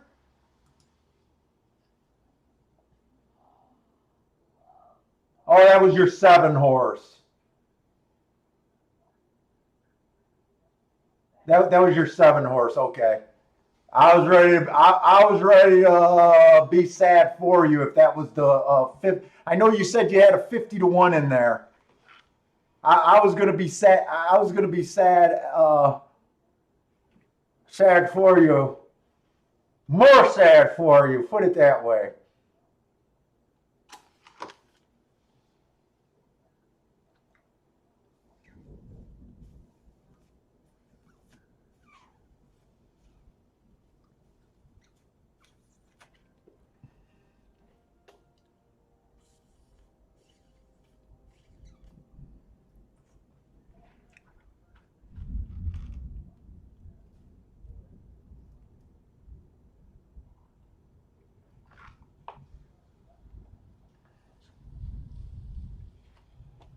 Oh yeah, I see your other comments. Rocky Patel.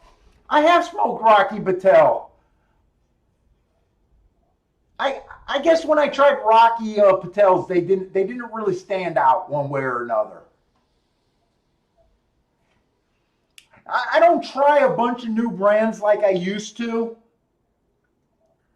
The cigar guy for my trip gave me 3 new ones for my trip, and they were actually good. And I'm waiting for. He hasn't worked since I've been back the last 2 days. But for my life of me, I don't remember what the name of were those other 3 cigars that I tried out. Honestly, I don't know if I smoked.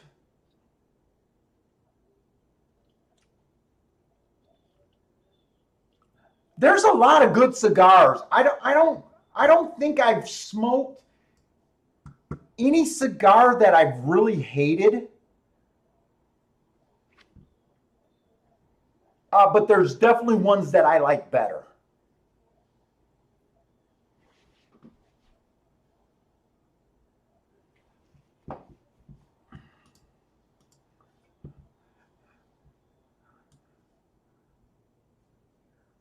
Oh, this got a lot bigger.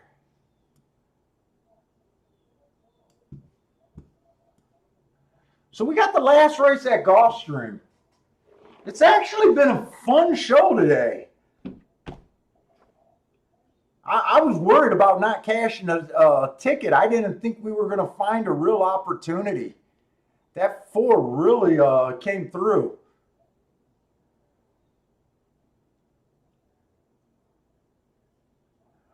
This last race at Gulfstream, I'm probably going to be on the side of avoiding it at almost all costs.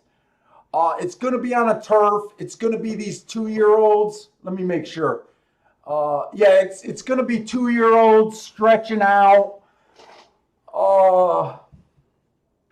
I'm just going to do this race because it's going to be real quick. All the first-time starters, same thing. You guys know that. I just don't have anything on them. And it looks like the horses that I could mark, this 3 horse doesn't really look like he has anything going for him in 2 races. The 5 was average last race. Let me get this over so I can see the odds. I mean, sometimes the odds might force me to bet kind of like last race. That 4 horse, I was sitting on the fence, not really, liking the race. I thought anything over 5 to 1, they were forcing me to bet. Luckily, luckily the public made a mistake and they forced me to bet there. I'm only saying that because I'm probably not interested in this race unless I see something that they almost forced me to bet.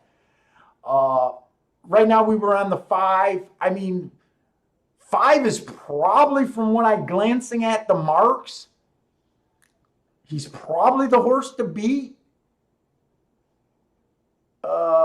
He at least ran average and was kind of close to the pace at a little bit higher of a level. But 9 to 5 is not forcing me to bet. 6 is making that drop. He only ran one race. He got a slow start, but I need something I can grab on. Oh my God! At 5 to 2, it's even less to grab on.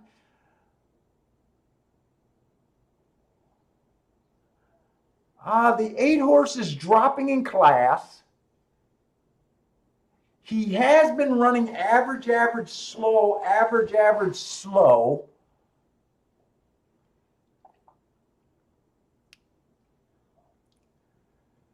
He has not been able to maintain position at the top of the stretch and only gets worse at the finish. I mean, even at 9 to 1, I'm not tempted on him.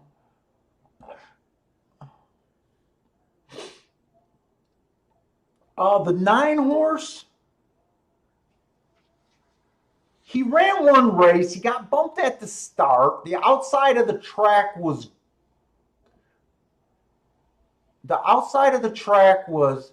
good. He ran on the inside. I gave him an asterisk for that. He was average, slow, which is kind of the best marks of anyone here. Kind of tied 5, the 8, and the 9. At 7 to 2, it's just not that interesting. He does have a couple factors, maybe without the bump, maybe without running against the bias and the class drop. I'm just not desperate to take 7 to 2 on a bunch of maybes. I mean, this race isn't for me.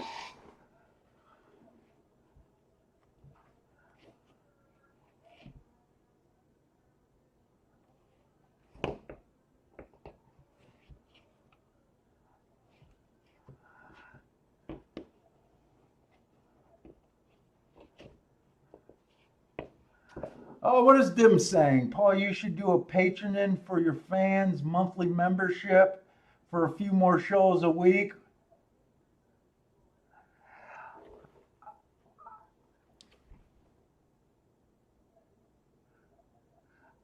I was kind of considering that at one time. I didn't look into it that much. I got a very small following.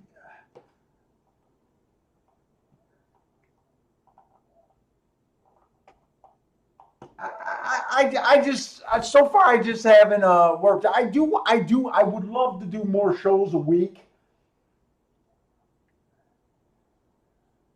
I think I'm planning on doing the bias reports and stuff. If I want to try to give something value to try to help people that they can support the show through that and hopefully be able to take some real advantages of things. If that works out, I don't think I have to go a membership way. I can't say I didn't think about it. But I kind of like what's going on. I like it free. We tried to do a tip jar before, and I never felt comfortable with that.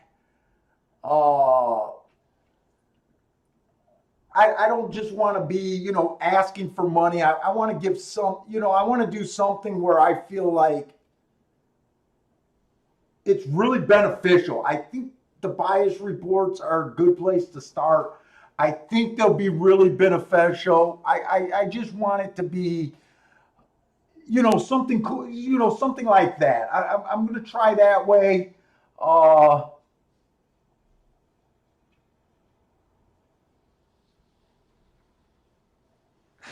You guys are saying super chat.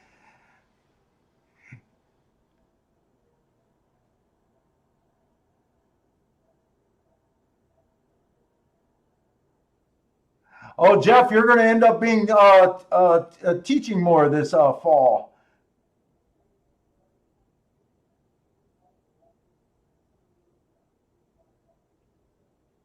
Yeah, I even noticed that yesterday when the show went down.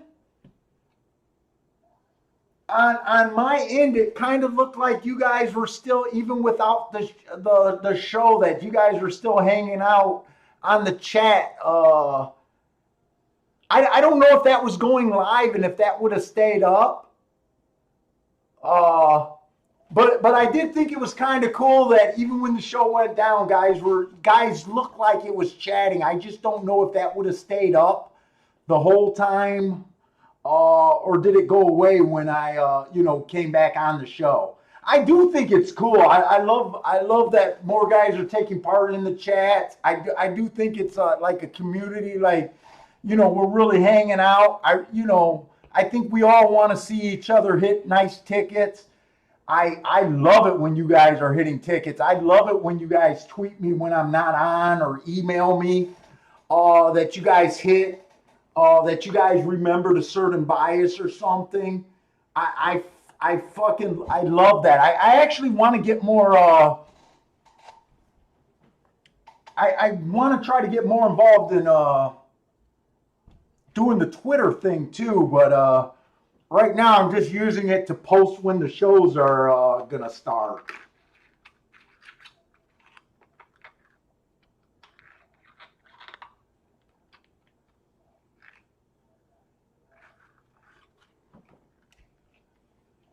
Now I know that a lot of guys, I think I lost a lot of guys when I stopped doing the videos of the big hits, the short little videos.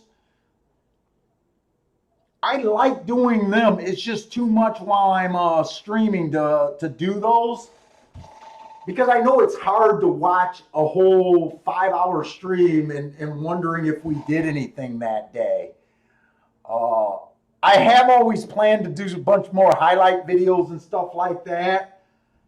Uh, but yeah, I do like that you guys really like that stuff.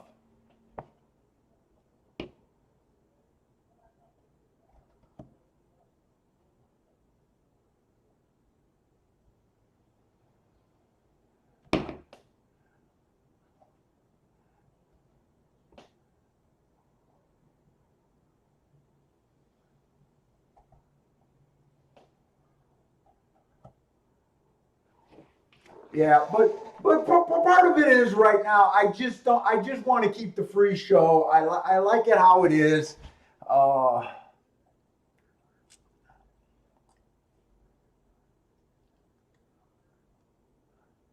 and trust me, guys. I'm really flattered that you guys want more. Trust me, I am. I know that this is about as small as a YouTube show that can be out there. Uh, and I love the support I get from you guys. Uh, and that really is what keeps me going with this. Uh,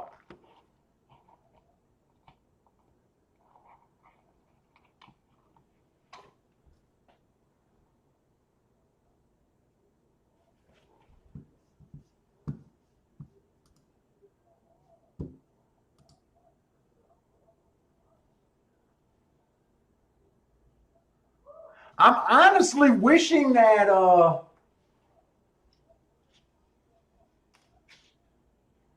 some of these tracks or TVG would stop doing some of the shit they're doing. Uh,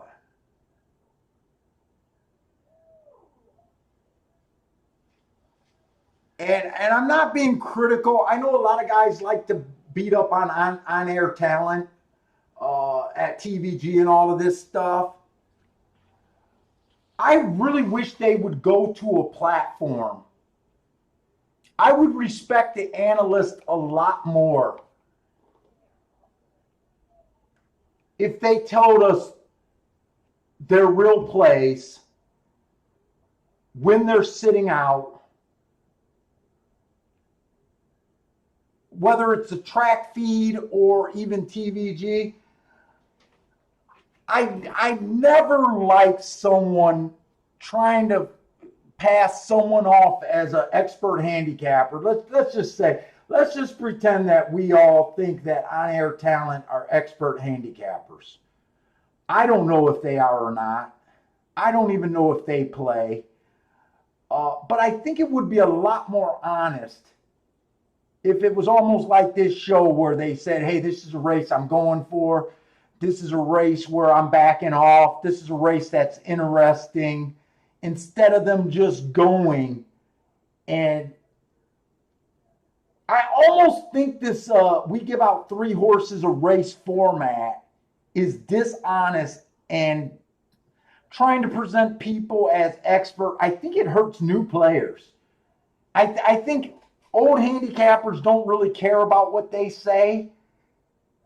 But I think when new players get to the games of handicapping and they sit there and they watch these guys give out low price horse after low price horse, or they give an opinion every race, and these opinions are not always great, which they can't be. I'm not even blaming anyone.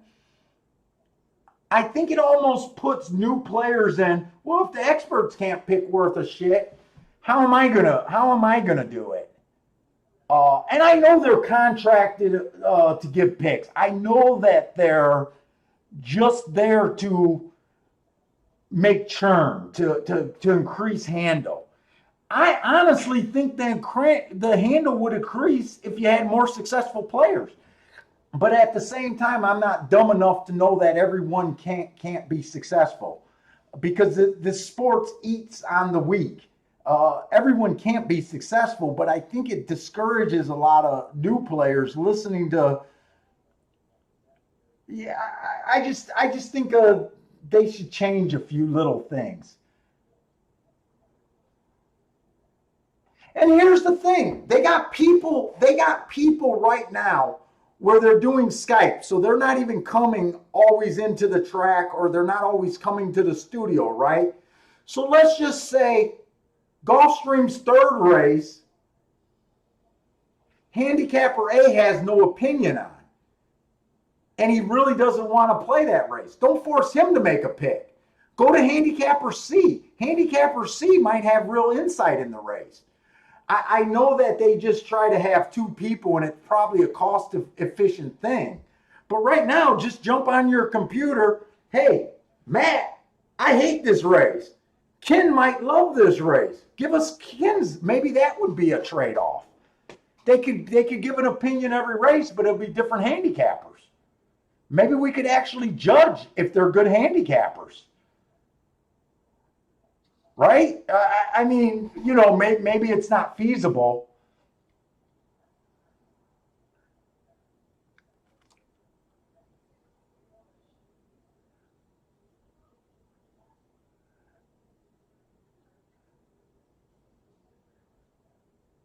Let's see, Steve B. I go to the off track every Saturday and Sunday and post my horses to watch for the day and check the board. No matter how they run, I update after the race. I only post about 12 plays from 5 tracks. Yeah, and I think that's kind of honest. Guys are getting free information off of you. But you're playing 5 tracks and you're only coming up with 12 plays. So you're kind of doing what I say. You're sitting out some plays. I don't have a problem with that.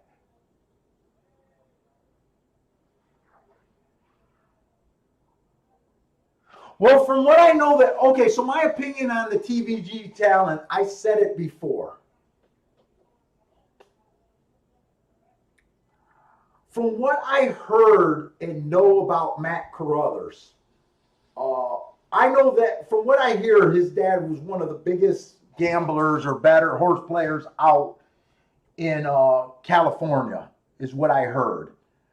I honestly believe Matt Carruthers may be a good player.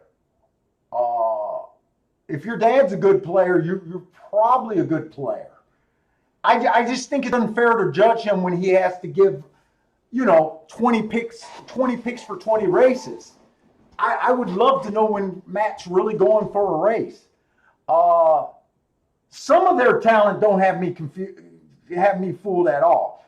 I don't mind hearing from even a break-even player because a break-even player understands the game pretty good. But I guess my biggest problem with anyone is you don't have an opinion every damn race. Shit, I only had one winner today. That's the difference of our day. But I told you we were going after it, kind of deal.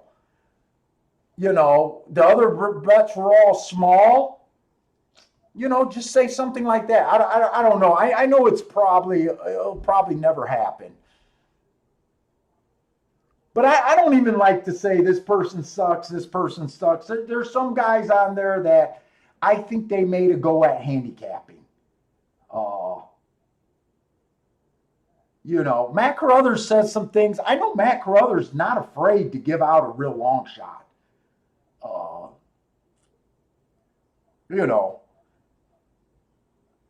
But some of the handicappers there, I just think they hire because of a look. And that's just my opinion. I mean, I might be completely wrong. That the people that I don't care for might be the better players. I have no clue.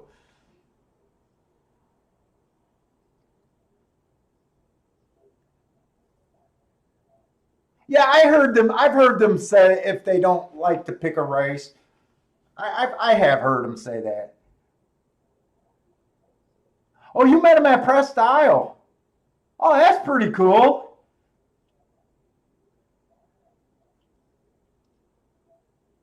Yeah, I'm not mentioning name. Hey, I like to look at. I can't say her name. Acacia.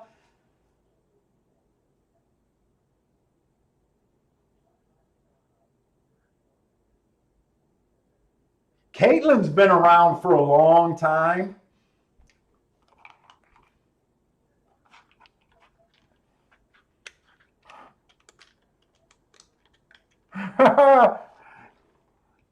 You gave Groupie down a peppermint.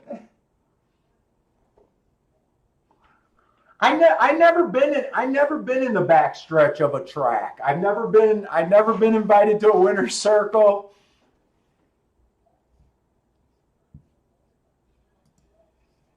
And the other thing I would like TVG to do, I know they look. I think they waste too much time interviewing jockeys. I get why they do it. I get why they do it. I don't really care for it. I don't like when they interview connections. In a way, I'd rather them. So back then when I was most excited about a TVG feature that they ever did, I was most excited about this. They did it maybe twice. They did a segment in the mind of a horse player where they kind of did a little handicapping. One of them, they followed a well-known pick six player, and he did his bets. Whether he won, he ended up losing that day, but to me, that was neither here or there. They gave a little insight about what he was looking for. It was almost like a little 15-minute segment with this guy, putting together his pick sixes. And I thought that was really cool, and then they just never did it again. And then another one, I think it was with Matt, and he went over a race, a full race. And so TVG, they has tons of, when they're not running horses, they run these infomercials. And it was during the time of an infomercial, so it wasn't competing with racing. It was just, I found that way more interesting. Have you guys ever watched horse players? That horse players on Esquire? Oh, I think they did one with Jimmy the Hat too. I think they did one with Jimmy the Hat. I'd be more interested in that, and I'm not even judging whether he wins or loses on any given day.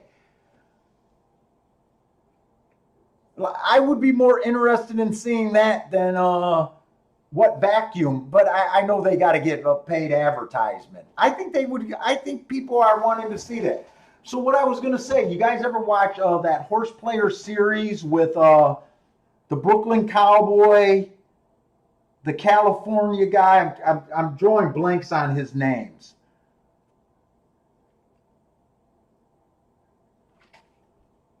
Uh, oh, Christian. My wife's screaming Christian. Oh, they had the Rotundo boys. They had who is that? Matt Breedner on there. Berner. I'm sorry. I just can't say his name.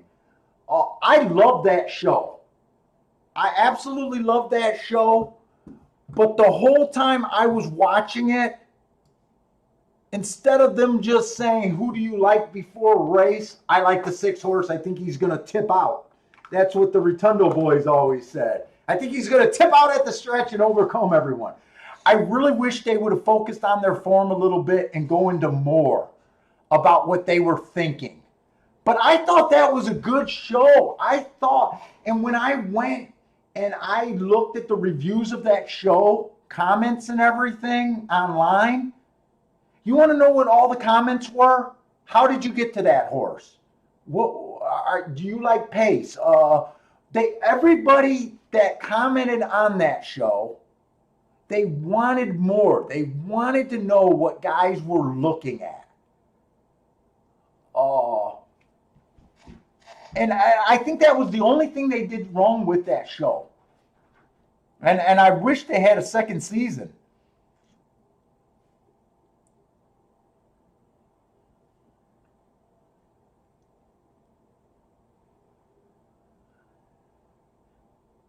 Yeah, by the way, Kevin Cox, I won't ever argue with his results in handicapping. I don't really know what kind of handicapper he is, but his tournament results, I can't argue with his tournament results. Christian Hellsmers, you can't argue with what he's been doing on the tournament scene.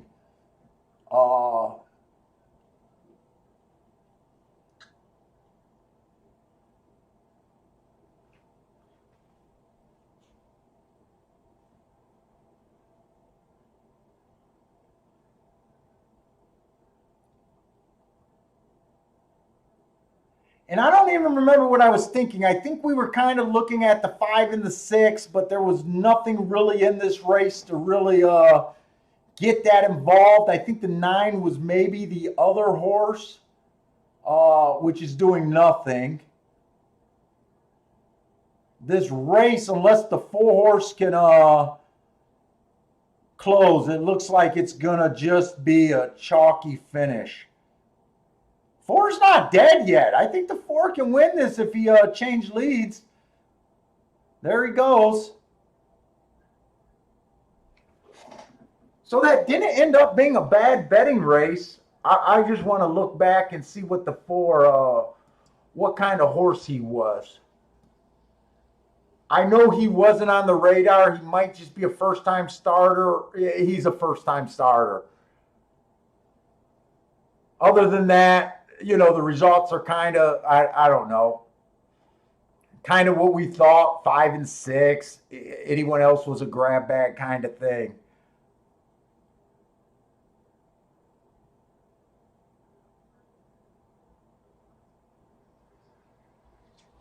I do want to look at one more thing. I want to glance one more time at the, I'm probably done. I just want to glance one more time at the results at Saratoga because I know we're getting late into the Saratoga meet. and there might not be many days to jump on this inside bias at route races.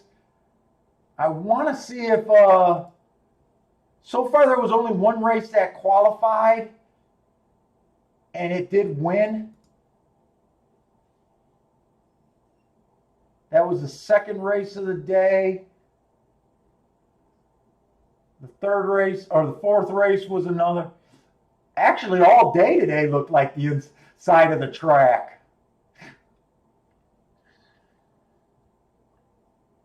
Well, all the other horses were all 6 furlong races, and it's been a chalk fest over there. I didn't miss anything by not well, we probably had a shot at the second race, but other than that, it doesn't look like there's anything to regret. And I want to see if there's another. We've seen the first 2 races at Arlington. I just want to look at what was the third race.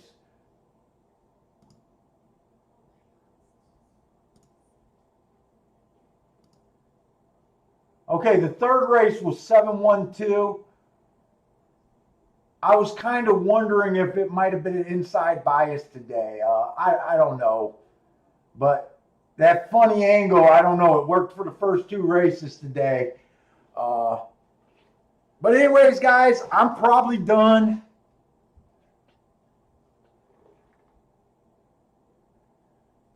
Gulfstream is over, so I'm done for today. But like always, guys, thanks for joining me.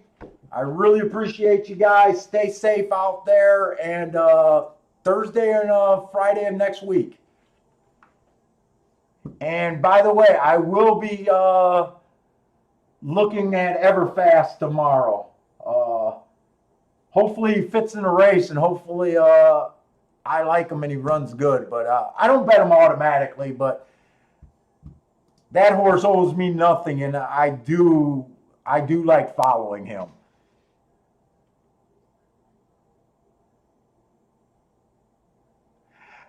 Hey, what's up, Billy? Bill's still around. Bill's been busy working a little bit. I think he's painting someone's house he knows, so he's been busy on that. Today he lives on those country roads. His wife took the truck. He was stuck with the Camaro, so he didn't want to drive on the muddy, terrible roads he got out there. They really get bad in the rain, I guess. So that's the excuse he used. He should be here next week, but if he won't, I will be. So, all right, guys, stay safe out there, and like always, thank you very much.